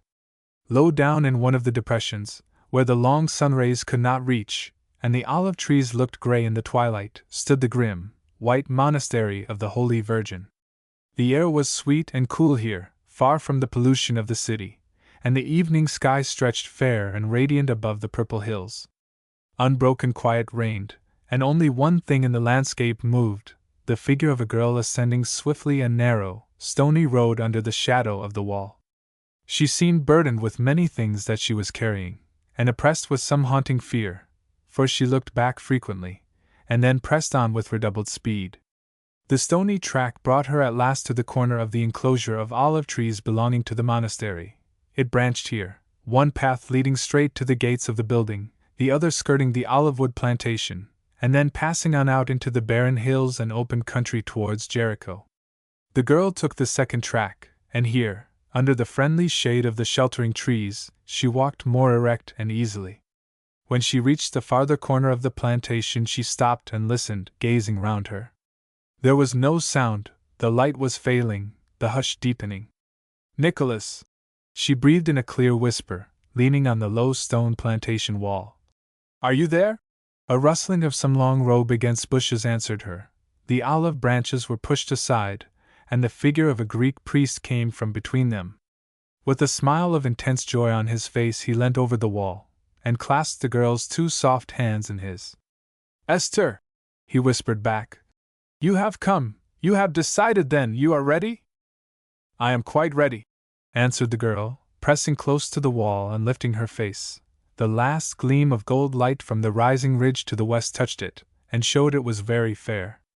"If you are sure it is right, if you have faith in Jehovah to lead us."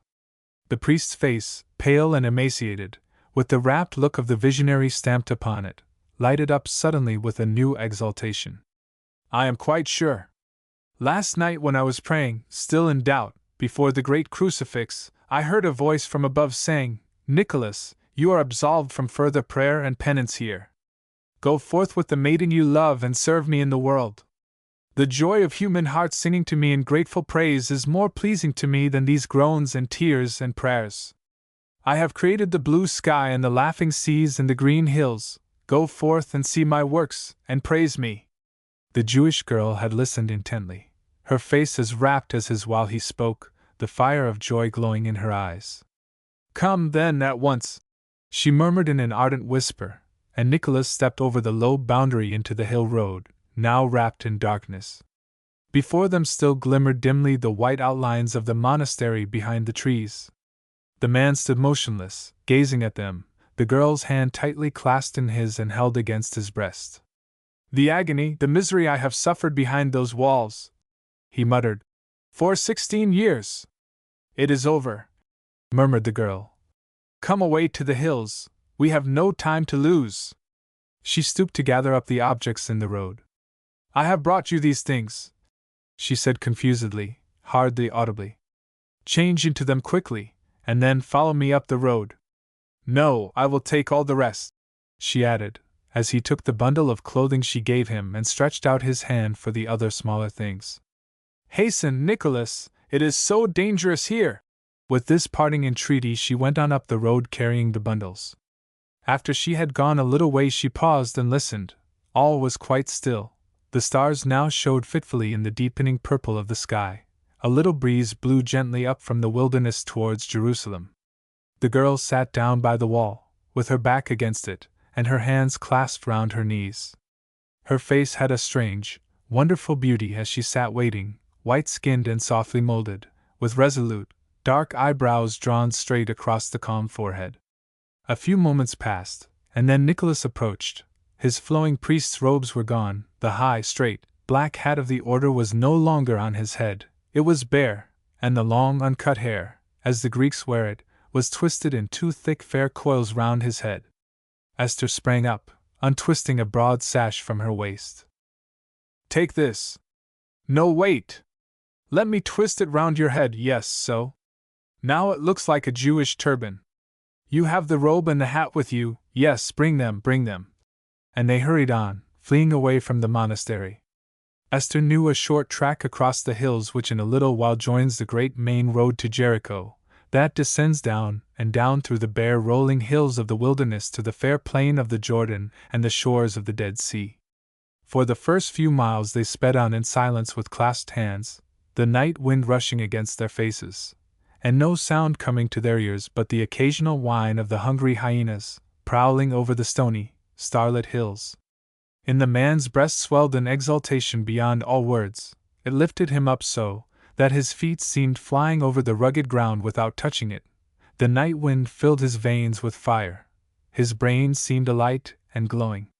For years past the bare stone walls of his monk's cell had given him pictures painted by his fevered fancy of such a walk as this through starlit, open spaces, a walk to life and freedom. For years his hot, caged feet had paced the stone cell floor, aching to pass the threshold, and for the last month ever since from amongst the olive trees he had seen the fair Jewish girl pass by, a new vision had come upon those whitewashed walls to add its torture to the rest. Evening after evening he had stolen out at sunset to see her pass, as she came and went from the little cluster of Jewish houses on the ridge beyond the monastery, and watched the sunlight play upon her brows and hair. Could this thing, so divinely beautiful, be the creation of the devil to destroy men's souls? His reason revolted against it. If so, the warm sunlight and radiant sky and air, the flowers and the purple hills, his weary eyes strained out to must be also the devil's work, for all these things were akin, and the woman passing amongst them was but the masterpiece made by the same hand. "Say," he had said wearily, one night, to a monk passing him like a silent shadow on his way to his cell. Is all the world the work of the devil? Nay, brother, what blasphemy! Returned the other, startled beyond measure. It is all the work of God. And Nicholas had passed into his cell well pleased. And the next evening he had called softly to the masterpiece of the Creator, as she went by, and the girl, startled and fearful at first, had spoken a few words out of sheer pity for the hungry, lonely soul looking out so wistfully at her, and then how soon had come other meetings, the plan to escape, that final vision which had seemed to justify him, and now the flight. Will the boat be there? Will they wait for us? He asked eagerly, as they walked swiftly on. Yes, I heard the boat was coming over from the Jewish colony beyond the Dead Sea, and I sent word down it was to take me in it when it left again, the girl replied. We shall get down there tomorrow evening. We will go to old Solomon's house. He will let us stay with him one night, and in the morning we must get down to the shore and the boat. Nicholas pressed her hand as they walked on. How wise she was, this little Jewish girl. She had lived her short life in the world, and knew her way about in it so well. And he, so much older, felt like a child beside her, after all those long, deadening, numbing years in the monastery. 5 miles more of the white, stony road were traversed, winding in and out, but always descending between the barren, desolate hills of the wilderness, and then Esther said with a little sob in her voice, We must stop here now and rest. I am so tired. I cannot go any further tonight. Tired? He echoed wonderingly. Could he ever feel tired now? His feet seemed borne on wings. But he stopped, and bending over her, lifted and carried her tenderly from the starlit road to a large rock jutting out from the hillside. Here, in the shadow on the farther side, they lay down, and the girl fell at once into the deep sleep of utter bodily fatigue. The man lay open-eyed clasping her to him, his brain on fire with freedom, listening with joy to the cries of the wandering wild animals amongst the hills. The following evening, late, they reached the plain. The wilderness lay behind them, and in front, beyond the green darkness of the trees, they knew the starlight was gleaming on the Dead Sea. The heat down here was suffocating, and their weary feet moved on slowly through the village, a collection of a few white flat-roofed houses, which are all that now mark the spot where stood once the rich, mighty city of Jericho. In the last house shone a light, and Esther led Nicholas towards it. Solomon was waiting for them, and had prepared for them his best upper room, a little narrow apartment, with windows facing towards the sea, where supper was laid, and opening from this a tiny sleeping chamber. A swinging lamp hung over the center table, and Solomon's younger brother waited on them. Esther, with the dust of the road washed from her skin, looked very fair, sitting under the light of the lamp, her eyes glowing with the mysterious fires of love and joy, and the 2 Jews sat listening to her eagerly as she talked to them, telling them the news of her family and friends in Jerusalem. If I could only go up to the city, sighed the younger man. But I cannot walk, and I have no horse. And he grew sullen and dejected and said no more, while the elder continued to ask and be answered 100 questions about the life and doings of the city. That night, past midnight, when the whole plain of Jericho lay wrapped in a deep hush, and not one light gleamed in the darkness of the village, a carriage drawn by 2 foam-covered horses thundered down the last steep descent of the road from Jerusalem into the village, and dashed through it straight to Solomon's dwelling. Esther, asleep in the upper room, with Nicholas' head pillowed on her shoulder, heard the clatter of wheels and awoke suddenly, all her body growing rigid with terror. Nicholas, awake! They have followed us! She sprang from the bed, and opening the window noiselessly, looked out. The night was quite dark, but by straining her eyes she could descry the form of a covered carriage below, and 2 dark figures stood hammering on the house door. The sounds rang reverberating through the dwelling, and disturbing the still, calm air without, laden with the scent of myrtle and orange flower. A window above opened, and the old Jew looked out. Who knocks? He called. Priest from Jerusalem, from the monastery of the Holy Virgin. One whom we seek is within, let us enter. Esther drew back into the room, and saw Nicholas standing behind her, his face haggard with despair. Jehovah, then, is not with us. Esther pressed his hand. Esther is with you, she murmured softly. You shall not go back, they shall not touch you. Give me your priest's clothing, and stay here. Before he could answer, she had snatched up the garments and was gone, fastening the door behind her. Outside on the stairway she met old Solomon, coming slowly down to answer the imperative summons from below. Delay all you can in admitting them, she whispered, then ran past him, fleet of foot, up the stairs to the Jew's room. The door stood open as Solomon had left it. She entered, and stood within in the darkness. Hiram, she called softly. You wish to go up to Jerusalem. Now is your opportunity. Get up, put on these things, and the priests will take you back in their carriage. She heard the man rise and bound to the floor. Is that you, Esther? Have they sent from the monastery to take Nicholas? Yes, returned Esther in an agonized voice. But you will not let them take him? See, Hiram, they cannot hurt you, they will not recognize you, nor suspect you here in the darkness, in the dress of Nicholas. You need not speak. They will hasten you into the carriage. Tomorrow, when they discover you, it will be too late for them to overtake us. We shall be gone, and you they will not want. They cannot put you in their monastery. They must release you, and you will be at the gates of Jerusalem. Her low voice thrilled with her agony of fear and suspense. There was the very soul of persuasion in it. As she pleaded in the darkness, she heard the man breathing quickly, and shuffling his feet on the floor. He was hesitating. He longed to go up to the city, but this seemed a dangerous expedient. Yet it would serve Esther, and she was very fair, and was of his own kindred. There was a noise and clamor downstairs beneath them, the sound of the slow unbarring of bolts, and angry voices without. Esther drew nearer, and her voice grew sharp with fear. Hiram, as they are pushing you to the carriage, I will throw myself into your arms, and you shall kiss me your last farewell, as if you were Nicholas. In the darkness she felt that the man stretched out his hand. Give me the clothes, I will go. Esther threw them into his arms, and darted out, closing the door, and hung over the stair rail. There was no light, but she could hear the heavy footsteps coming up. Nearer they came, and nearer, stumbling, and Solomon stepped behind, as he followed the priests, grumbling and protesting. Now they were almost opposite the door of the room where Nicholas crouched waiting. He is not here! He is not here! Wailed out Esther's voice suddenly from above, and the priests, hearing her, rushed up the stairs to where she stood, passing by, forgotten, the door of the lower room. Rigid and tense she stood before the door as if guarding it, her arms outstretched before it. The first priest pushed her roughly on one side, the second opened the door, and beyond, dimly outlined against the open window square, was visible the draped figure and heavy hat of a priest. With a shout of triumph they darted forward, and Esther gave a great cry of wild despair. The priests dragged him out unresisting, and forced him down the stairs. No word came from him. Solomon, leaning back against the wall to let them pass, stretched out his hand to the weeping Esther, but she passed him, crying and hurrying after her lover.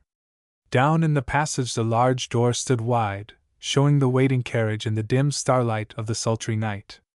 As they pushed him to the door, he suddenly wrested himself free for an instant, and Esther rushed into his arms. "Oh, Nicholas, Nicholas! Goodbye!" The priest seized her by the shoulder, wrenching her away, and one hurled her with a fury of loathing back into the darkness of the passage. Then they forced their prisoner forward, stumbling, resisting, to the carriage.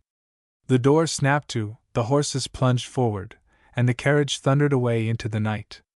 Esther picked herself up from where she had fallen in the passage, and bruised and trembling, but with a joyous smile, rushed up the narrow stairway. "Solomon," she said, whispering in the old Jew's ear, "Hiram has gone in the place of Nicholas. Nicholas is safe here. Oh, help us to get to the sea."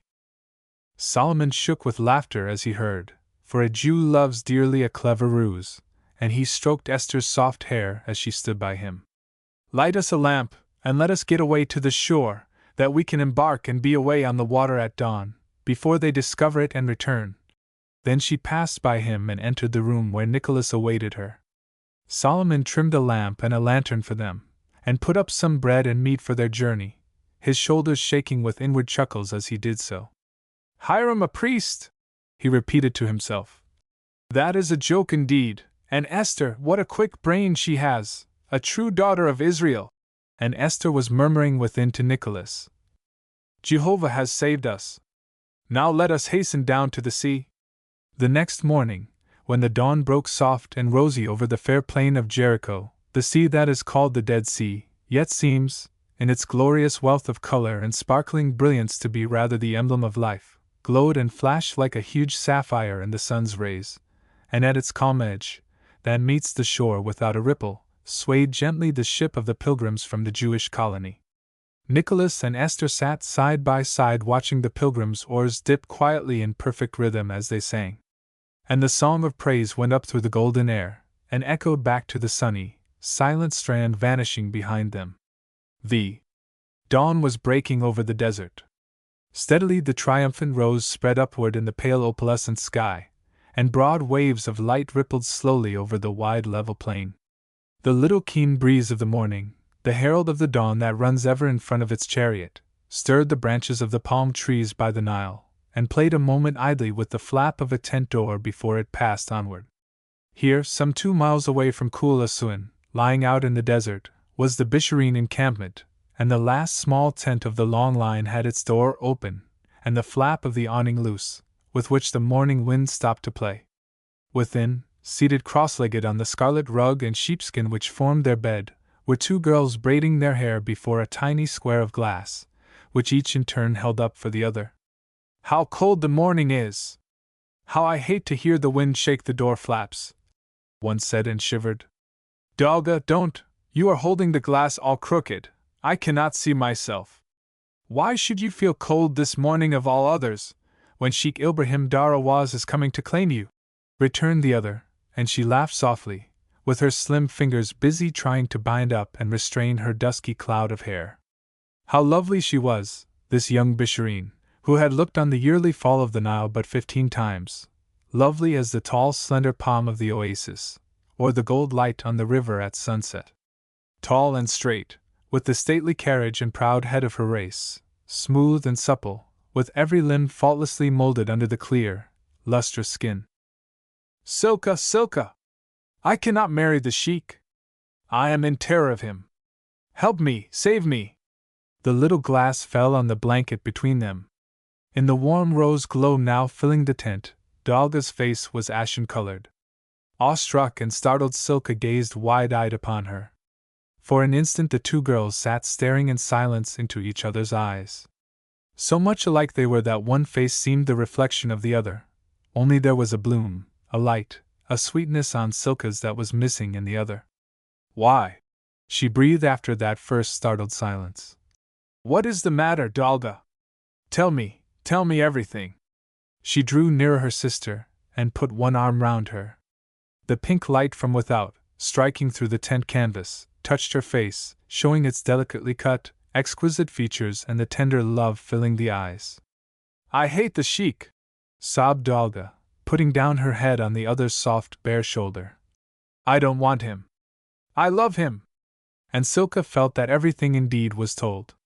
The incoherent, inexplicable words were clear enough to her. She trembled all over, and the 2 girls clung together in the little tent, while the noise of a large encampment awakening grew about them outside. Suddenly Dolga grew calm. She lifted her face, and Silka saw it was gray, with great lines of anguish cut in it, and her heart seemed to contract with pain, for she loved Dolga better than anything she knew in the world, and Dolga's suffering was her suffering. Father thought you would be glad to marry the sheik, she faltered. I cannot. I will throw myself into the Nile rather. Silka, help me. How can I? You marry the sheik! Dolga's eyes were alight with flame. Something of the tiger's glare shone in them. She bent forward and seized the other girl's wrists in a feverish grip. The clasp hurt and burnt like fire. Silka drew back instinctively, paling with surprise. I marry the sheik? She repeated. But… Yes, you must. Oh, Silka, you have always loved me, save me now. I cannot. It will be death to me. I love. She hesitated, then added, so much. You love no one. Why not then the sheik? Do this for me. I will think of you, bless you always. Save me from death, save me from the Nile. The burning words, uttered low, in that strange, strained voice she hardly recognized, fell upon Silka like drops of molten lead. Her sister seemed mad. Her eyes started forward from her livid face, her clasp on Silka's wrists gripped like iron. Silka's heart was overwhelmed with pity and distress. How can I? She murmured back, bewildered by the sudden revelation of misery in the other, this other that had grown up with her, played with her, slept with her side by side through the soft, hot nights when they had lain counting the stars through a chink in the tent. Side by side their bodies had nestled together, and side by side their hearts had always been. You have but to unveil your face to the sheik, returned the other quickly, eagerly, almost furiously, and he will take you instead of me. Think, Silka!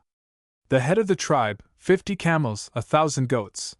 She stopped in her eager outpour of persuasion. Silka was looking at her straight from under her dark, level brows, her lips curled in a sorrowful disdain. Have his riches any weight with you, Dalga? Why do you offer them to me? She said proudly. Because you are free, you do not love, impetuously returned the other with glib, persistent vehemence. I would marry the sheik, I would prize his flocks, his riches, but I cannot. Whom do you love so much? Replied Silka sadly. Why have you not told me? Who is he? The girls were seated on the bed in one corner of the tent close beside its stretched canvas wall. There was a little eyelet, a square hole with a flap buttoned down over it, on a level with their heads.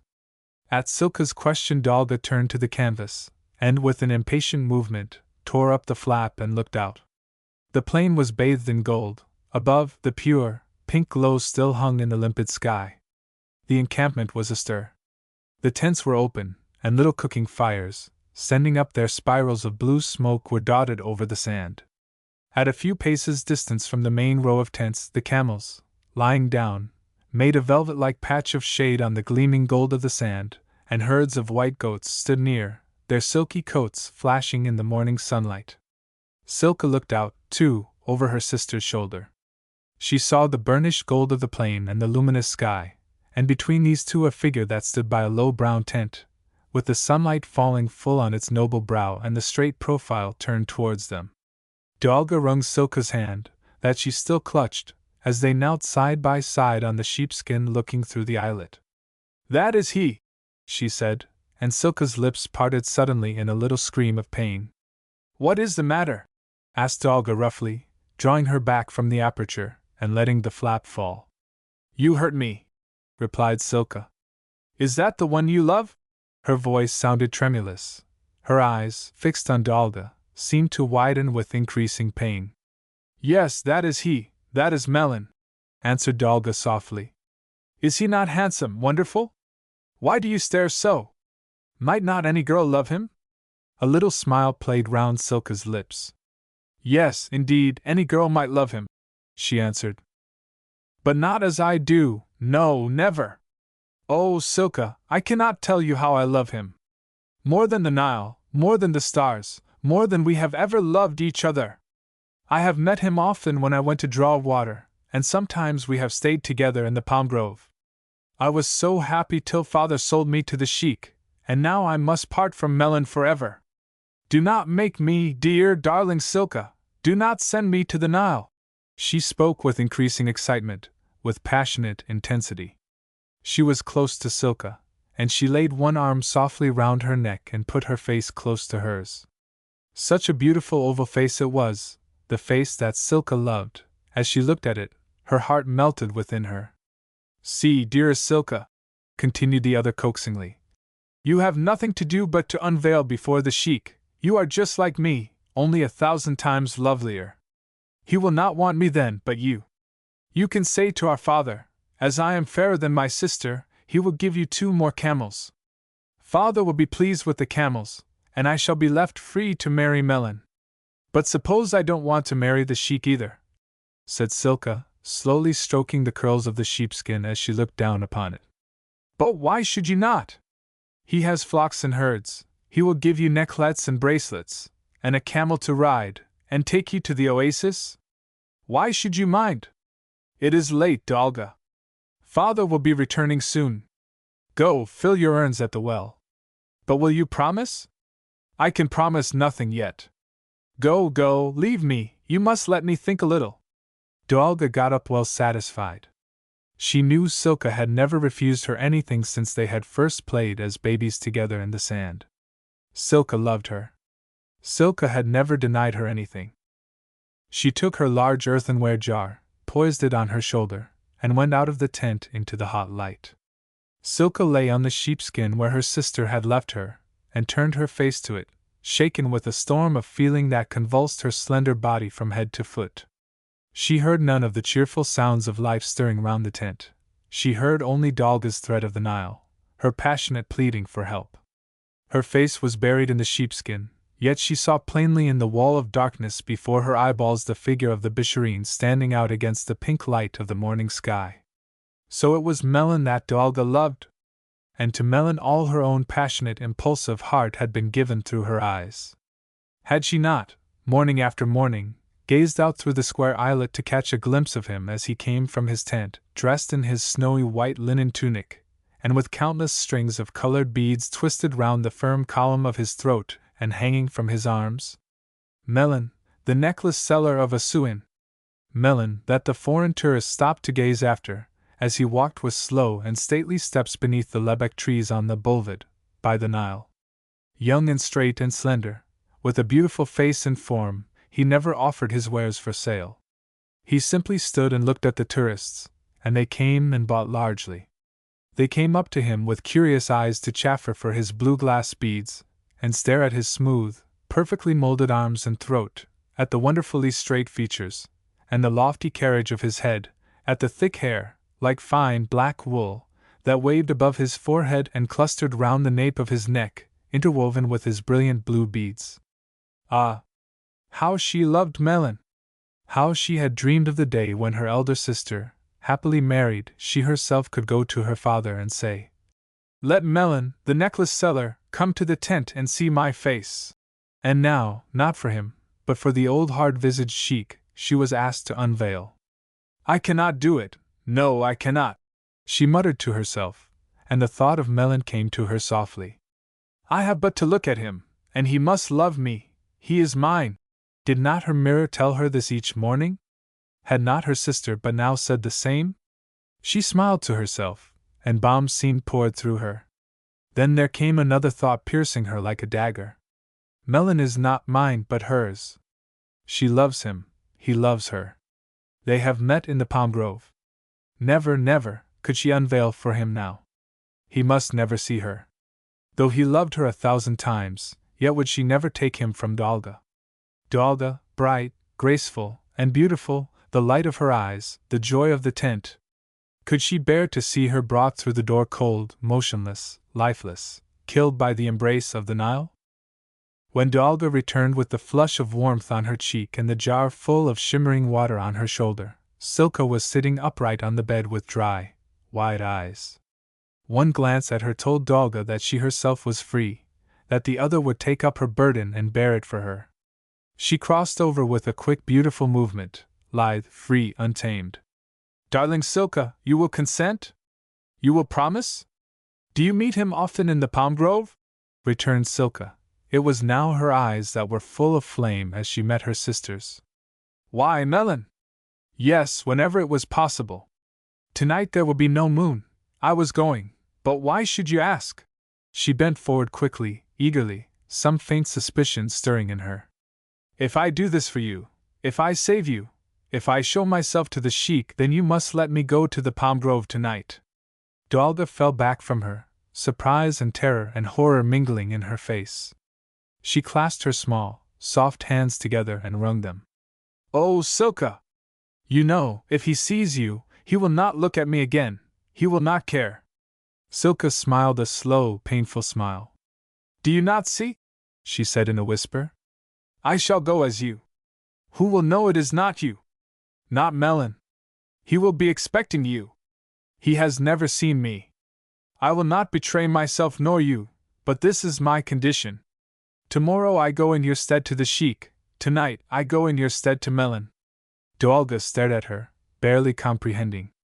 But why? She stammered in return. I go to the sheik in your stead because I love you, and to Melon in your stead because I love him, replied Silka firmly. There was a smile in her eyes, but her lips were pale, compressed, and sad.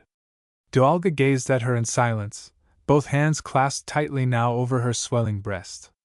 Astonishment, gratitude, mistrust, and jealousy were all struggling together within it for mastery.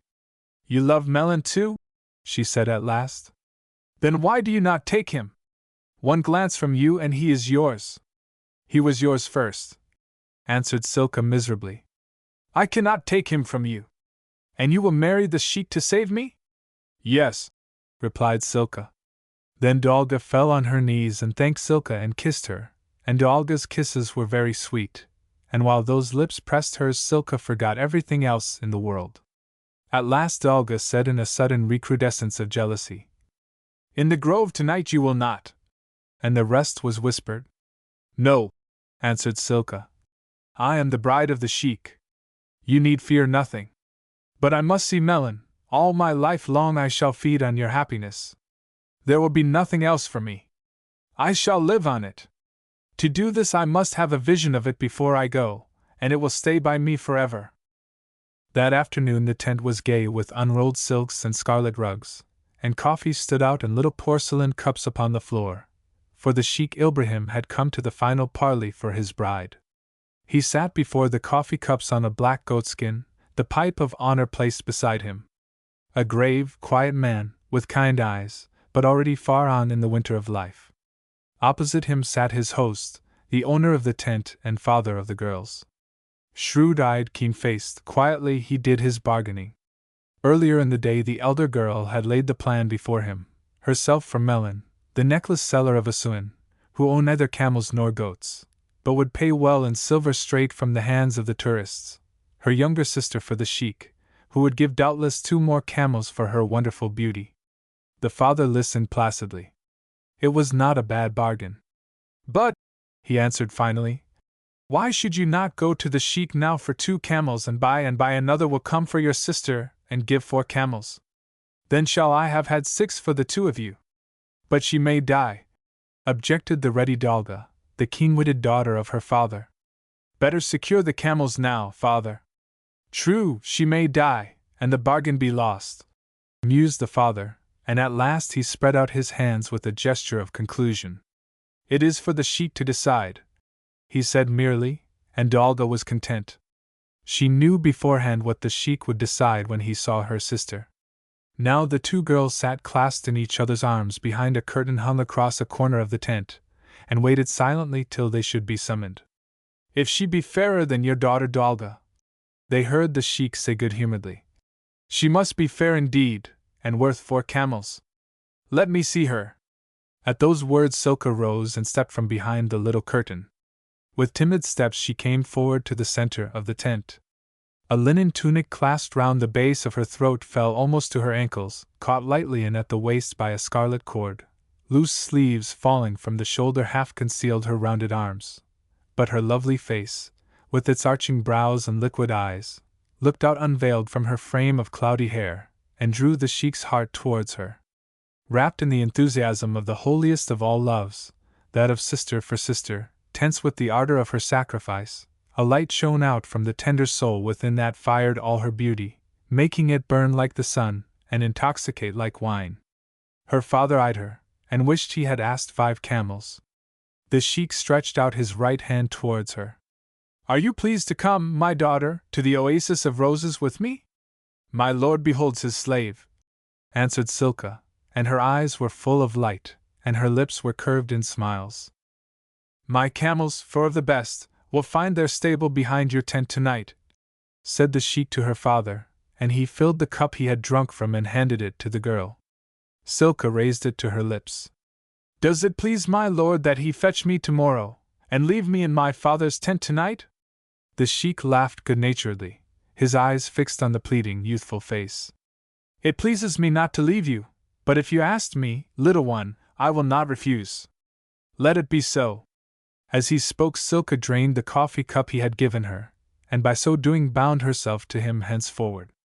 There was no moon that night. It was dark with the darkness of the desert, and the splendor of its million stars. As Silka came softly from the tent, she looked upwards. The wild heaving of her bosom seemed repeated in that restless, pulsing light above. The soft breath of the desert came to her. It whispered of melon waiting for her in the palm grove. How happy she was! This was life. One night of life was hers, no more. With the dawn came the end. This was her first, her last, night of life, but how exquisite it was!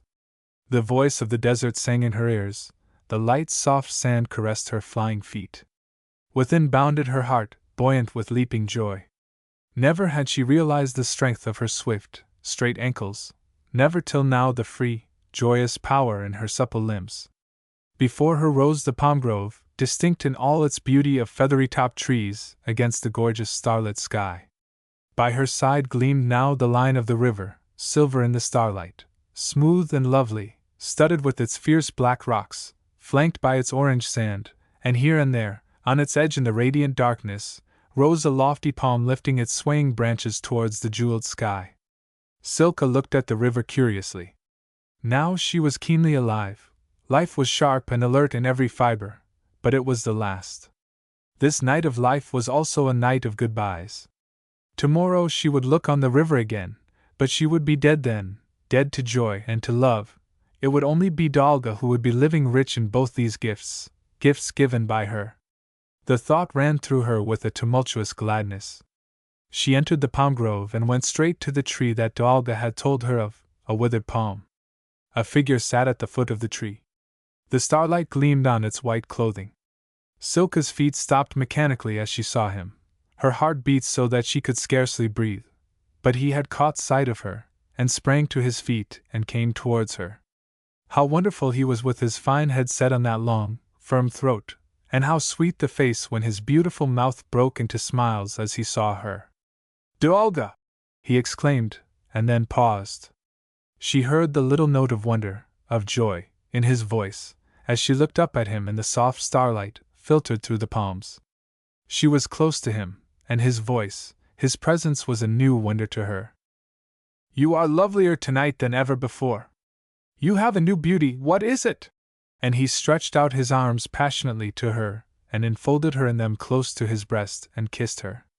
Then in one moment did the rose of life, that unfolds slowly for most mortals petal by petal, bloom suddenly for her whole and complete, and fill her with its wild fragrance, overwhelming her senses.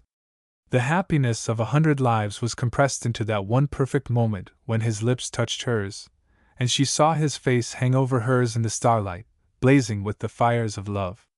"This then is life," she thought, as she put her arms round his neck.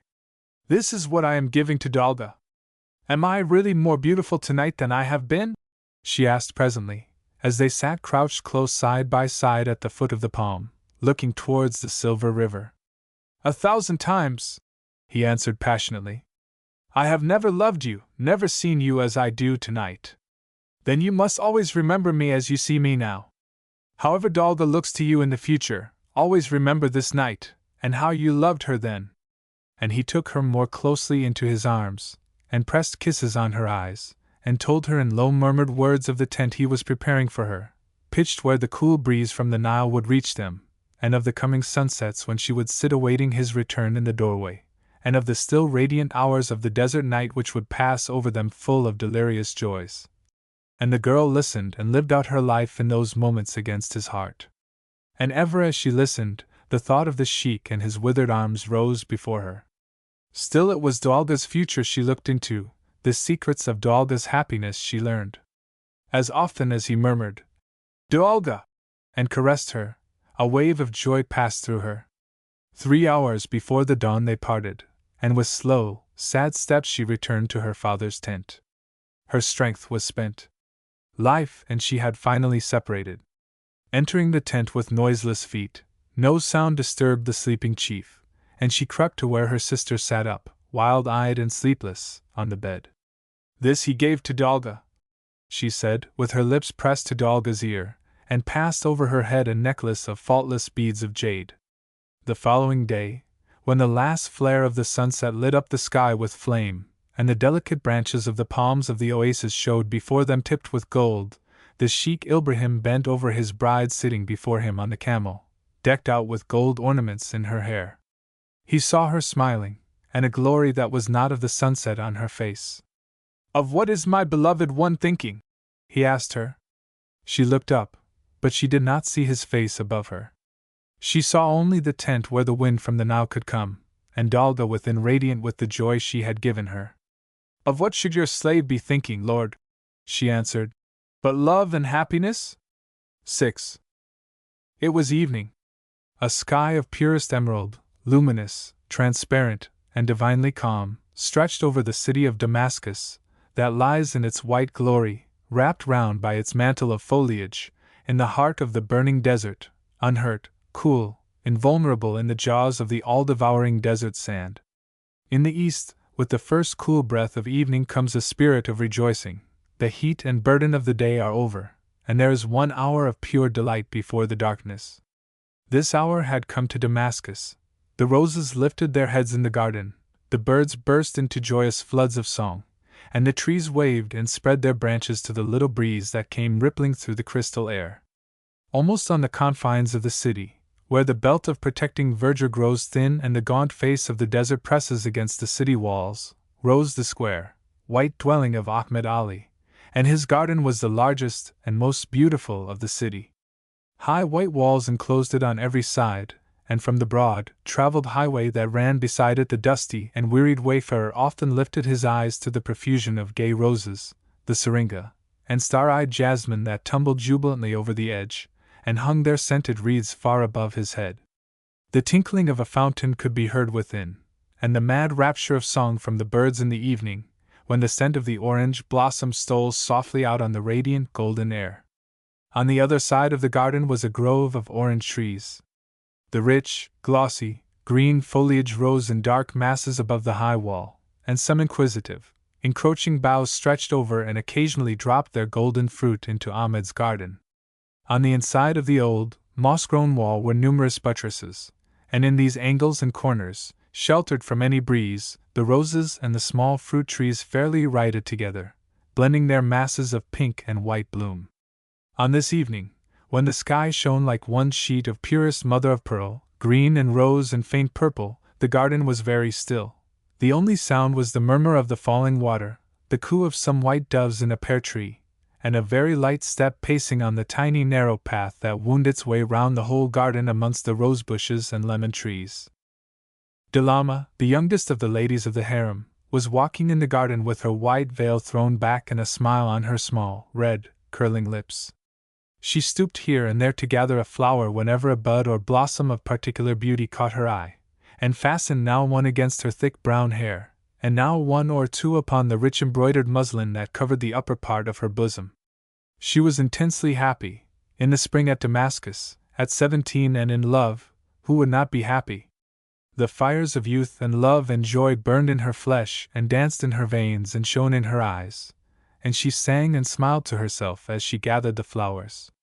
She was a Druze woman, and gifted with the wonderful beauty that nature has showered on the women of Syria. Skins that the most perfect Saxon skin of milk and rose can scarcely rival are wedded to eyes of eastern midnight, and brown tresses filled with shining lights of red and gold. She had been born in the fierce, barren mountains lying behind Beirut, and at 8 years old had drifted, part of the spoils of a raid, into the keeping of Ahmed Ali, the richest landowner and merchant of Damascus. He was a Turk, of pure Turkish blood, and with the large, generous heart and the kindly nature of the Turk. All the life that owed him allegiance, that was supported by his hand, was happy and well cared for, from the magnificent black horses, ignorant of whip and spur, that filled his stables, and the dogs that lay peacefully about in his palace, to the beauties of the harem, who tripped about gaily singing and laughing in their cool halls and shaded garden. Where the Turk rules there is usually peace, for his nature is pacific, and in the palace of Ahmed there was joy and peace and love and pleasure in abundance. There were 7 ladies of the harem, including Delama, and 6 of these were happy wives of Ahmed. Each had 1 or more sons, handsome, large-eyed, sedate little Mohammedans, who were being trained by Turkish mothers in all sorts of gentle ways and manners, in thought and care for others, in courtesy and kindness, and who were very different in their childish work and play from the brawling, selfish, cruel little monsters that European children of the same age mostly are. But Delama was not yet Ahmed's wife. She loved him most truly and deeply as an affectionate daughter. For who could not love Ahmed? There was a charm in his stately beauty of face and figure, in the kind musical voice, in the eyes so large and dark and gentle, that was irresistible. But to Delama he was something far above her, her king, her lord indeed, for whom she would lay down life itself without question, but not the man to whom her ardent simple nature had turned for love. Ahmed had not sought her. When first she came to his palace she had been too young except for him to treat as a pretty child, and the relationship of father and daughter then established had never yet been broken in upon. And the light-hearted, sunny-natured Druze girl had taken life just as she found it, regarding herself as Ahmed's daughter, and rejoicing in her home of love and beauty. She ceased to remember that one day he would inevitably claim her as his wife, and that that day must be the beginning or the end of happiness just as she prepared for it. But she did not prepare for it, she ignored it, flitting like some golden butterfly through the pleasant hours, and growing fairer every day, so that the harem women looked at her with a little sinking of the heart yet no ill will, and said amongst themselves, "Surely Ahmed must choose her soon." But Ahmed loved at that time with his whole soul a Turkish woman, and she was to give him shortly a second child, and for fear of disturbing her peace of mind Ahmed remained in the Salamlik, and would not visit his other wives, nor send for Delama, though his eyes, like the others, noted her growing beauty day by day. "I will wait in patience," he thought, looking out one morning at sunrise, and watching Delama playing with the white doves on the basin edge of the fountain. "I will wait till Buldula is well and strong again. She would fret now, and think I was forgetting her in a new love if I called Delama to me yet. I will wait till her second son is born, and then in her joy and pride she will not be jealous of the new wife." So he waited, but in the game of love he that waits is ever the loser. That night, when the moon was rising over the white and deep green of Damascus, Delama walked, humming to herself, in the garden, full of a great leaping desire, born of her youth and fine health and the breath of the May night, to love and be loved. Suddenly, when she came to the corner, under the drooping boughs of the grove without the garden, an orange fell, and, just escaping her head, struck her heavily on her bosom. With a great shock she stood still, looking up, and there, on the summit of the high wall, amid the green boughs, was a man sitting, leaning over down towards her, with fiery eyes looking upon her from under a dark green turban. "It is death to be here," she whispered, her face pallid in the moonlight. "Do not stay." Yet her whole being leapt up with hope that he would disobey. The man laughed softly.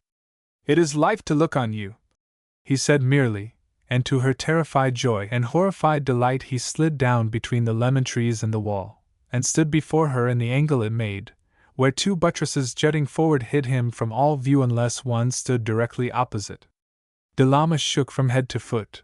In one fierce, sweeping rush, love passed over and through her as she stood staring with wild dilated eyes on the form before her. Tall as Ahmed, with all the grace and strength of youth, lithe and supple, with a straight-lined, dark-browed face above a stately throat, and dark kindling eyes, wells of living fire that called all her soul and heart and womanhood into life. "I have often watched you walking in the garden," he murmured, gently taking in his one nerveless hand. "I come from your village in the hills, where you were taken from long ago. I am a Druze," and he threw his head higher, as the stag of the forest throws his at the first note of the challenge. Delama knew well that he was of her own people. Infant memories, instinctive, implanted consciousness told her this without the aid of Druze clothing, or the short, gay dagger thrust into his waist sash. "I think you are not yet the wife of Ahmed Ali?" he went on, as she simply trembled in silence, wave after wave of emotion passing through her, striking her heart and choking her voice. "Tell me?"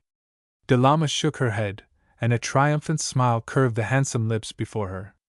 "I knew it, you are mine," he said, in reply, and bending over her as she stood shrinking, on the verge of fainting, between terror and wonder and joy, he kissed her on the lips, not roughly, even gently, but with such a fire of life on his that it seemed to the girl, in the destruction of all her usual feelings, in the havoc of the new ones called in their place, that the actual moment of dissolution had come.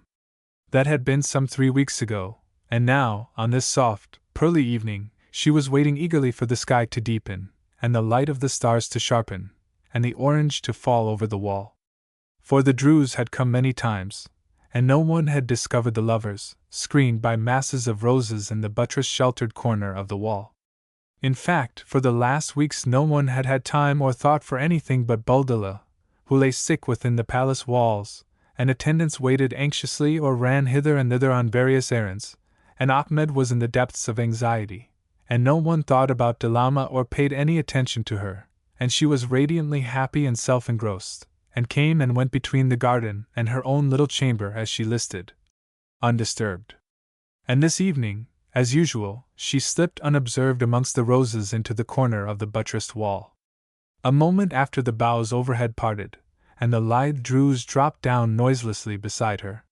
She put her gold bracelet arms round his strong brown neck, and pressed her silken-covered bosom hard against his rough cotton tunic. A great rush of rosy light flooded all the sky for some minutes, then began to pale softly before the approach of the lustrous purple dark. In the palace a light behind one of the mushroom-barred windows was extinguished. There was the sound of the scurry of feet, and then a long wail came out from the building, rending the pink-hued twilight. "Buldellah is dead," remarked Delama simply, as the lovers crouched together between the wall and the roses. It meant nothing to her, enclosed in the happy warmth of her lover's arms. Death had no meaning for her yet, hardly 17 years' journey distant from birth, and full of all the sap and great leaping fires of life. Death was something so far away, so impossible to realize. It was but a word to her, a casket enclosing nothing. Yet the death of Buldellah was the embryo event in the womb of time from which was to develop the whole tragedy of her own life. "Buldellah is dead," she said again carelessly, her rose-tipped fingers smoothing the black sweeping arch of the man's brows. "Perhaps her son is dead also. Ahmed will be very grieved. She was going to bear her second son. Little dove! I must take you away to the mountains soon," said the Drews, clasping her tighter to him. "Soon," he muttered again, stooping down to look under the rose boughs to the white-faced house, now, with all its screened windows, dark. His words seemed irrelevant, yet they were not. He had a keen prescience that the death of the favorite of the harem might influence very quickly Delama's fate. "Why not take me now, Murad? I want to see the mountains," and she laid her little head, crowned by its masses of brown gold hair, on his warm breast. "The caravan does not start for 2 weeks more," he answered thoughtfully. "We must wait for it. It would be madness to try to escape alone. We should be seen, noted, and tracked down. Think how Ahmed will look for his treasure when he finds it stolen. But if you are hidden in a bale of goods on a camel in the caravan, who will suspect, who will know that the Druze has taken you? The whole caravan of Druzes cannot be stopped because Ahmed has lost a wife. No, in the caravan, with all the rest, we are safe. There is no other way." There was silence while the twilight deepened in the garden, and the stars began to show above like flashing swords in the sky.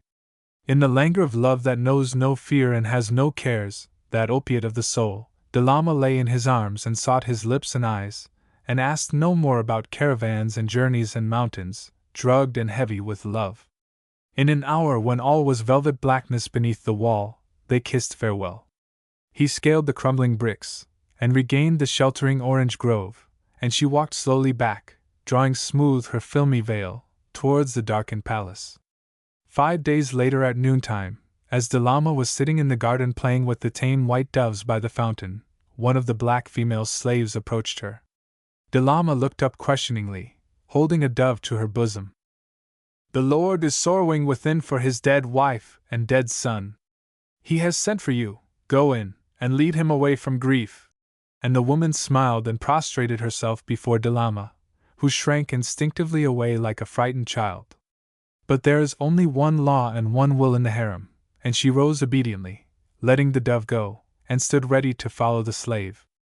That meaning smile on the woman's face filled her with an intuitive, instinctive, undefined fear, and at the same instant there rushed over her the realization of the great happiness that same smile would have brought her had there been no Murad, had she fled from that rose-filled corner on that first evening, had she, in a word, waited. This summons to the presence of their lord is what so many of the harem's slaves pine and long for through weary months, and sometimes years. It came now to her, and it meant nothing but vague fear and dread. She followed the slave with unelastic steps, and her brain full of heavy thoughts. They passed the women's apartments, and went on to the Salamlik and to the room of Ahmed, that looked out with unscreened windows into the cool, deep green of the garden. The slave drew back at the door, holding a curtain aside for the girl to enter. She went forward, the curtain fell behind her, and she was alone with Ahmed. He was sitting opposite on a low divan or couch, clothed from head to foot in a deep blue robe, and with a turban of the same color twisted above his level brows, a kingly, majestic figure, and the girl's heart beat, and her eyelids fell as she crept slowly over the floor towards him. At his feet she sank to her knees, and would have put her forehead to the ground, but Ahmed bent forward, and clasping both her arms lifted her on to the couch beside him. "And you are the Drew's child, Delama?" he said gently, and leaning a little back from her, surveyed her intently with dark lustrous eyes. The girl felt swooning with terror. Before his gaze her very flesh seemed dissolving. It seemed as if her heart, her brain, with the image of Murad stamped on them, would be laid bare to those brilliant, searching eyes. What would he not know, suspect, find out? What would he ask? Demand of her? She could not ask herself. Was this to be the end of his paternal relationship to her? The beginning of a new one? She dared not lift her eyes lest he should see their terror. The blood burned in the surface of all her fair skin, as if red-hot irons were pressed to it. And Ahmed, gazing upon her with the pure noonday light, softened by the leafy screen without pouring over her, drank in her fair Syrian beauty with delight. The pale, rose-hued silken clothing she wore harmonized with the ivory and rose of her round arms and throat and cheeks, and threw up the masses of dark hair that fell beneath her veil to her slender waist. Ahmed very gently unbound the snowy garment from her head and stroked her hair lightly, watching the gold gleams in its ripples as his hand passed over them. He saw her dismay, confusion, even her terror, and noticed the quiver of her hands and the irregular leap of her bosom, but these did not dismay him. He was accustomed to be beloved even as he loved, and the women of the harem who came to him in fear left him with happy confidence. He affected now not to see her embarrassment, thinking it to be only that, and said quietly, "And you have been happy, Delama, in my house?" The girl felt she must speak, though her throat seemed closed, and her tongue nerveless. "Very happy," she faltered at last in a whisper. "But you have been lonely, perhaps?" he asked. "Have the roses and doves in the garden been companions enough for you? Have you not been too much alone?" In the heavy load of apprehension, of intangible fear and horror that seemed stifling her, a madness of longing came over the girl to be free from her guilty secret, to have never known Murad. Now she could have looked up fearless, full of expectant joy. She could have loved this man. She knew it, now that she felt his love approaching her.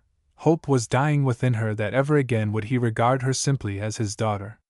She knew those tones of the voice, she had heard them from Murad in the garden, but here the voice was infinitely more refined, the sound of it exquisitely musical, and now, that love for her was in it, it told her a new secret, that she could have given love for love. She knew, though her eyelids were down, how beautiful the face was that bent over her, the straight, severe lines of it, the magnificent eyes and brows burnt through her lids. Ah, why had he waited so long, or had she not waited longer? Full of intolerable, irrepressible pain, she looked up at last suddenly. "Why did not my lord come into the garden, to the roses and doves and me?" she asked falteringly, her gaze held now irresistibly by the dark orbs above her. Then, afraid of her own temerity, she became white as death under his gaze. But Ahmed was rather pleased by this first connected speech she had made in the interview. It sounded to him like the tender reproach of an amorous, expectant maiden, waiting eagerly for her love, too long delayed. The undermeaning, the terrible regret for irrevocable ill, naturally escaped him. He smiled, and put his arm round her shoulders. "Well, it is not too late," he said, bending over her.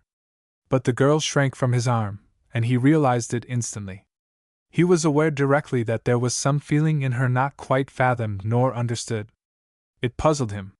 He was far too deep a thinker, far too refined in nature to treat his women as inanimate toys to be used for his amusement, either with or without their consent, as the chance might be. He knew them to be, and treated them as, individual souls, with right of will and desire equal to his own, and was too proud to accept the gift of the body unless he had first conquered the will. But usually there was no difficulty. Nature had gifted Ahmed with all the best treasures in her jewel box: beauty of face and form, strength and grace, charm of voice and presence, everything needed to ensnare and delight the senses, and he was accustomed to be loved, passionately adored, and worshipped. He was naturally a connoisseur in such matters, and knew well and easily the truth or dissembling in them. But here there was either. The girl shrank from him instinctively, and seemed possessed by nothing but dumb, helpless fear that was distressing to him. Yet not all distressing, for even in the best of male natures there always remains some of the instinctive desire of conquest, the delight in opposition, if not too prolonged, the love of battle, the hope of victory, and to Ahmed, the invariably successful lover, the resistance of this slight, rose-leaf creature he could crush with one blow of his hand roused suddenly all the primitive joy of the chase, the excitement of pursuit. Only, where with some natures it would have been brutal and rapid, the end in triumph assured, the prize the body, here it would be gentle and dexterous, the end dependent on another, the prize the soul, the will, the most difficult quarry to capture, as Ahmed knew. He let his arm slip from her shoulders, and rose and walked over to the window, looking out for a moment into the delicious green beyond. Delama half sat, half crouched upon the divan, not daring to stir, and watched him furtively. Ahmed stood for a moment, and there was dead silence in the room. Then he returned and came towards the couch, standing opposite it, and looking down at her. "Delama, you seem very much afraid of me, and why is it? Look up and speak to me. There is no need for fear. Do you think I have called you here to force you to love me? There is no way of forcing love. You are free to come and go to and from this room as you will, but I am lonely and grieved, now Boldula has been taken away from me. I would like you to come here and play and sing to me, and console me, will you?" Delama ventured to lift her eyes to the kingly figure before her, and meeting the pained, dark eyes bent on her, and realizing that there was nothing, indeed, to make her fear but her own guilty conscience, she burst suddenly into an uncontrollable passion of weeping, and slipping from the couch fell sobbing at his feet. Ahmed stooped and gathered her up in his arms, holding her to his breast, and this time she did not shrink from him, but lay there unresisting, crying violently. For a moment the clasp of his arm, the touch of gentle sympathy, soothed and comforted her. For one wild moment she longed to confide in him, to tell him the reality. What would happen? Was it possible that Ahmed would pardon her, and let her go to her own life, her own love and lover? No, it was not possible. Any other offense but this, theft or murder, he could have forgiven and sheltered, but this, no.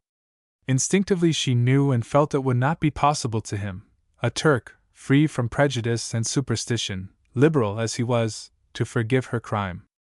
Death for herself and Murad was the best she could expect.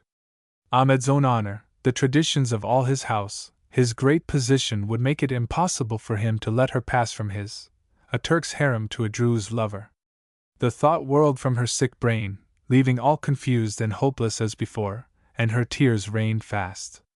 Ahmed smoothed her soft hair and kissed her forehead gently, as it lay against his breast. "Go and fetch your music, and sing to me," he whispered, as her sobs ceased. "See how lovely the springtime is. It is no time for tears, but for songs and love." He murmured the last word very softly and set her free. Without looking at him, she slipped away to the door in obedience to his command, and in a wild confusion of feeling in which pleasure struggled with fear. When she came back with her instrument, a small pear-shaped guitar in appearance, she was more composed. Her eyes were still red and swollen, but the soft, elastic skin had already regained its coloring. As she entered, soft bars of sunlight were falling through the room, the window had been opened, and the song of the birds came gaily through it.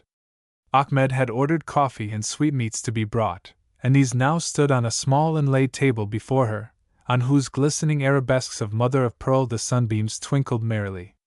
Ahmed's eyes lighted up with tender pleasure as he saw her enter, and she noted it. He was still sitting on the couch, and held in his hand a small green leather case, the counterpart of hundreds to be seen in the jewelers' windows in Paris. De Lama guessed at once it was some present for her. Unconsciously the light, gay, butterfly nature of the girl began to reassert itself in the knowledge that the final issue had not to be met then, that there was respite for her, delay, and a natural joy stirred in her looking across at Ahmed. It was something, after all, to be queen of the harem, to be wooed in gifts and smiles by its lord. "Come here," he said to her, and as she approached he opened the case and took from it a bracelet, a limp band of gold with a clasp of rubies and diamonds that flashed 1,000 sparkling rays into the astonished eyes of the girl, accustomed only to the dull, uncut or poorly cut gems of the East. "How wonderful! Is it for me, really?" she exclaimed, as Ahmed took her unresisting arm and clasped the bracelet round it above the elbow, where it lent a new beauty to the flesh. "Now take some coffee, and then you shall play to me while I rest and smoke," continued Ahmed, kissing her tenderly between the eyes, as she gazed up gratefully to him, and though she flushed and trembled, this time she did not shrink from him. The coffee seemed more delicious than any that was served in the haremlik, and the gold-tipped cigarettes and the jam, made out of rose leaves, that Ahmed pressed upon her, delighted her senses and helped to make her think less of the passing hour and Murad, who would be waiting in stormy passion for her, in the angle of the wall. "I can't help it, I can't help it," she thought to herself as she took up her instrument and bent over the strings to tune them, while Ahmed stretched himself at full length on the divan to listen, with a scarlet cushion supporting his regal head. She could both sing and play well, for Ahmed loved music, and wisely considered it a safe amusement, an outlet for superfluous passions and unexpressed feelings, for the women of the harem. Instruments were provided in plenty, and instruction and all encouragement given to them to learn, and from her first day in the harem de Lama's natural voice and talents had been noted and fostered. This afternoon, at first she was timid, and sang and played stiffly, carefully, with a great attention to notes and strings, but slowly the calm and stillness of the beautiful sun-filled room, the scented air floating in from the garden, the tense atmosphere of passion about her, and the magic beauty of the face and form opposite influenced her, grew upon her, wrapped her round, and she began to sing passionately, ardently, with that abandonment, without which all music is a hollow sound. Her glorious voice, fresh, youthful, clear, and pure, came rushing joyously over her lips and filled the room. Her spirits rose as she realized the power she was exerting. She felt a little impatient at the thought of Murad. After all, she was a great lady, a lady of the harem of Ahmed Ali, the richest Turk in Damascus. She was dressed in delicate silks, and the jewels blazed on her arm. She was queen of the harem, and the beloved of its lord. He was most desirable to her and to all women, and but for Murad, who seemed to stand like a black shadow between, she would have lain upon his breast with pure delight. She leant forward now, singing rapturously over the instrument pressed close to her soft breast, while her rose-hued fingers leapt among its strings. A transparent flush, delicate as the tint of a shell, glowed in her cheeks. Her large, dark eyes looked straight at Ahmed, drawing in all the proud beauty of his face. Her hair lay soft and thick without its veil above her brows, and one heavy tress fell forward over her shoulder to her knee. Ahmed lay watching her, his eyes filled with somber fires, his whole soul listening to the song, and one other lay listening also, and this was Murad, crouching in the shade of the orange tree plantation, catching with distended ears that flood of passionate melody wafted to him over the still garden, from the window of Ahmed's apartment, from the salamlik. When the song was finished, and the last notes had faltered softly into silence, Ahmed rose from his divan and crossed to where she sat. The room was full now of hot rosy light. The scent of the orange flowers poured in through the windows. The girl's senses grew confused and dizzy. Her cheeks were flaming with the excitement and joy and effort and passion of her singing. Her eyelids were cast down, and beneath them her eyes watched, half in terror, half in a strained delight, the blue Persian slippers advancing silently over the matting on the floor towards her. "Will Dalama stay with me tonight?" The girl looked up, whitening to the lips, and slid to a kneeling position. Terror at the thought of infidelity to Murad filled her. He would infallibly find it out and avenge himself. Her face worked convulsively. She stretched out her hands with a gesture of despair. "What my lord wills, I am the slave of his wishes." Ahmed drew his level brows together, and for a moment lined the serene beauty of his forehead. He gazed at her with a steady, puzzled look, and at last a faint, half-quizzical smile relaxed his lips. What could this strange idea, this whim be, so unlike all Eastern maidens' usual fancies? He had not yet solved the riddle, nor found the clue. He would do so, but in the meantime she must be left her freedom. In all noble nature's power brings with it a terrible responsibility, and the habit of stern self-control and long forbearance. Ahmed's complete power over the frightened peace of humanity before him brought upon him the necessity practically of surrender, for the Turk possesses one of the noblest and gentle natures the human race can boast of. Ahmed remained silent for a few seconds, and the girl gazed upon him with dilated, fascinated eyes. She noted in a dazed way how the dark blue robe parted on his breast and showed beneath a vest of gold silk, fastened a little to the side by a single emerald. How the column of throat towered above these, supporting the oval face and beautifully modeled chin, and above these again, and the commanding brows, shone another solitary emerald between the folds of his turban on his forehead. Murad began to seem like a robber depriving her of all these things. There is no fidelity in the body. Fidelity is a thing of the mind, always at war with and striving to coerce those instincts of the senses that are ever clamoring after the new and the unknown. Nature is ever driving us on to seek new mates. The mind with its trammels of affection, gratitude, pity, consideration, is ever dragging us back and seeking to tie us to the old. Nature's rule is fresh seasons, fresh mates, new hours, new loves. And he who seeks fidelity must woo the mind, for the body cannot give it, and knows not its laws. After a minute's silence, Ahmed stretched out his hand to her, and raised her to her feet. His face had lost its smiles and fire. It was grave and somber-looking now, but his voice was gentle as he answered her. "You are free to return to the haremlik," he said. "No one has any power to coerce you. I wish you to come and go as you will." He waved his hand towards the curtain with a gesture of dismissal, and then turned away and rang a little silver bell on a table. The black slave appeared, it seemed almost instantly, before the curtain, while Dalama still stood, motionless, irresolute, with a curious sense of disappointment, mingling with relief, stealing over her. Ahmed beckoned the slave to him, and said something in a low voice Dalama did not catch, but the last sentence she overheard. "Send Satuma to me." And without taking any further notice of Dalama, Ahmed turned back towards the divan, threw himself upon it, and drew the pipe stand towards him. The black slave, with a smile on her curving lips, motioned to Dalama to precede her, and Dalama, with one look flung backward to Ahmed's couch in the full sunlight of the window, passed under the heavy blue curtain out into the passage. "Send Satuma to me!" The words went through her with a cutting feeling, as a knife dividing her flesh. Satuma was next to Buldula in age and rank, a fair beauty of the harem, with soft, long, sunlit tresses, and a skin of snow. "Yes, why not? Why not?" asked Dalama wildly to herself as her feet dragged along down the passage side by side with the grinning blacks. "I am a Druze girl, I belong to Murad and to the mountains."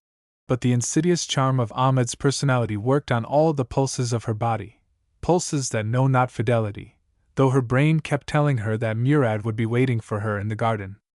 But that night Murad did not come. The garden stood cool and fragrant, full of perfume and rosy light, full of the music of birds and the tints of 1,000 flowers, all the invitations to love, but love itself was absent. Dalama searched the garden from end to end, and walked in and out among the roses by the buttressed wall, but the garden was empty and silent. She was alone. Tired at last, and ready to cry with fatigue and disappointment, she sat down by the red brick wall, leaning her chin on her hand and gazing up towards the windows of the Salamlik, which could only be seen in portions here and there through a leafy screen of plane tree branches. How still it was in the garden, and how the scent of the orange flower weighed on the senses. How clear the pink, transparent air! Through that same lucid air, under the spreading plane trees, and through the great dim bazaars of the city, walked Murad that evening with quick, hot feet, and the liquid coursing in his veins seemed fire instead of blood. He went from Druze to Druze, wherever he could find them, in their own homes, or sitting at a shady corner of a street, where the tiny rush-bottomed stools are gathered round the tea-stalls with their hissing brazen urns and porcelain cups, or lounging in the bazaars, or at the marble drinking fountains. Wherever they were he found them, and spoke a few hot, eager words to them, urging them to hurry forward their preparations, and be ready to start with the caravan at the rising of the full moon.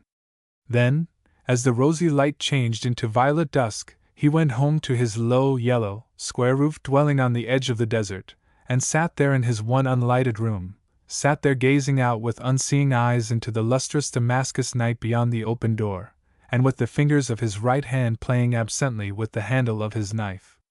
A week had passed over and Ahmed had not sent again for Dilama, nor had Murad visited the garden, and to the Eastern girl it seemed as if the world had stopped still. The hot, languid days, the gorgeous nights with the blaze of the stars and the rapture of the nightingales, filled her with madness that seemed insupportable. She knew of no reason for Murad's desertion. She could find out nothing. She did not dare to breathe a word to any one of the anxiety, the wonder, the desperation that seemed choking her. What had become of him? What had happened? Would he ever come again? And as he appealed only to her senses, and he was not there, she ceased to wish for him very much, but thought more of Ahmed and the Salamlik that were close to her. For the mind and the imagination love in absence and long after the absent one, but the senses are stirred by proximity, and turn to the one who is nearest. One evening, when the soft sky was a clear crimson and the full moon rose a perfect disk of transparent silver, faint as yet in the blood-red glow, Dilama felt as if she could exist no longer in the still, even, unchanging peace of the women's apartments. The song of the water without, the coo of the doves, the incessantly repeated love note of the mating sparrows, seemed to madden her beyond endurance. She lay face downwards on the soft carpet of her little sleeping chamber, and moaned unconsciously aloud. "Let me die! Let me die! I have lost favor with all men." The black slave was sitting cross-legged just outside the curtain, and when these slow, long drawn-out words came from the other side a light gleamed in her shrewd, beady black eyes. With one claw-like hand she cautiously drew back a fold of the curtain, and peering in saw the foremost lady of the harem lying prostrate, her face pressed to the floor. She made no sound, but dropping the curtain noiselessly, sidled slowly off down the dark passage leading to the Salamlik. Ahmed was alone in his apartment when the slave appeared, sitting on the broad window ledge gazing out from the window which overlooked his grounds, and beyond them the white minarets and shining cupolas of the city. He turned at the interruption, but his face lighted up with pleasure as he recognized the women's attendant, and he signed to her to approach. "The Lady Dilama is weeping in her chamber, desiring my lord," announced the slave, with much bowing and prostration, but still with that confidence which showed she knew how welcome the news would be to her august listener. Ahmed rose, a fire of joy leaping up suddenly within him. "It is well," he said in an even tone. "Let the Lady Dilama come to me, and for yourself take this."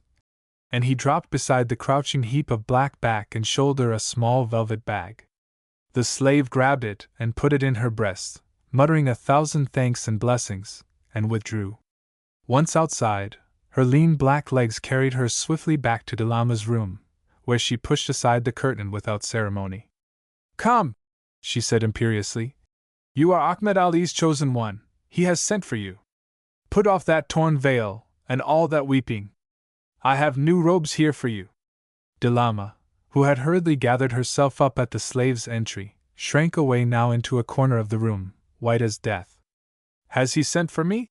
she asked breathlessly. "Commanded me? Oh, must I go?" The slave looked at her strangely. She had no suspicion of Delama's secret, and had no idea that her own misrepresentations were as gross as they were. But she had no wish to be harsh or unkind to this girl, who would be in a few hours queen of the harem. She was puzzled. She drew near to Delama's shrinking form, and peered into her face. "Yes, he commands," she said. "But is it possible you do not wish to go to Ahmed? He is a king amongst men, and he loves you. What better fate could there be than to lie on his breast, in his arms? Is it not better than the ground to which you were crying just now? Surely you will reward me well tomorrow?"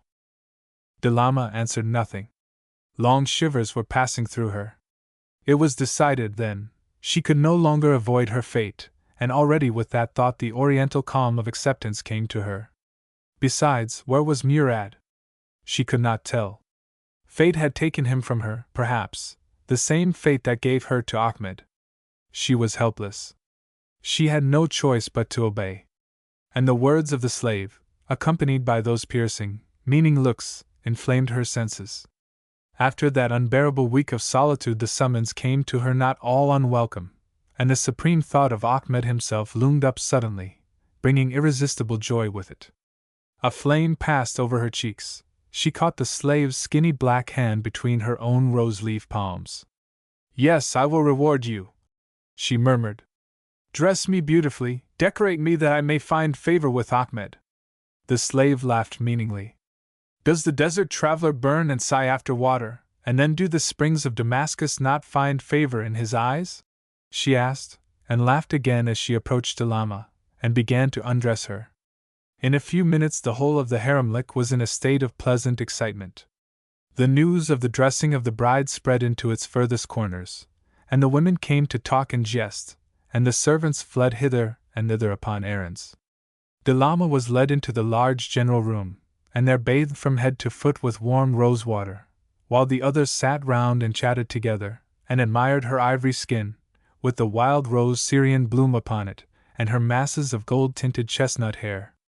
And the black slave bathed and anointed and dressed her with the utmost care and great self-importance, and sent the under-slaves flying in all directions, one to gather syringa, and other heavy-scented blossoms from the garden, and another to fetch the jewels for her neck.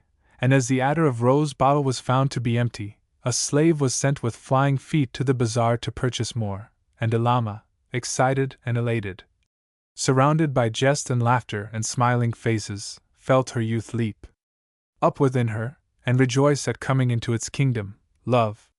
In the bazaar the slave sped to the perfume seller, and swelling with the importance of his mission, stayed a moment to chatter with the dealer.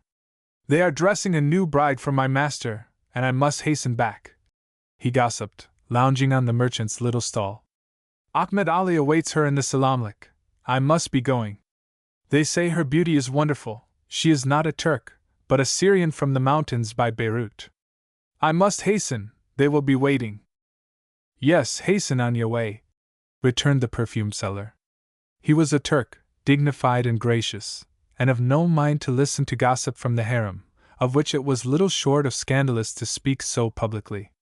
He had other customers in his shop who could hear, amongst them a black-browed Druze in a green turban, who was waiting patiently his turn, and who seemed to listen intently to this most improper gossip. The slave disappeared with flying feet to catch up his wasted moments, but when the Turk turned to serve the silent Druze, he, too, had vanished, and some white-turbaned Arabs pressed forward in his place. Delama in her lighted chamber, with her fresh young eyes a little painted beneath their lids, and heavy gold chains about her soft young throat, sat looking into the little French mirror of cheap glass and gilt, and waiting for the attar of rose to be poured on her shining hair. At last the boy returned breathless, and the precious stuff was poured on her hair and hands. Then she stood up radiant, and the women sighed and smiled by turns as she went out, preceded by the old slave. A long narrow passage, lighted overhead by swinging colored lamps, divided the women's from the men's apartments, and through this they passed noiselessly over the matting-covered floor. At the end fell heavy curtains, concealing the door and some steps. Here the slave left the girl, and Delama went through the curtains alone. She mounted the steps and passed through the door. All was quite silent here, and the passage unlighted, except that through a tiny window high up above her head a streak of moonlight fell across her way. Delama paused oppressed, she knew not by what feeling. Only a short passage and another curtained door divided her now from Ahmed's presence. Her breath came fast, her pulses beat nervously, and her feet dragged. Slowly and unwillingly she crept onward, harassed by cold, vague fears. Before the door itself she trembled, and her soft hands and wrists hardly availed to push it open. It yielded slowly, and fell to behind her in silence. The room was full of light, a silver blaze of moonlight illumined it from end to end. The great windows, over which usually the curtains were drawn, stood uncovered and wide open to the soft Damascus air. The scent of roses and jessamine from the great man's garden stole in with the silver light. The girl paused when just over the threshold. She was cold and frightened, and her body shook. Ahmed did not move or speak. He was sitting sideways to one great window, with his head resting against the high back of the one European chair that the room possessed. The light was so strong that the rich, deep blue of the turban was distinctly visible in it, but his face was in shadow. She could see, however, the noble throat and pose of the shoulders as he sat waiting. The girl's heart beat with a little sense of pleasure as she looked. Her feet crept slowly a little farther into the room. A great tide of pleasure was really just outside her heart, and would have rushed in and overwhelmed it in waves of joy had she but opened her heart's doors to it. But the shadow of Murad was on the bolts and locks, and she felt afraid. The silence and great silver light in the room oppressed her. Ahmed had not heard her enter, and had not stirred nor looked at her. She crept a little closer. The beauty of the majestic figure called her irresistibly. She drew closer. She had passed one window now, and was near enough to see the jewels flash on the slender hand that hung over the chair arm, and the glistening light on the embroidered Turkish slippers on his feet. Shading her brow with one hand, Delama came forward, fell at those feet and kissed them. Still there was no movement, no sound. This was so unlike Ahmed's way of treating his slaves, that the girl, forgetting her fears, looked up in sheer surprise. Then her heart seemed to stop suddenly, and then leap with excessive thuds of horror against her breast. The face above her seemed carved in stone, pale, bloodless, calm. It was set, as the girl realized in a moment of terror and agony, in a repose that would never be broken. The large, dark eyes, still open, gazed past her, sightless, changeless. Fear, her fear of him, her awe, her oppressed terror fell from her, giving way to an infinite regret, a sorrow, a sense of loss that rushed over her, filling every cell, every atom of her being. She, the unwilling, the reluctant, the slow-coming, the grudging bride, now stood free. The bridegroom asked of her nothing, demanded nothing, needed nothing, desired nothing. The slave girl neither shrieked nor fainted. A great, convulsive sob tore itself from her trembling body as she rose from her knees and bent over the sitting figure. Wildly she passed her soft, shaking fingers across his brow, still warm, and round his throat, seeking mechanically the wound. Then her eyes fell on the gold silk of his tunic, and just over the left breast she saw a little brown patch, and on the left side of the chair the silver light gleamed on a small, dark red pool.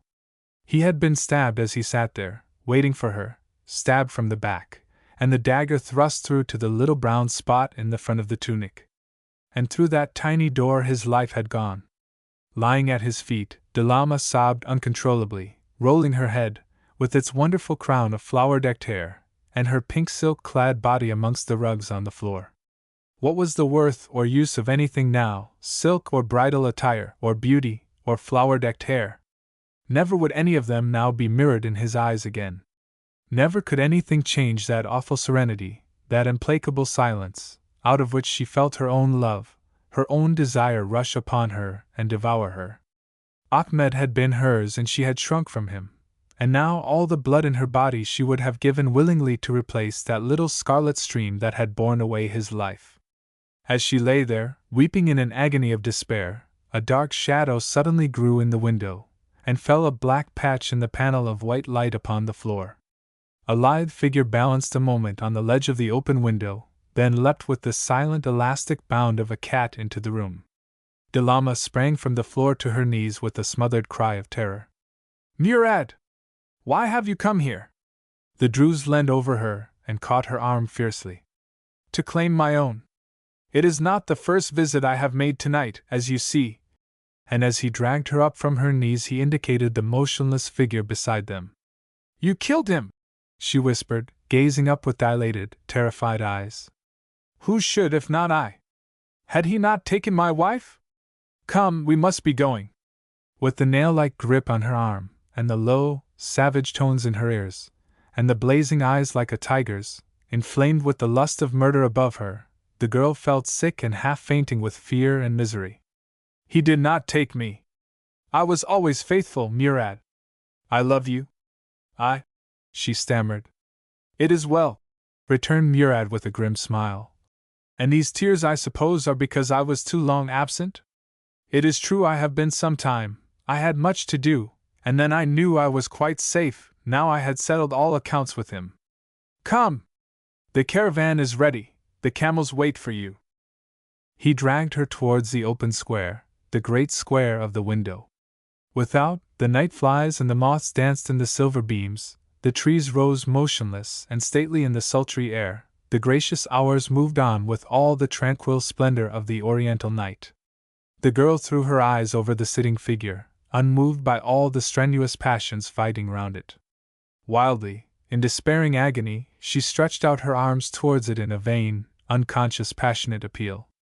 The Druze struck them downwards, and gripping her unresisting body more tightly, he leapt from the window to the slight wooden staircase without, and, like a tiger with his prey, crept away stealthily through the silver silence of the rose garden towards the desert.